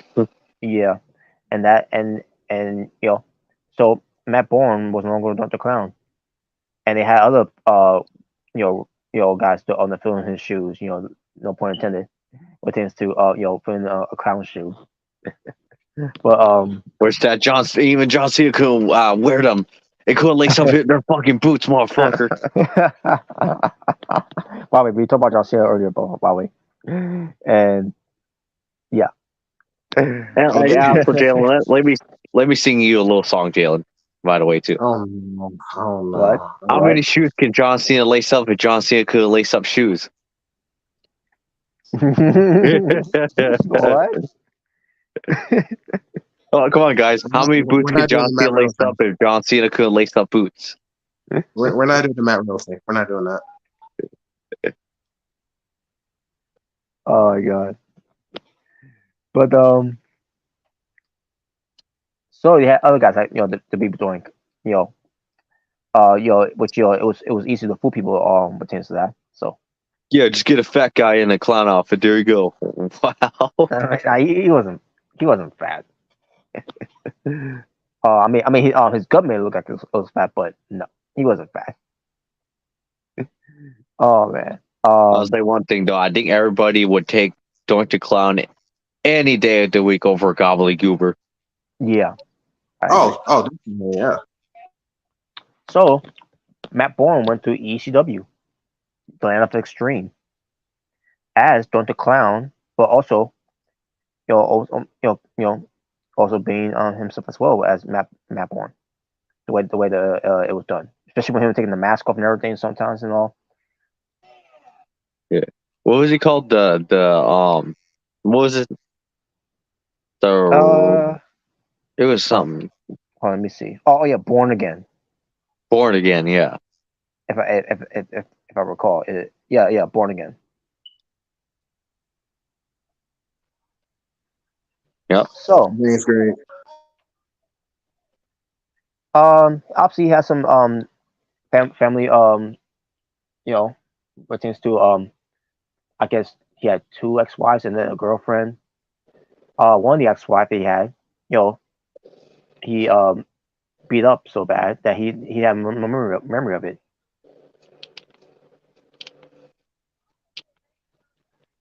Yeah, and that's the drugs right there. The drugs and the alcohol, yeah, that's that type of thing. He had, if I recall, he had two kids, right? 4 kids, but they only really mentioned 2. Okay, but yeah, only mentioned 2. Okay, and the daughter was on the show, by the way. Yeah, which I think that was his youngest daughter, I believe. I think so. Yeah. Well, I don't know how many. Well, I don't know who the other 2 kids were because they never showed them in the show. So, but yeah, his daughter was on there. Mm-hmm. Yeah, exactly. And dude, she looked a lot like him. Mm-hmm. Yeah, she did. But now we get to the part with Jim Duggan. Oh boy. So, I'll try to remember what event it was that they did it. but I can't remember if he was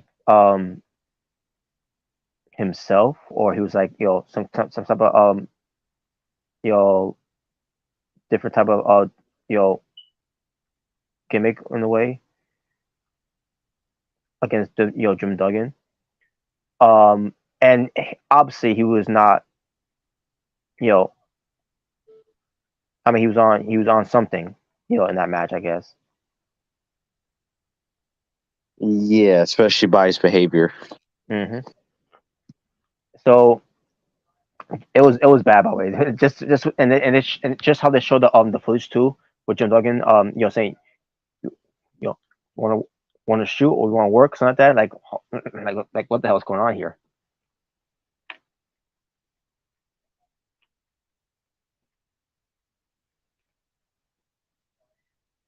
Hold on a moment.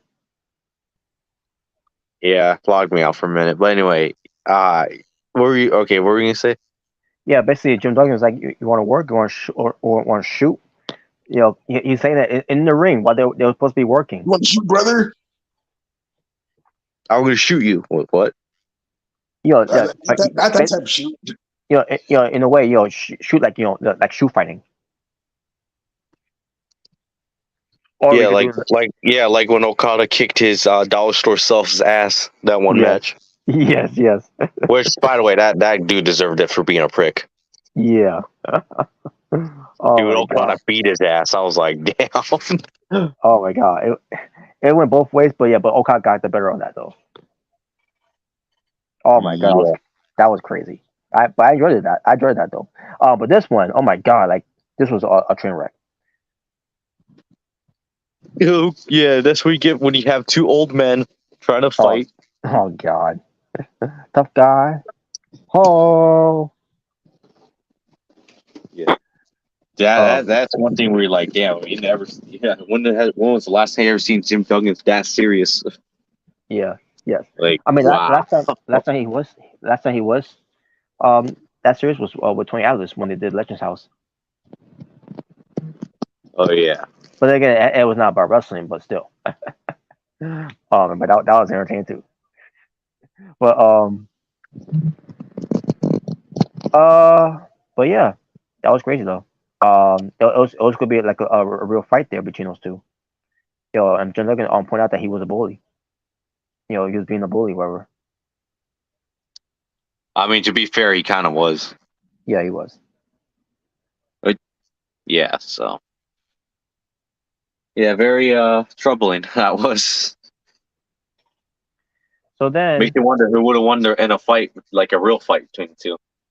Yeah, it makes you wonder too. By the way, yeah. So because they're both tough in the ways.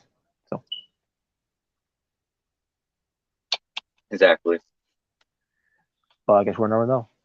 But anyways, so we get to the part where he was with he had a girlfriend who he met on Facebook, and they met, and and from there, now again pertains to being with this girl that he had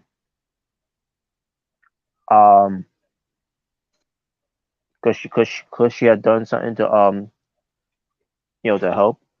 I mean, yeah, she could have. After 9 hours. But after 9 hours, like I don't know. She, it's ridiculous, man. It's I felt like she was lying about half the stuff she was saying. I feel that I kind of felt that too in a way. Yeah. So yeah, just it did lead to his death because she did nothing. Fat bitch. This I never knew about this, by the way. I didn't even know who she was, to be honest. Yeah, me either. I had no idea who she was. But she apparently she's also in the wrestling business too, as some, of a gimmick of her being a nurse, whatever. Which I never heard of. I never heard of either. I never heard of either. I'm like, okay. I mean, it was probably something stupid too. So I mean, not that I even care, anyways. Yeah, it was gonna be like Joker and Harley Quinn type of gimmick, whatever. No. But yeah, but the family, felt like that she didn't do anything to help, to save his life, whatever. Yeah. And you can tell when someone's overdosing, and it was pretty obvious that he was overdosing. Mm-hmm. And if that was me, there is no way I'm waiting 9 hours. No, I'll immediately be calling 911 right off the bat. Mm-hmm.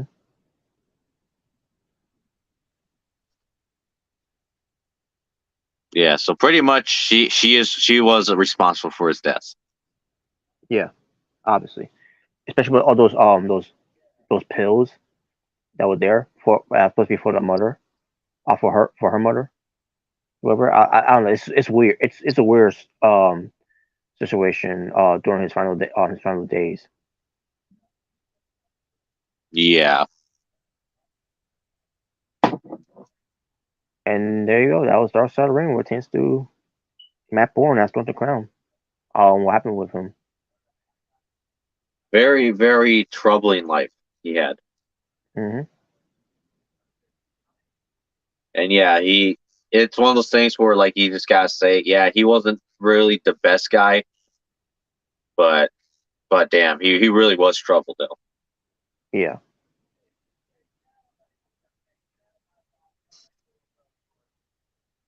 But yeah, so rest in peace, Matt Bourne.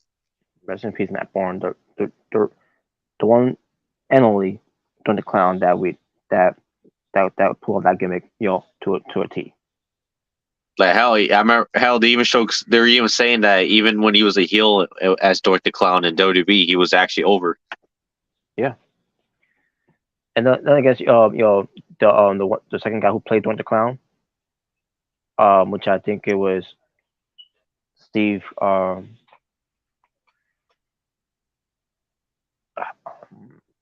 on a second.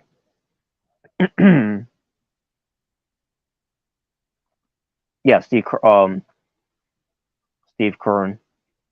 who was Skinner before he they decided have be be Clown the replacement in a way. So wow. But it's whatever, man. And yeah, other people too as also Doink the Clown, but yeah, a midget guy was the Doink the Clown.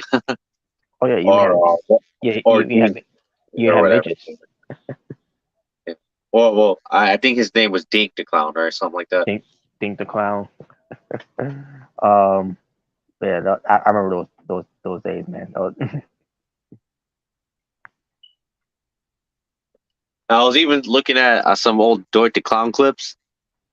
Dude, I can tell he actually was over. There was one clip where I think he was entering the ring and people popped when they heard his music.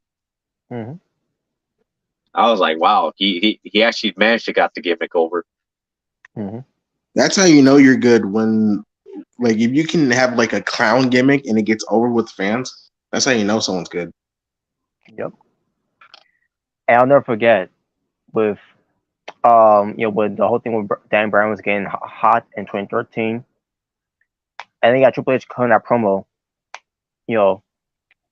comparing Dan Bryan's getting cheer like Dr. Clown getting cheer, like you son Well, of I mean, he's like, well, I mean, he's not wrong. It's the same thing. You dumb shit.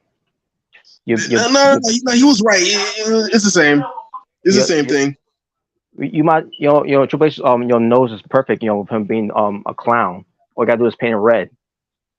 and if he still had his long hair, just dye it green.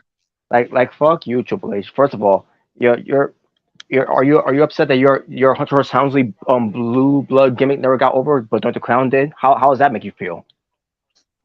Yeah, great. Triple Clown. Well, it doesn't matter because I became first I became DX, and then I became the game, and then that made me a legend. So, yeah, help to get over. Meanwhile, Matt Bourne. Hey, sometimes you need help. Matt Bourne didn't need any help to get over. Oh my god. Hey, some people are different. Sometimes you need help. Well, China didn't need help. And look how look how she got over. That bitch needed my help. Wow.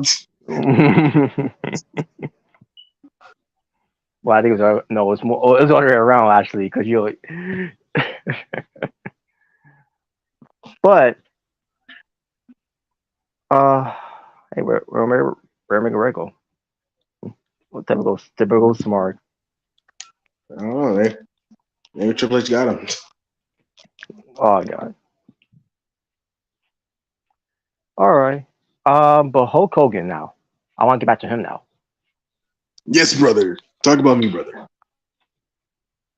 So it was the whole thing with with the 1993 WrestleMania, WrestleMania 9, Caesar's Palace. So WrestleMania. Oh, yeah, yeah. Obviously, you know the whole thing with Bret Hart versus Yokozuna happened, and then Yokozuna won, and then Hulk Hogan just comes out to the AL Bret Hart, to see because he got screwed over or whatever, and then he had to win the title. Well, I mean, he got Bret Hart's permission, so it's okay. Okay. Oh yeah, that's why. Typical smart, not charging his phone. How ironic. Yeah. But anyways, so yeah, obviously we already know whole thing with Hogan winning, right? So it's just there's a story behind this. Okay. So Hogan, the story here was that and I heard about this before, so the story here and this comes from this comes from Bret Hart, where it was gonna build up between Hulk Hogan versus Bret Hart. But obviously first, Yokozuna had to get a shot against Hulk Hogan because of that spot they did. Yeah. So obviously and Hogan did wrestle against Yokozuna at King of the Ring for that. Yokozuna got his title rematch. Because it was unfair that he only lost it that way. Even though Mr. Fuji I know people could say, well, if Mr. Fuji couldn't do that and you was okay with it, how come you was okay with Smart Sterling saying about Jay Cargill defending her title? I wasn't okay with that either. Smart Sterling sucks. First of all, he ain't no legend. He Mr. Fuji even with him being gone is will be more of a legend, be more remembered than that piece of scummy not over who can't draw a fucking dime and Smart Sterling. Fuck him. Smart Mark Sterling makes Adam Pearce look like Teddy Long. That's how bad he is. Oh god, that's how bad it is now. But so yeah, the whole thing was so basically Hogan was gonna be the one to go over Yokozuna at at the King of the Ring instead of the other way around. And there's a reason why for it, because Bret Hart was gonna win the King of the Ring, which he did. And even if Hogan wasn't gonna be with the company for that long either, Bret Hart was still out with the idea of winning King of the Ring. Because he got fucked over. Bret Hart got fucked over. Because Hulk Hogan did not want to put over Bret Hart, which is to the upcoming SummerSlam on that year. It was supposed to be Bret Hart versus Hulk Hogan, and there was a poster of it where where it was Hogan and Bret Hart. Basically what they did with his man did with Brock Lesnar and Roman Reigns on that Raw Go Home show for WrestleMania. Playing tug of war with the title. If you remember that, for WrestleMania, leading to WrestleMania 31.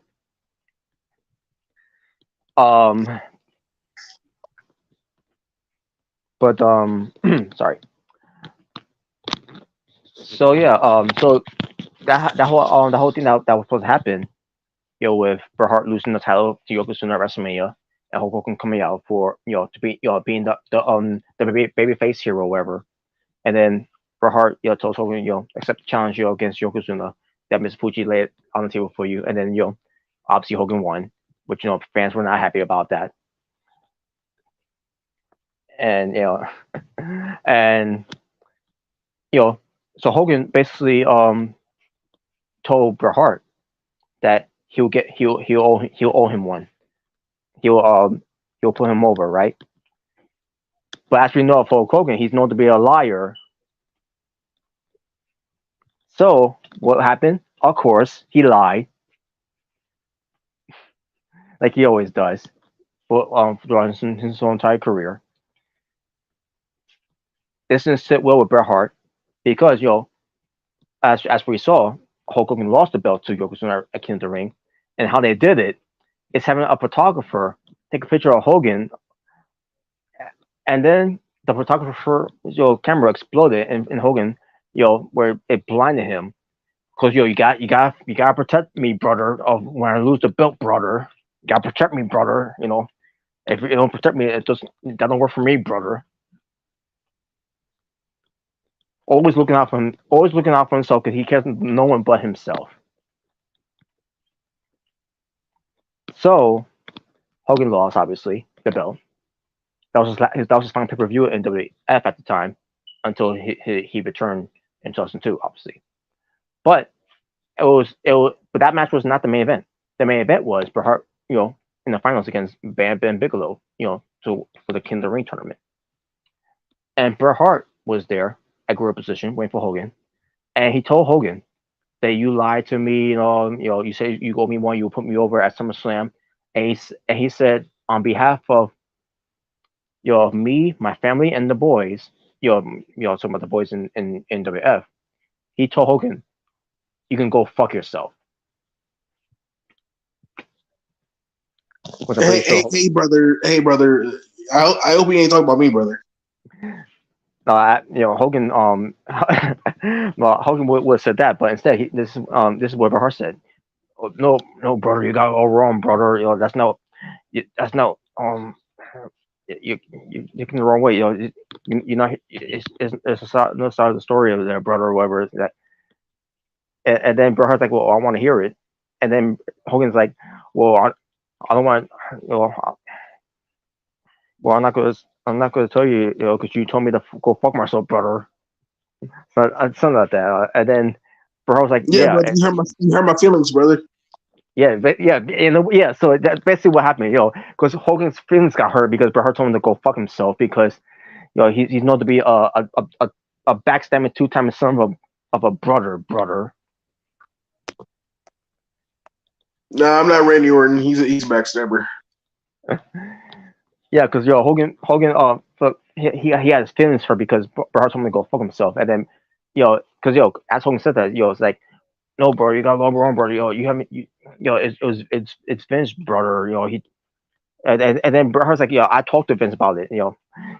He told me exactly what he told me. And then but brother, you don't understand, brother. You ever heard my side, brother? Something like that. And Bret Hart's like, well, what? He wants to hear it. And like, well, I'm not gonna tell you because you told me to go fuck myself, brother. And then Bret Hart's like, exactly. And I'm gonna say it to you again, you go fuck yourself. And then he went to have his match.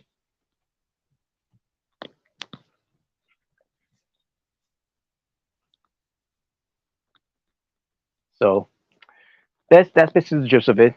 So yeah, Bret Hart versus Hulk Hogan never happened, and it's a good reason why that Hogan didn't want to face Bret Hart, because he would have been exposed of a straight wrestler that he is in Hulk Hogan against Bret Hart. No, brother. Hey, brother. I was in New Japan, brother. Let's tell you something. Oh my gosh, he did. Worked good in Japan. You can see for yourself there. But against someone like Bret Hart, no, Bret Hart will definitely smoke him in that ring. Even if they would have a match in New Japan, maybe Hogan will have a slight chance, but not that type of chance. Which is Bret Hart being trained in the Stewart's dungeon, which seems to be a technical wrestler. But yeah, so And it was also stories about Bret Hart talk about where he also could have had a match against Austin Warrior at one point, but that never happened. Maybe that never came about because Warrior um also was supposed to work a program with Jake Roberts, but that also never happened either.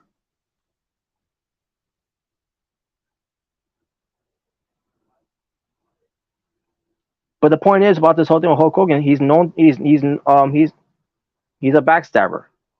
He backstabbed Sting from Starcade, backstabbed Bret Hart, during that time.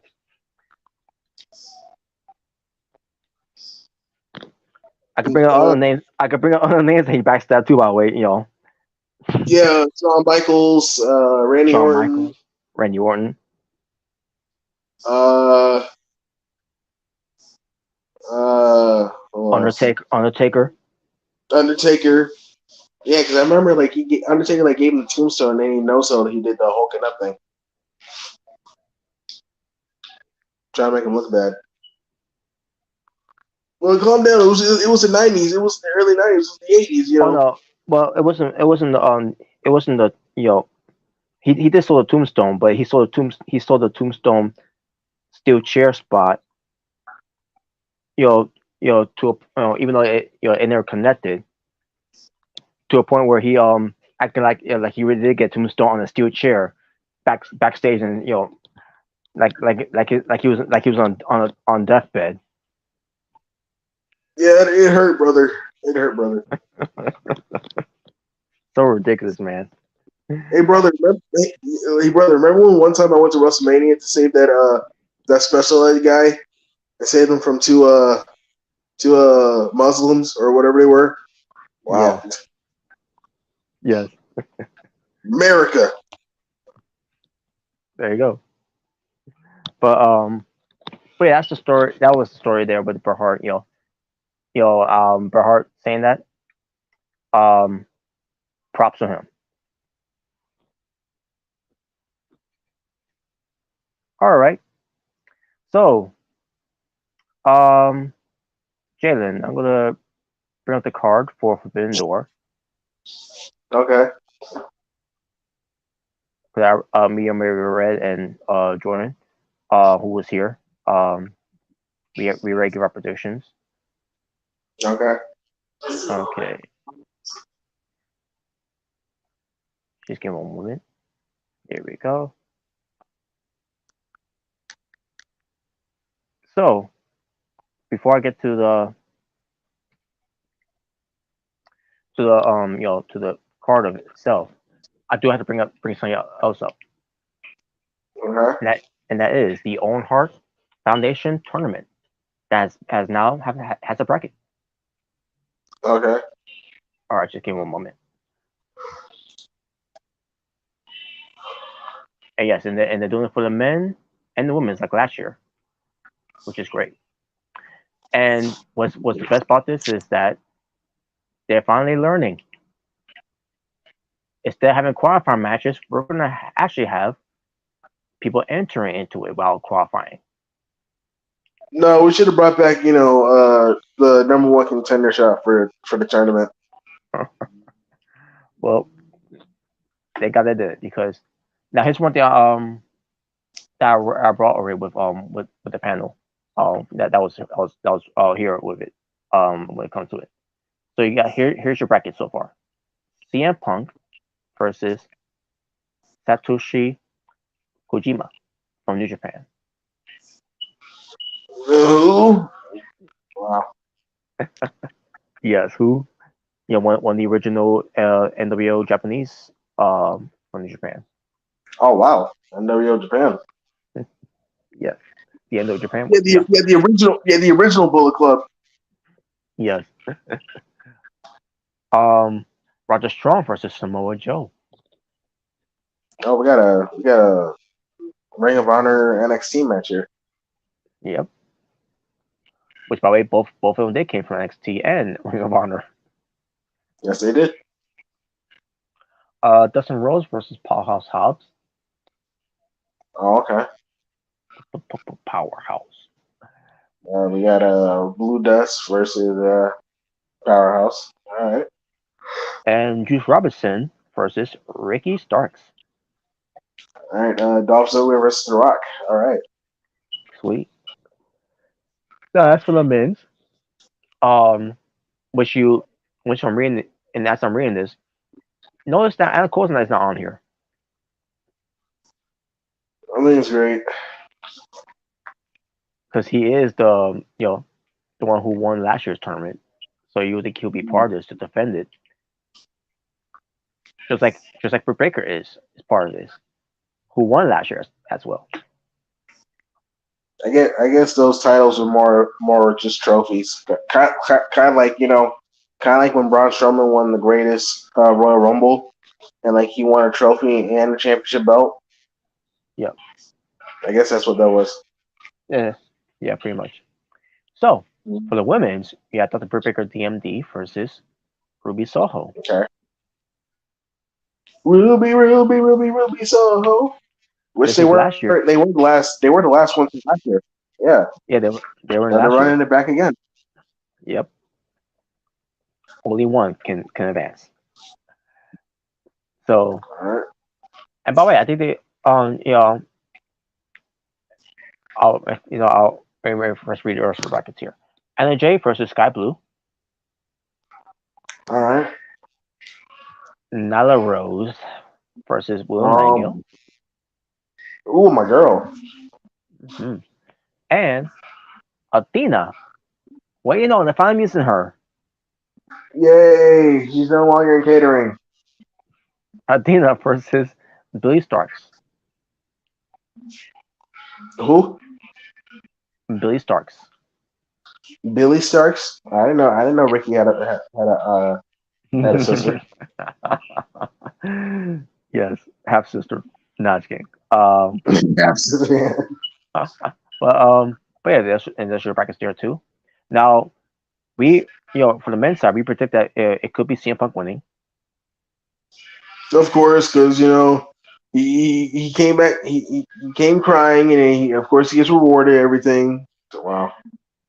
Well, my reasoning of why I think he should win it. Obviously Omega Red thinks he should win it as well.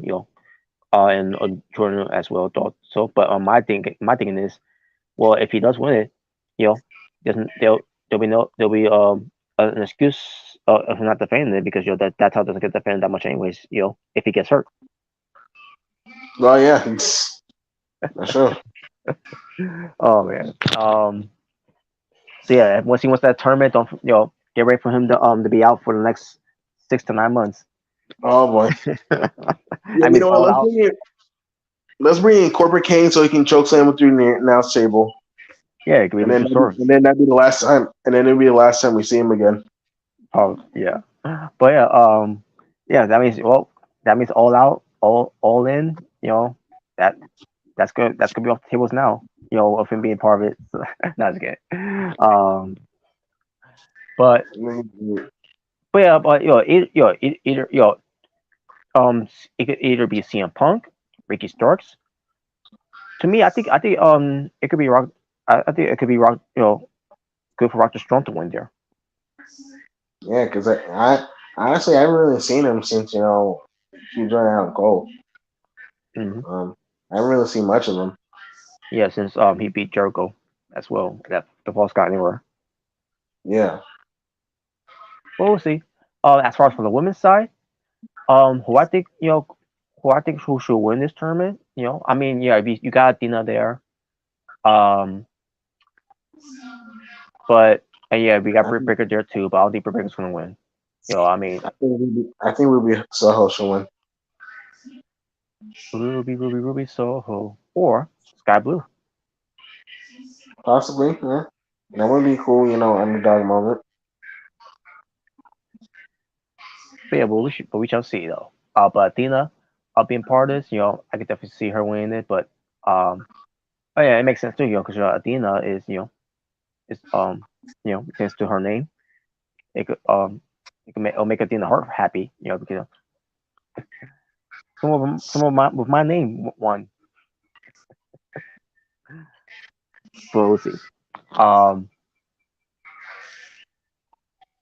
yeah, and by the way, the belts looks different now.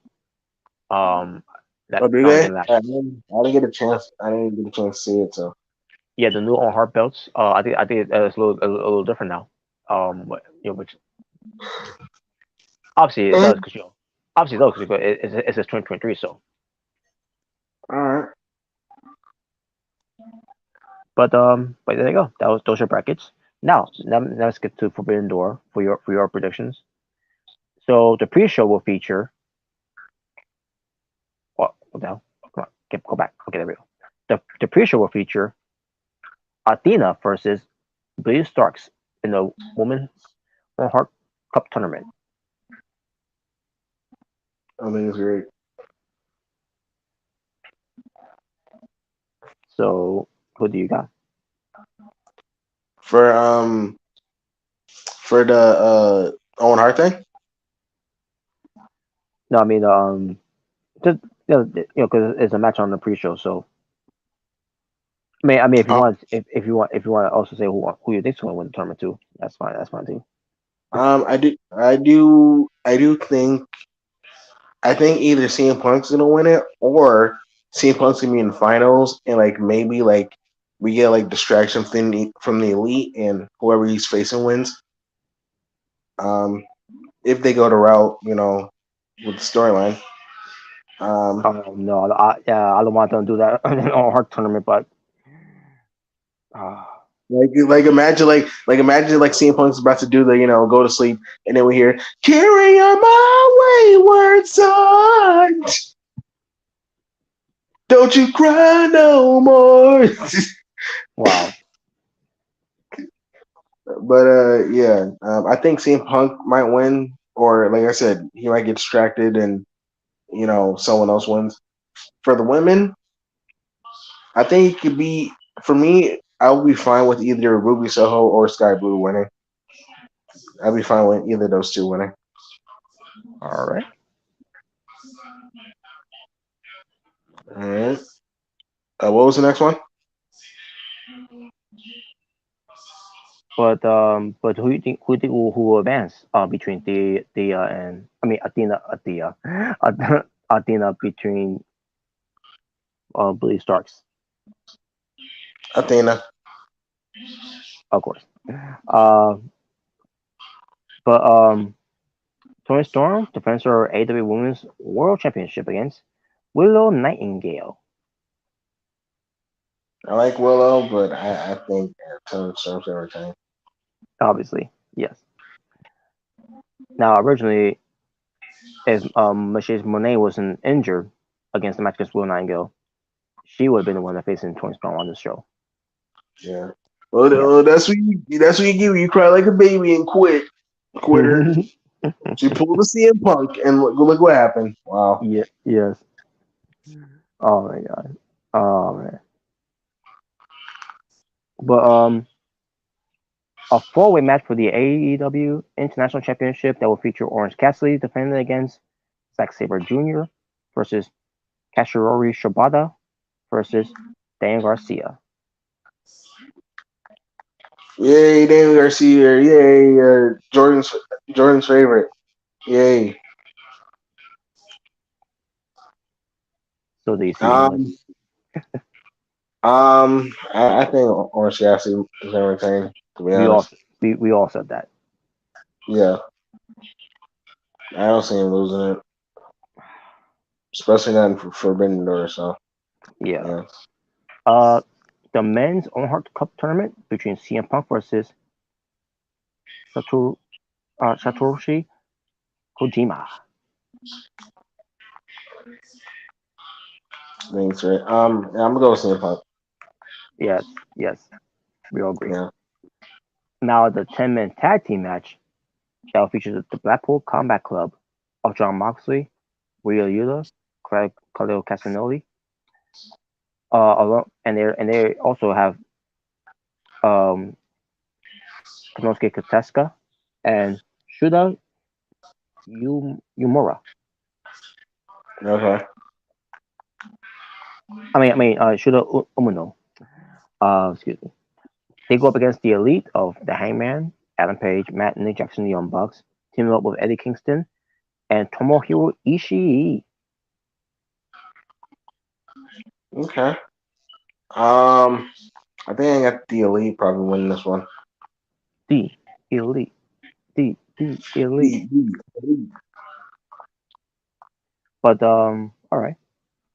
Now we got Chris Jericho with with Your Sammy favorite? Guevara and Minoru Suzuki. They go up against Sting, Darby Allin, and a partner to be announced. And they will they will announce that on Collision before this Sunday's Forbidden Door. They're gonna announce their partner. Yep. Who that may Really? be? Who knows? Honestly, I would have kept it a surprise, but okay. Yeah, I think I you said would keep it a surprise too, to be honest. yeah. You said it's Darby and who else in the team? It's Sting. Oh, right, same. Okay. I think Darby and Sting and whoever the partner is.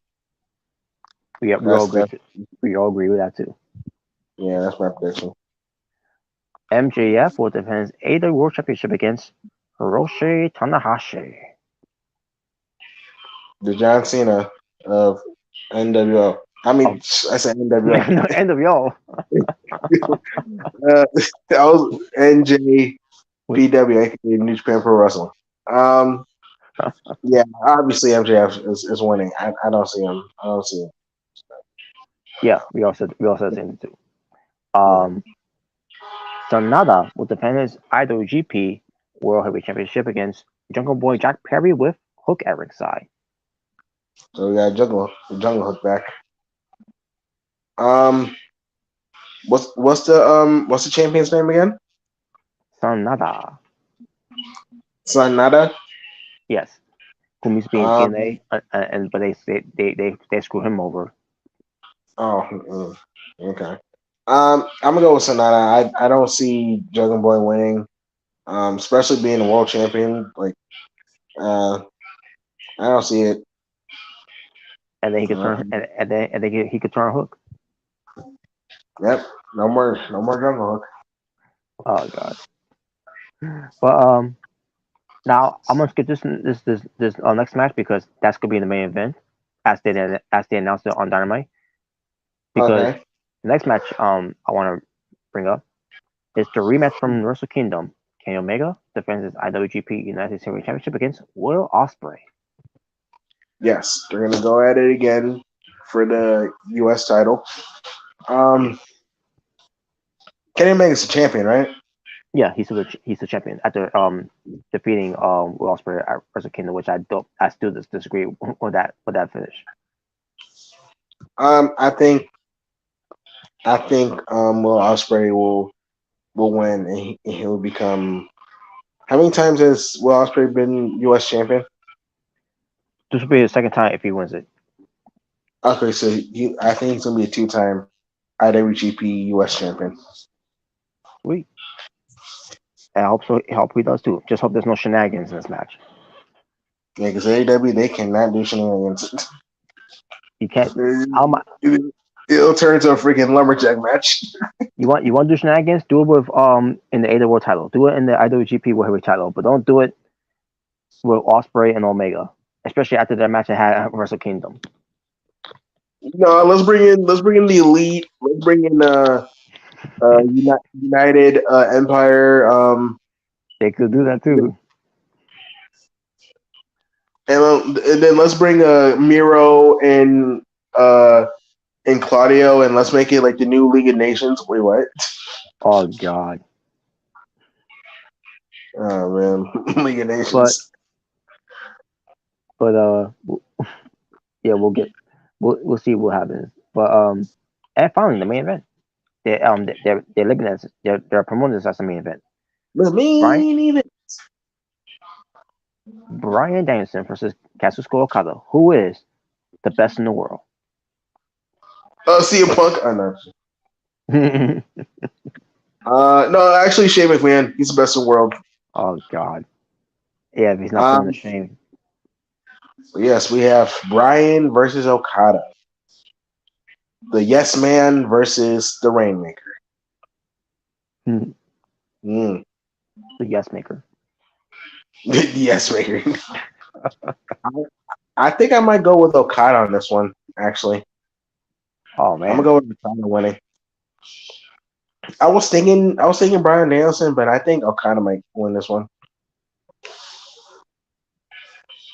Oh man. Yeah. So yeah, All that's right. my prediction. All right. There you go. All right. So now that out of the way, NXT Go Rush. What'd you thought about the show?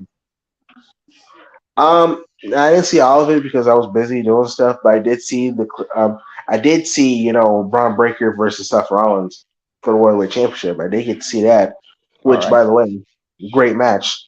It was. Yeah. Really good match and made Braun Breaker look good. I mean, obviously Braun Breaker always looks good, in his matches. But this made him look main roster ready. Definitely. Like, Yep. I agree. yeah. He had a really good match with Seth Rollins. Yeah, obviously, Seth Rollins is super over with fans, with the, whoa, like, obviously. Hmm. Really good match, really good worldwide title match, Seth Rollins so far has been killing as world champion. And then obviously, Finn Balor, he was pretty much pulling the Braun Strowman. I'm not finished with you, and he just attacked him. He beat him. He attacked him. He beat him down. I think he was in the middle for the coup de grace. Obviously, the security referees came. Or no, I think Carmella Hayes came. Carmella Entra came, and he get to do it. So he was pretty much going to do the same thing he did on Raw, but that was stopped. So yeah.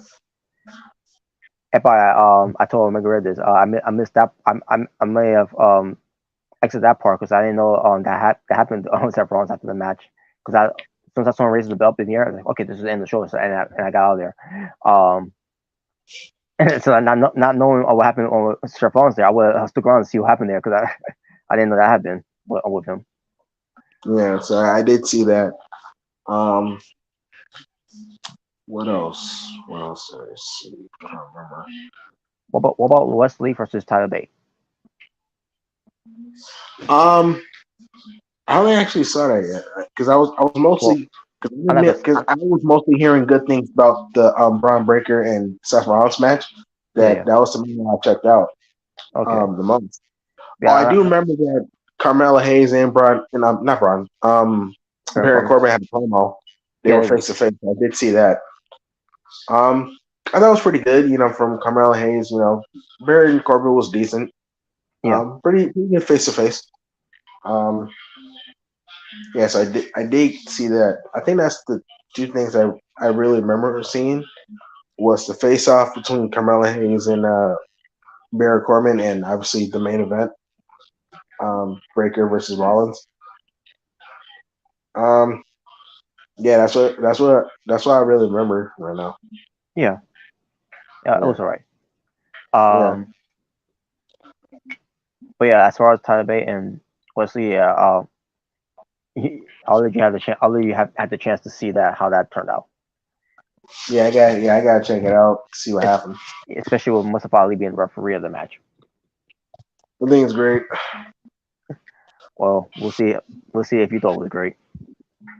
Yeah. So. But on the Super Draft Tag Team match, that will determine who will become the contenders for the NXT Tag Team titles. I forget who won actually. I'm trying to remember. Well, you had the Edris and Malik in there. You had Brooks and Josh in there. Mm-hmm. And you had Hank and Tank in there. Okay. Yeah, I didn't really.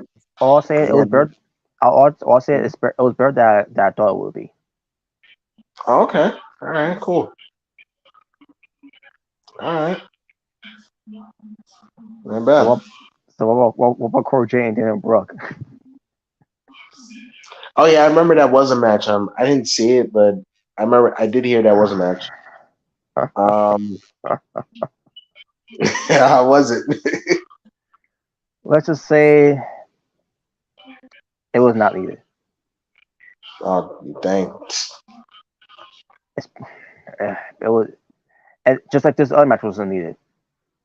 The Men of What? 4 versus Valentina and Yulisa. It was it a women's tag team match? Yeah, Yay! and it was only I'll just it wasn't long either, so it didn't overstay its welcome. Yeah, you're just being sexist, Robert. You know, typical. Well, No, you just want the women. You just want the women to have 2-minute matches. That's what you want. Because you're sexist. Oh my god! I wish Corjay and Jane Brooke was a 2-minute match after what they having there. See, proof. Give Dan Brooke a chance. Give Dan Brooke a chance. You know. Yeah, maybe NXT will help her out. Just give her a chance. She just came in. Yeah, with these NXT fickle fans, well, I'm glad they didn't give her a chance because, well, again, you'll see once you get a chance. Okay. I don't know why it's not on Peacock yet though.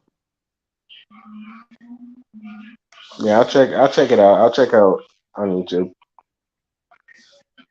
But yeah, if it shows on YouTube, maybe they'll do better justice of it. But then again, there was no saving those 2 matches for the women. No, you're just sexist, Robert. That's what it is.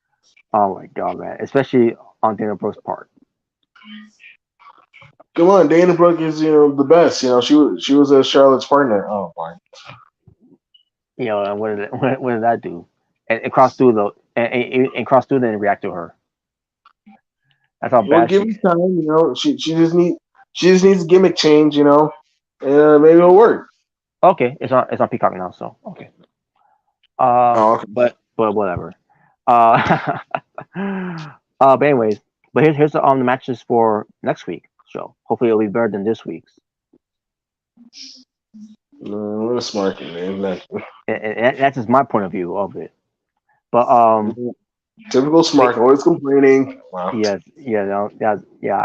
there's no reason for me to complain, right? But anyways, but Gigi Dolan will go up against John James. Another match that has nothing to do with championships. Neither did Roman Reigns versus Eric Rowan in that one Clash of Champions. Yeah, I know. But it was still awesome. But these 2 are former tag team champions. Yeah, which is going to be unified because it's coming Friday. Yeah, so what? That means that the champions can come to any show then.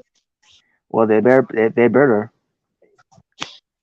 Yeah, so stop crying.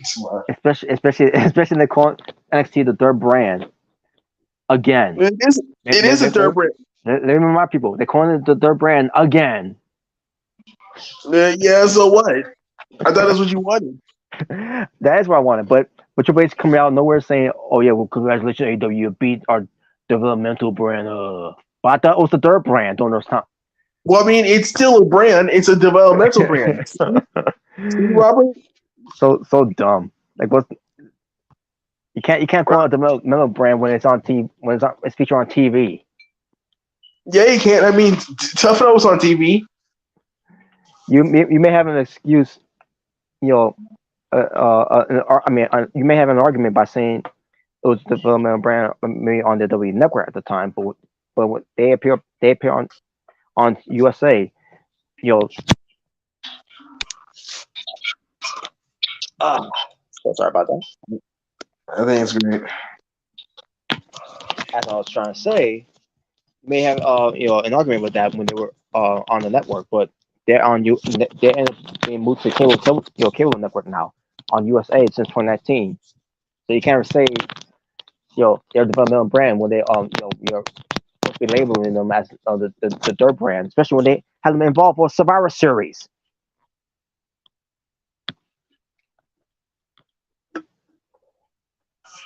We just wanted we just gave them a bonus. Like, all right, we'll play Survivor Series. You can stop crying. Wow. and they won. Yeah, top that AEW. Wow. Wow. Well, but anyways, um, but yeah, it's that match. Gigi Dolan versus Kieran James. Who you just gonna win? I think Gigi Dolan. Yeah, we felt the same way too. Yeah. If she's managed to get used to the WWE style of wrestling. No tampons. Oh boy. Oh, I'm gonna say that too. Wow. Wow. But anyways, Nathan Fraser will defend his NXT Heritage Cup in the Bridge Rounds Rules match against Dragon Lee. Ooh, that should be an interesting match. Yeah, it should be. All right, not bad.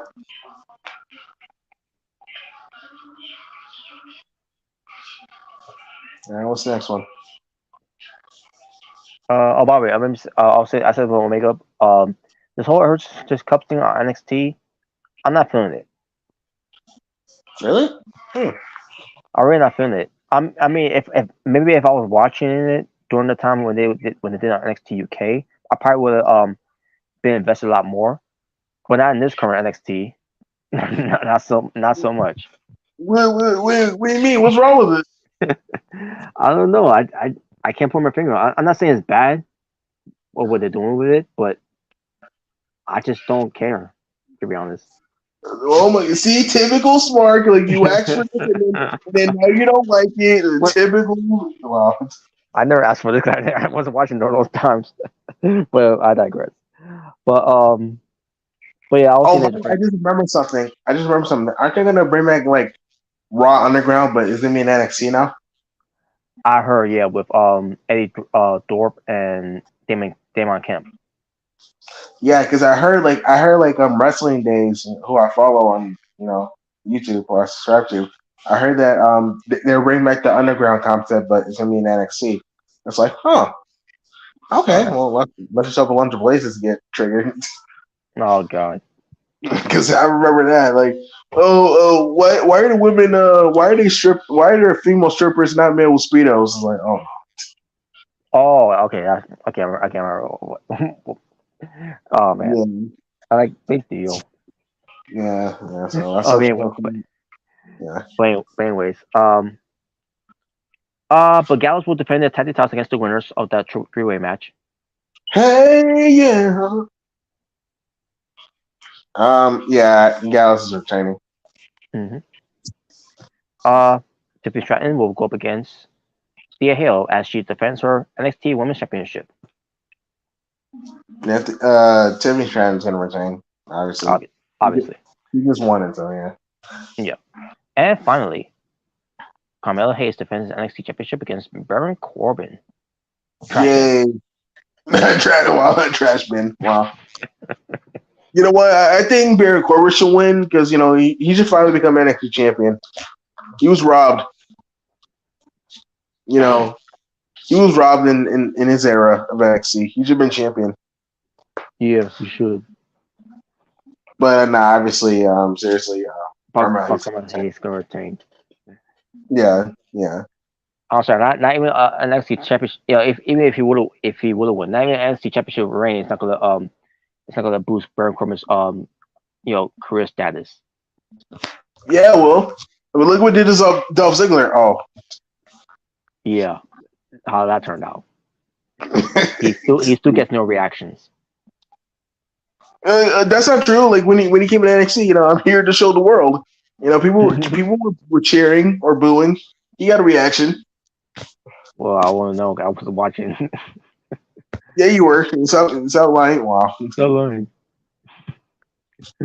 Oh man, but there you go. That's gonna be for next week's NXT show, and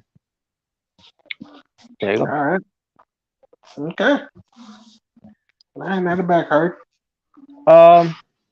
Now I want to bring up SmackDown. Okay. SmackDown had its gauntlet match, right? Second So down. Yeah. yeah, and exactly what we said or who's gonna win. But Yeah. how they did this gauntlet match though, I've never seen them done this before. Okay. Okay. So I may not remember what happened. So you gotta remind me. So the gauntlet match started with the Braun Bruce versus uh who was in the first? Oh yeah, it was the Street Profits. I also Right. maybe let me also say who was also in it. You have Top Dollar and Ashanti the Adonis. Yeah. You had of Hit Row. You had Elton Prince and Kip Wilson as Pretty Deadly. Yes, boy. Yes, boy. Yeah, Luke Gallows and Carl Anderson. The Good Brothers. Yes. You had Toro. I mean Cruz del Toro. Excuse me. Mm-hmm. And Joaquin Wild of the LWO. Yeah. Obviously, Sheamus and Ridge Holland, the Brawling Brutes. Mm-hmm. And Montez Ford and Andrew Dawkins of the Street Profits.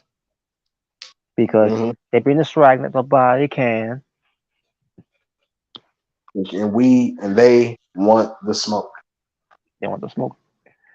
So they start the match first, the Street Profits and the Brawling Brutes, while you had the rest of the teams outside the ring in the Scotland match. Mm-hmm. I guess they were right. I guess they realized that if they had them do the entrance of by going to the entranceway, it'll take long for them to do the segment from or how they did it from basically pertains to the ending of the show. Yeah, so they just had the tag team matches just wait until someone won. Yeah. So the Braun Brutes ends up winning.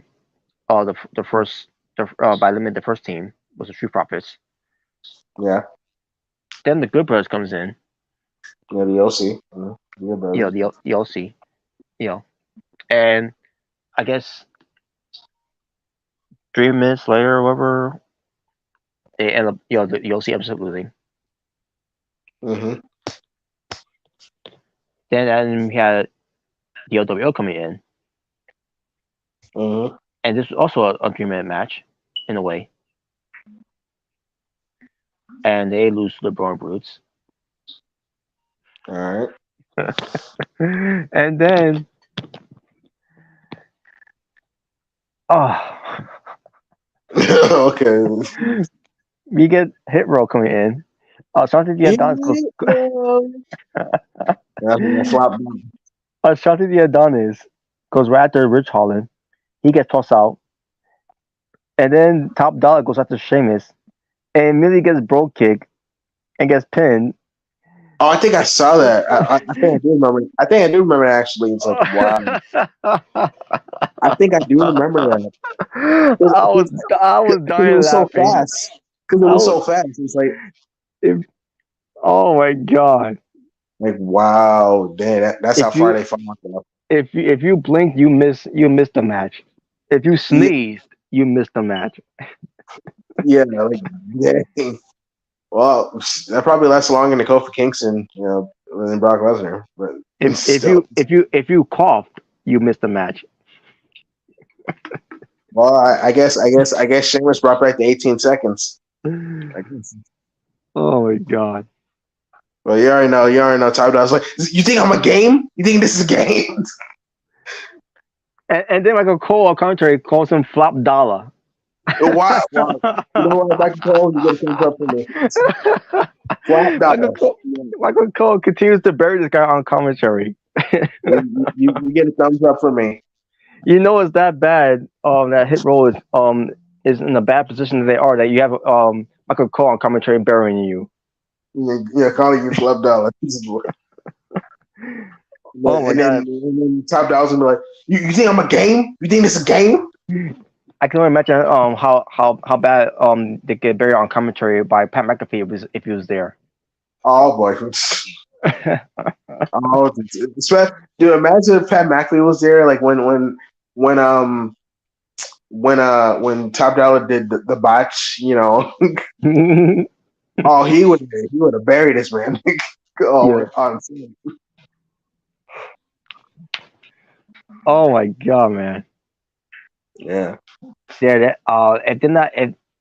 If they're not gonna be getting cut in 20 in next month I should say, then man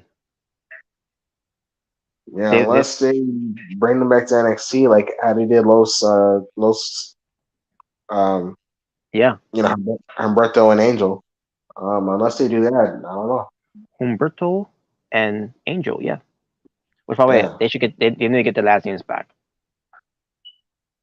yeah, probably will. Maybe. They probably will, but we'll see. But then we get to Pretty Deadly. Yes, Um, boy. and this match lasted longer than the matches that we saw. Yeah, since they're feuding, so I kind of figured that would be long since they're feuding. And then in the end, Pretty Deadly, as we thought, they won. Yep, they will be facing Sami Zayn and Kevin Owens for the tag team titles and Money in the Bank. Yep. Yeah, I wonder what reaction they're gonna get. I mean, since UK boys, so but you also got to remember, like Sami Zayn and Kevin Owens are over too, so maybe we'll get dueling chants. They're probably getting Pretty Deadly Sami Zayn or Pretty Deadly Kevin Owens, like because you already know the UK crowd, they be loud, so and we'll see. Yes, boy. Yes, boy. We shall see though. We had Io Sky up against Selena Vega. Then that didn't last long. I would love to see this. See how these two gel well. More than 2 to 3 minutes. I thought that's what you liked. Wow. Not when these are Money in the Bank contestants. Um. So Bailey was the factor of her partner losing. Yep. So yes, Selena Vega won. She won not only with 619, but also just cover her up, and that was it. Yep. It looks like they're still teasing the breakup of Damage Control. As they should. Mm-hmm. So backstage, we were arguing, blah blah blah, and Sashi Blackheart gets involved, and basically, Sashi wants Bailey to put her shot on the line, because if she would have been in it, you haven't got involved in the match against her and Io Sky. So on Bailey's behalf, Io Sky accepts her challenge, accepts for her, and it was made. I think Shotzi might actually win. I think so Io might get. I think Io might get involved, like as an accident, and Shotzi wins, and so Bailey's not in the match. And I have a feeling if that happens, and we get to Money in the Bank, well, I'll get to like if it does happen, I'll get to that, for this week's SmackDown. Well, while we wait, then we get to the Grayson Waller effect with Charlotte Flair. Oh, because I say so, say so. Yeah, They know. Yeah, Charlotte Flair, yeah, she was part of the show. Skip. This was the best thing because here's why. Why? That's because Charlotte Flair, but woo. Woo, yeah. Come up with something original. But because he asked. An opportunity. Yeah. Yes, but Waller says basically asks Charlotte if she will become a 15-time champion against Asuka. I remember that. It's like, I think she said, "Yeah, I'm gonna be 15-time," and I think she might be 16-time. So I don't drill. That's the last thing. I don't. I don't want to see John Cena congratulate her. I really don't. No. Please. But yeah. But I do remember that Bianca Belair came out She did. I remember she came out and like she did have a point about something. I mean, for one, she hasn't got a rematch yet, and then Charlotte comes in and then she gets a match. Mm-hmm. Yeah, that's true. I remember I was talking. I remember I was when I saw the promo. I was like, "Oh, I was joking. I was joking around. I was like, well, I mean, white privilege." So, I was just joking around saying that. Nah, she got a backstage privilege. Yeah, That's what it is. but yeah, She got creative privilege. Bianca Belair had a point with that when she said that. So what was Yeah, Charlotte's response to that? oh yeah, what was her response? I actually forgot. Her response was to tell Bianca that she lost to Rhea Ripley at WrestleMania, and she didn't get her rematch. And I'm saying to myself, because she went away. Yeah, because dude, you know what I noticed? You know what I noticed is that almost like every time she loses a title, she's away. She always goes away. And I think Bianca even said that. I think Bianca said that. She did. Yeah, she mentioned it. Like every time you lose the women's title, we don't see you for like months. I mean, granted, I like that. I'm not complaining, but still, it happens. It happens. Like every time you lose, like you lost WrestleMania to Rhea Ripley, we haven't seen since last week, or the week after that, or I mean before that. Yeah. But yeah, yeah. So let me guess. If you lose to Asuka, we're not going to see you for weeks. Like, I don't know. It's like she had it. Like Bianca had a good point, and like another thing too, because she's saying, "Well, I lost to Rhea Ripley, and I never got a rematch." Dude, you went to Smack. Wait. Well, I think that's because of the draft, but still, if you really wanted it, you could at least made a challenge. And that ship sailed a long time ago because now it's no longer called the Raw Women's title or SmackDown Women's title. Now it's rebranded. Well, yeah, that is true. That is true too. So, yeah, unbelievable. But yeah, it was like, oh my god, that was ridiculous. But yeah, Bianca obviously, is obviously the better woman in this promo because of course she is because I mean, I feel like anyone is against Charlotte unless you're Ronda Rousey, but And Bianca responded by saying, even though she lost, she still stayed. Meanwhile, that's true. You went away. That's true. She's not lying. And saying, you were hiding for 3 months. I mean, she's not lying. I mean, you didn't see Bianca Belair leave for like 3 months because she lost the title. Nah, she's been trying to get a rematch and she hasn't got it yet because Charlotte, she wants a match and then she gets it. Which the match is happening on SmackDown, and I think Bianca says she's gonna be in ringside watching. So yeah, obviously, you're gonna have some shenanigans, and we'll probably get like a triple threat in the next review, most likely SummerSlam. So yeah. So I'm looking forward to that. And then, Charlotte Flair, talks about how she didn't run away. You did. If anyone knows, ain't anything about defeat. She has been the best and gotten defeated, but picked herself up 14 times. And yeah. And I remember somewhere in this promo, she said that the Charlotte Flair saying this. She doesn't play politics. Oh! I think I remember that. I think I remember that. It was like, oh, you are lying.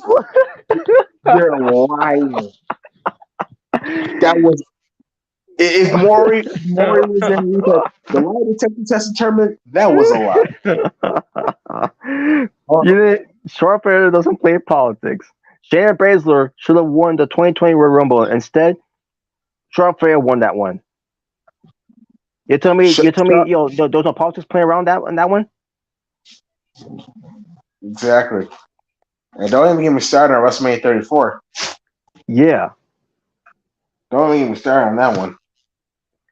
The whole thing where Charlotte don't play politics. Don't make me laugh.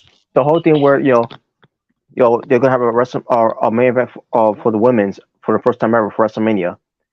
Charlotte has to be included. Yeah, and Otherwise, and guess who she beat? Guess who she beat? and then she came in there with nothing. You know, So what did she do? She had to beat Oscar to actually go in there with something Yeah, she beat Oscar again for the for the SmackDown title. title. Wow. Yeah, so don't do that whole I don't play politics. Yeah. Yeah, that's just like the Young Bucks saying they don't play politics. Yeah, sure. Yeah, Okay. yeah. Don't make My I don't God, play politics. I don't play The politics. fact that you even had to say that, I knew you're lying. Like Like no one say you play. But then again, I do. Well, I do, but you just proved my right. You proved me right because you just say you don't. Like we know you do. and it's not like Bianca Belair said that she played politics. She wasn't saying that, or even Yeah, Charlotte. Yeah, Becky didn't even. Not Becky. Bianca didn't even say that. Charlotte just said that. So like you just proved that you do. It was freaking. Bianca didn't even say that. Oh my God, man, Wow. that was hilarious. Dude, I was like, yo, That's because I remember I heard her say that. I was like, what? Yeah, Man. Yeah, Charlotte doesn't play politics. Yeah, and yet, and Hulk Hogan doesn't play politics either. Yeah, that's like saying Triple H didn't play politics back in the day. Yeah. If he didn't play politics back in the day, then Booker T would have been world champion of WrestleMania 19. That's all I'm gonna say. I'm surprised freaking Charlotte didn't say people like you don't deserve rematches. Like what? Oh. Oh no. Oh no. Well, that's how she really feels. So I'm not surprised. Wow. Yeah. Oh man, but yeah, I remember that promo. But yeah. But yeah, Bianca actually made it better because Bianca's great and Charlotte's not. But yeah. But in the end, Bianca Belair said that she is the longest reigning women's champion in the modern era, which is being the Raw Women's Champion. Then and she had to do it 14 times. Ooh. And I was like, ooh. And you know what? At least I can remember Bianca Belair's reign. I can't remember. I can't really remember a lot of her reigns, Charlotte. Yeah. Mainly because the only ones I really know is because of like the four horsewomen. Sasha, Becky, and Bayley, and Asuka. But I don't like to remember that one. Yeah, but as she said, and she basically pulled Mandy Rose here by saying, "Put respect on my name." Yeah. So yeah, that was a Mandy Rose. I'm pretty sure that's a nod there to Mandy Rose there. Yeah, so that was great. I enjoyed that. Put some respect in my name. Yes, yes, Bianca. Yes. And she says she's done. She's done. Being patient. She's done playing with them. No matter who wins, she's going after them for the title. And then she drops the mic and leaves. That was it. That was great. But Bianca Belair was pretty good on there. Yeah, she was. That she was. Ooh, man. Yeah.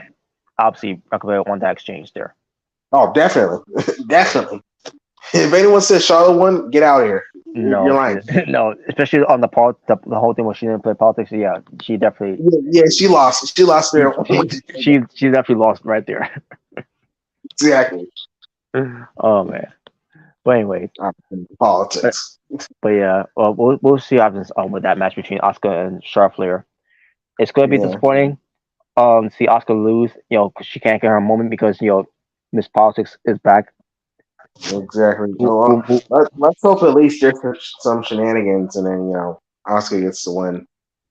And like I said, we probably get a triple threat match. So like the whole like the mist. Yeah, so we'll see. And Bianca be in there, So yeah, she will be at ringside. So yeah, so yeah. All right, AJ Styles and Michin versus Karrion Kross and Scarlett. Dude, when I saw, it's like, yo, this is a dream TNA match. Like, It should have been, but it didn't last long. yeah, it didn't last long. But you know what was the best part about this match, bro? I think when freaking like when like Scarlett was trying to like flirt with him, like rubbing his body, he took off his glove and he said he pointed his ring like, "I'm married, bitch." Now we took his glove off. I was thinking, so is he gonna slap her with the glove? No, I didn't even. I wasn't thinking that. It's like, that's what I was thinking of. And then, but yeah, like you said, he put took his glove off just to show the ring in on his finger. It's like, I'm married, bitch. Which that was great. It's like, hey, he's loyal. That was great though. Yeah. But Scar, what Scar showed this. I don't remember if she was wearing a ring. Yeah, I mean, I don't remember if she was wearing a glove too. In fact, I don't know if they ever got married, Karrion Kross and Scarlett. I don't remember. I don't remember actually. Yeah, I don't remember either. But I digress. But if they were, it would have been funny if she would have taken if she was wearing glove. It would have been funny if she would have taken it off too. Like, I'm not married either, and then she would have done some hocus pocus thing where to AJ Styles, and that could have cost them the match. Like probably do a fireball, but actually connects to his face. Unlike what happened with Drew McIntyre. Oh yeah. Oh, but I do remember this. In the match, like, Karrion Kross had like a new finisher. It's like a pump handle, like F5. It looked like. Yeah, that's what it looked like in a way. Yeah, I thought it looked cool. I thought it looked like a really cool move, and I think that's what got the win because I think Karrion Kross won. Yeah, that's what got the win. Yeah, so I thought it was a cool move, and I thought it was for how short it was, I thought it was actually pretty good. Yeah, sort of, for me, but yeah. Nevertheless, I wanted to do a lot longer. Yeah, obviously, yeah, man. Yeah, especially that Scarlett, is pretty good in the ring too. They just don't want to show that much of her, wrestling. I don't get it. Yeah. She's be in the kitchen making me a sandwich. Wow.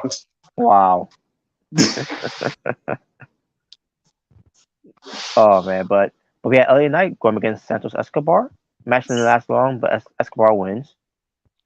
Yeah. No what to say about the match other than the crowd still love LA Knight. Yeah. Which, by the way, I can't wait till we get to Money in Bank in London, bro. Dude, he's gonna be LA Knight, bro. You're gonna hear a lot of LA Knight chants. Yep. He's gonna get the biggest pop. Once that music hit, you're gonna hear a huge pop. He even got that pop on Raw. Yeah, he got a pop on Raw. He definitely did. And it was great him, mocking that guy. That was great. Yeah, you make videos for 14-year-old girls. And the crowd loved that, by the way. They popped for that. Yeah, that was great. Yeah. That was hilarious. But you can take that prime and shove it where. Yeah. Yeah. Exactly. That was great. That was great. It's funny. I went to the store with my uncle. I went to Sam's Club, and we were looking for some stuff. And I saw the prime drinks. Like, oh Jesus, they actually sell these here. I saw it in Target about maybe like a month or two ago, and I'm like, wow, they actually sell those prime drinks. Like, well, that's a waste of money. Yeah, so I just looked at it all disgusted. It's like, ugh. And then when I did one of the drink reviews, the recent ones, I remember someone commented and you should do a review on prime energy drink. So I don't remember how I responded, but when I saw that, in my mind, I'm thinking to myself, I don't know, I'm gonna buy that drink, to put money in Logan Paul's pocket. Right? Fuck out of here, man. He don't deserve my money. I'd rather buy the Rock's vodka, and I don't even drink alcohol. Oh man. But I digress. Uh, all right. So now we get to what was really important on the show. That is the bloodline. Yes. So may I first point this out first, which I think was ridiculous. Okay. Now Roman Reigns was presented with the belt, the WWE or what they call it, the undisputed WWE Universal Championship, right? He's got the one belt and all that, right, with him. Uh-huh. So why do they still have the two belts for Paul Heyman to carry with? Now, for me, I did question that at first, but then the more I thought about it, it's like I think it fits Roman because he's so arrogant, he's so egotistical that he keeps those two titles as like trophies. It's like, hey, I made those titles relevant. I'm keeping them as trophies. So like that's what I was thinking. Like the more I saw it, because I think Paul Heyman came out with them and he was holding them in the ring. Yeah, so that was what I was thinking. Like, you know what? I think Roman would do this. Like he would have Paul carry those two titles because he's that cocky. Like I'm the head of the table. I got 3 titles on me right now. Nobody can stop me. Like I can see him saying something like that. So I was like, you know what? I'm fine with that. Well, that's gonna be a lot of belts that could be carrying on airports then. Well, yeah, that's a lot of gold, and a lot of golden strap you're holding. But hey, the wise, the wise man, the wise man's the undisputed Universal Champion. So, but yeah, this segment, man, oh my goodness, bro, amazing. So yes, as they you have Roman, Paul Heyman, and Solo Sikoa coming out, and they got in the ring, and that's when Jey Uso started coming out, and basically Jey Uso, either he goes or I go. Yeah, you're either Nexus or you're against us. Oh wait, wrong one. And then Roman basically tells him, when you're the tribal chief, you can have your own wise man, but this is my wise man. Yeah, he's not the blood. This is Solo's. Yeah, this is my wise man. And I do remember, Jimmy Uso coming out. Yep. He's like, no, dog. Like he's been using you. He's manipulating you. And I remember like Roman Reigns, when I'm done, he's gonna be a tribal chief. Like, and like he said, like Jimmy's an anchor. I'm your wingman. I bring you up. He brings you down. I was like, ooh, okay, that was a good line. You can't be a tribal chief and a twin at the same time. I was like, ooh. And then, obviously, I remember Roman saying, well, here's the thing. They haven't got twins in a while. So, because if you could see, Jey Uso looks more fit, and Jimmy also looks like he looks the same. Yeah. And plus, I feel like everyone knows who Jey Uso is now. Since they can tell apart now. Yeah. Yeah. But yeah, I remember like Roman saying, when we were having Jey Uso be the right hand man, who was the only one that had a problem with it? And then like Paul Heyman pretty much pointing at Jey and like it was him. Yeah. Yeah, and like Jey was like, "Is this true? Is that true? Is that true? Look at me, Oos. Is that true? Look at his face. Look at his face, Oos. Is it true?" And then like Jamie was like, "Yeah, it's true. I didn't want you to be the right hand man." Mm-hmm. You've been doubting me, bro. You've been doubting me, Oos. I expect that from Roman, but not you. Yes. He's like, and obviously, Jay was getting his bag. It's like Mr. Prom Prince, Mr. Prom King, Mr. Prom King, yes, Mr. Most successful. Yes, and saying, Listen to your older brother, Joshua. I've been hearing when that he all said his growing real up. name, I was Yeah, like, whoa, he used his real name, like, whoa. yeah, yeah. He was like, that's all I heard growing up, Boost. Yeah, we've been trying to compete with Roman, but in reality, I've been trying to keep up with you. And Jay was like, you know what? Nah, you out. And then when he said this, man, I was like, oh, like, because I thought I was like, oh no, he's still bloodline. And then but until he said this, and I'm out too, and he super kicked Roman. Oh my god! I was like, yo, and then the crowd erupted, and the crowd went nuts. Dude, I was like, oh my god, he pulled a swerve on me, like, yo. And like Solo, he couldn't believe it. Like he tried to go for Simone Spike, and he got super kicked. And then Paul Heyman obviously looking shocked. Paul Heyman leaves the ring like a coward. And like Roman was just pissed. Like he was just pissed off. And then we got the double super kick from both Usos. So, oh man, the double super kick to Roman, man, was just so great, bro. Oh my god! And yeah, man, dude, what a swerve! I really thought Jay was like, "Nah, bro, you out." I was like, "Wow, that was great." Yeah, it would also been it would have been perfect too. By the way, if the Usos would have told Roman, actually laying out, you the twos and we the ones. Yeah, I mean they did the one, the one time, that they do. So, oh man, that was freaking awesome, man. Oh my god, yeah, great. That was good, was so funny because like Roman was like smiling. He was smiling the whole time when Jay was just like grilling, just cooking Jimmy. Like he was just smiling, thinking like, oh, he's definitely gonna join. Yeah, he did his job in a way, but nope. Not wrong. Yeah, but like nope, nope.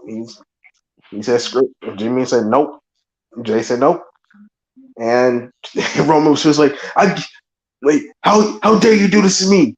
I gave you everything and double super kick.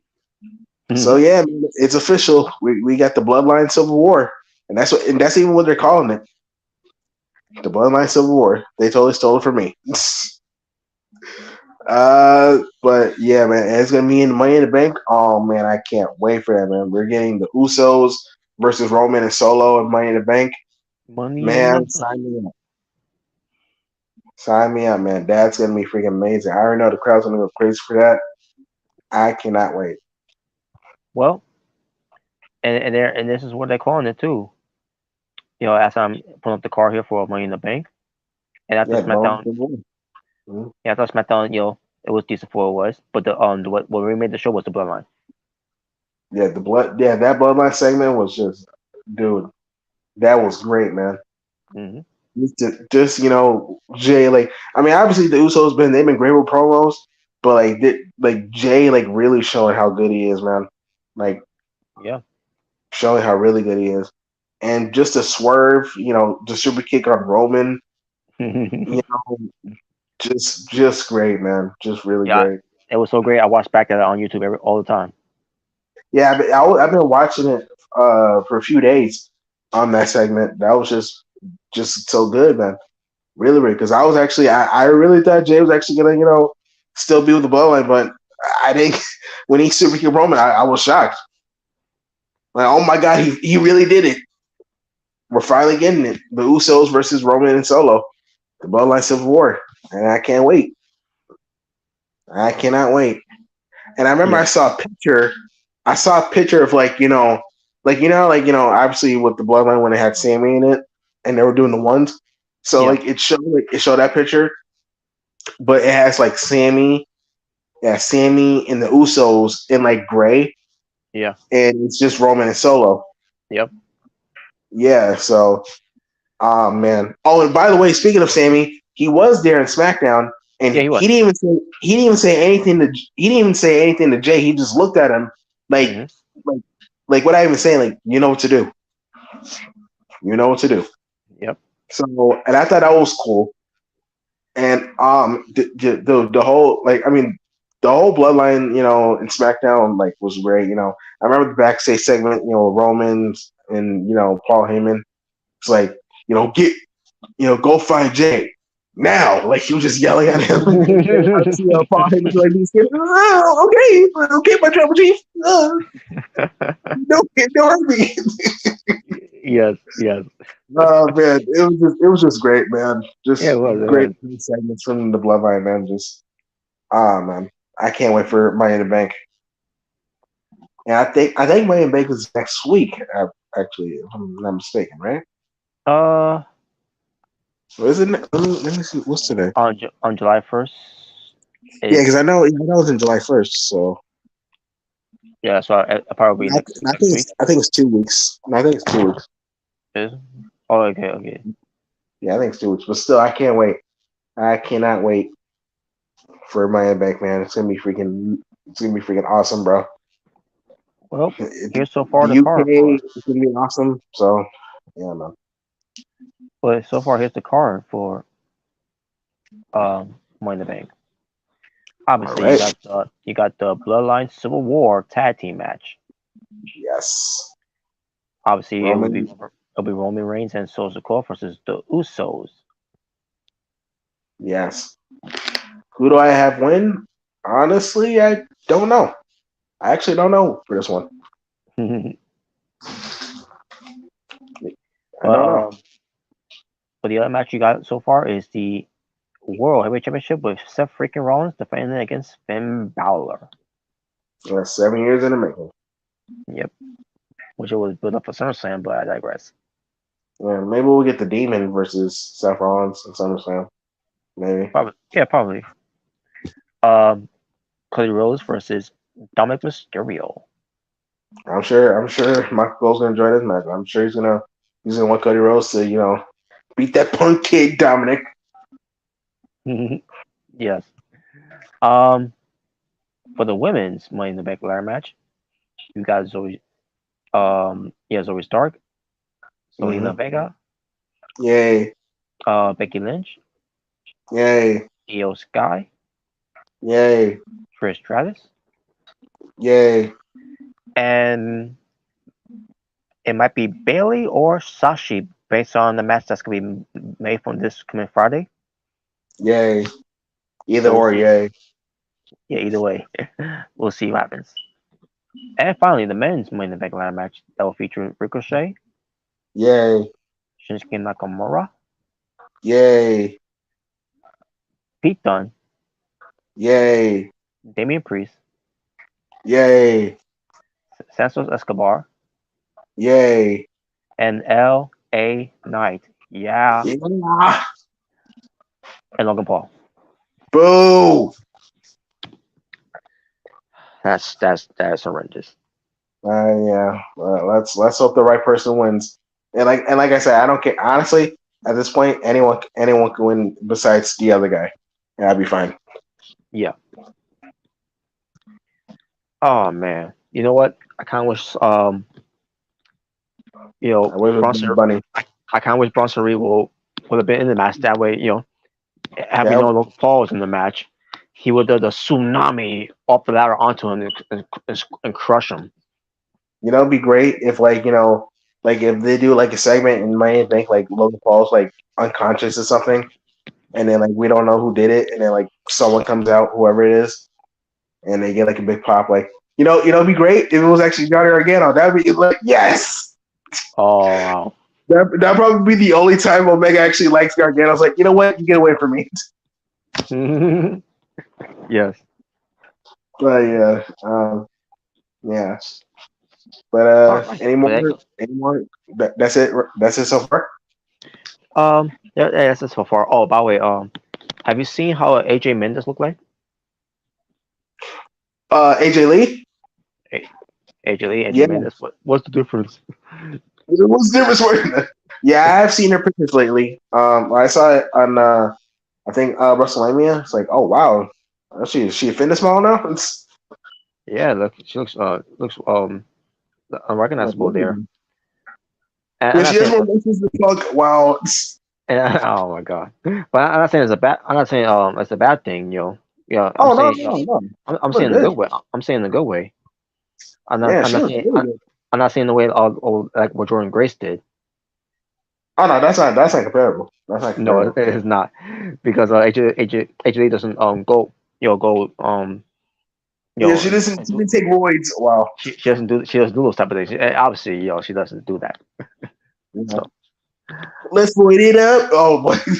Brit, whoa, wow, wow. But yeah, she doesn't do that though. But No. wait, good for her though. Good for her. Now, some people saying, is that maybe she's doing an in she might have in return. I don't think so. Um, I don't think that's why she's doing that. I mean, then again, you have people thinking Stone Cold was working out because he's gonna have her in return. You- Yeah, I did think so. Yeah. I mean, he had a match last year. Who's to say he wouldn't have it this year? Come on. yeah, come on. Yes, I think. I agree. But anyways, but yeah, good for her though. Mhm. And she does return in ring. Cool. But I don't think that's what she did. Yeah, she can bring back the Diva side. Oh boy. Wow. But anyways, but yeah, that's pretty much it though. Um, After Dynamite again was an alright show for a go-home show. Now for what I've seen so far, because the beginning was messed up for me for a bit, so I missed the first two matches. Um, Okay. I was not expecting um how the match was between Mark Briscoe and Jeff Jarrett. But again, I couldn't see much of it because again I was having issues. Um, but it's whatever. Um, but for what it was, it wasn't much to write at home with it suit on what they did for their go home show. But it was whatever. Maybe Collision will do a lot better. But I digress. But that being said, we're gonna end it from here. Um, and we'll see what happens on Friday pertains to SmackDown. Oh, by the way, Omega Red is going to be doing AWF No Way Out on his channel tomorrow night. Since it was supposed to be on a Sunday, but Sunday is for Forbidden Door, so they had to change the scheduling for that one for tomorrow night instead. I mean, well today is Thursday, but later on tonight, Yeah. it's gonna happen. So good thing, 'cause, who watches Impact anyways, right? But I digress. But yeah, AWF No Way Out is later on tonight on Omega Red YouTube channel of Sage Six Path, and there you go. And SmackDown will be on a Friday. To see what they do with that show. Only after what happened with the Bloodline, and see what happened between Bailey and Sashi, who's going to advance to the Money in the Bank for the women's side. Will Bailey keep her spot, or will Sashi Blackheart will take her spot? Will Io Sky get involved? Be a factor in that whole thing. We shall see.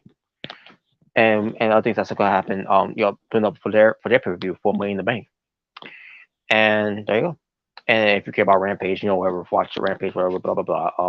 I mean, I may watch the one match, between Sky Blue and the J. That's it. That's all I'll be focusing on because it's about the Own Heart tournament. And once that's done, I could go move on to something else. So, but that being said, folks, as far as the next Assam show, for being the Assam that is, um, don't know when I'll probably do it the next being the Assam show, but I'll keep you all posted, until that time. Let's see what happens from there. But hey, if we can do it on a Monday next week, that is, or maybe on maybe on next Tuesday. We shall see. We shall see how it turns out from there. But thank you all for watching. Thank you all for tuning in. Thank you all for being part of the watch along for AEW Dynamite and being part of the you have to watch of what we talk about here.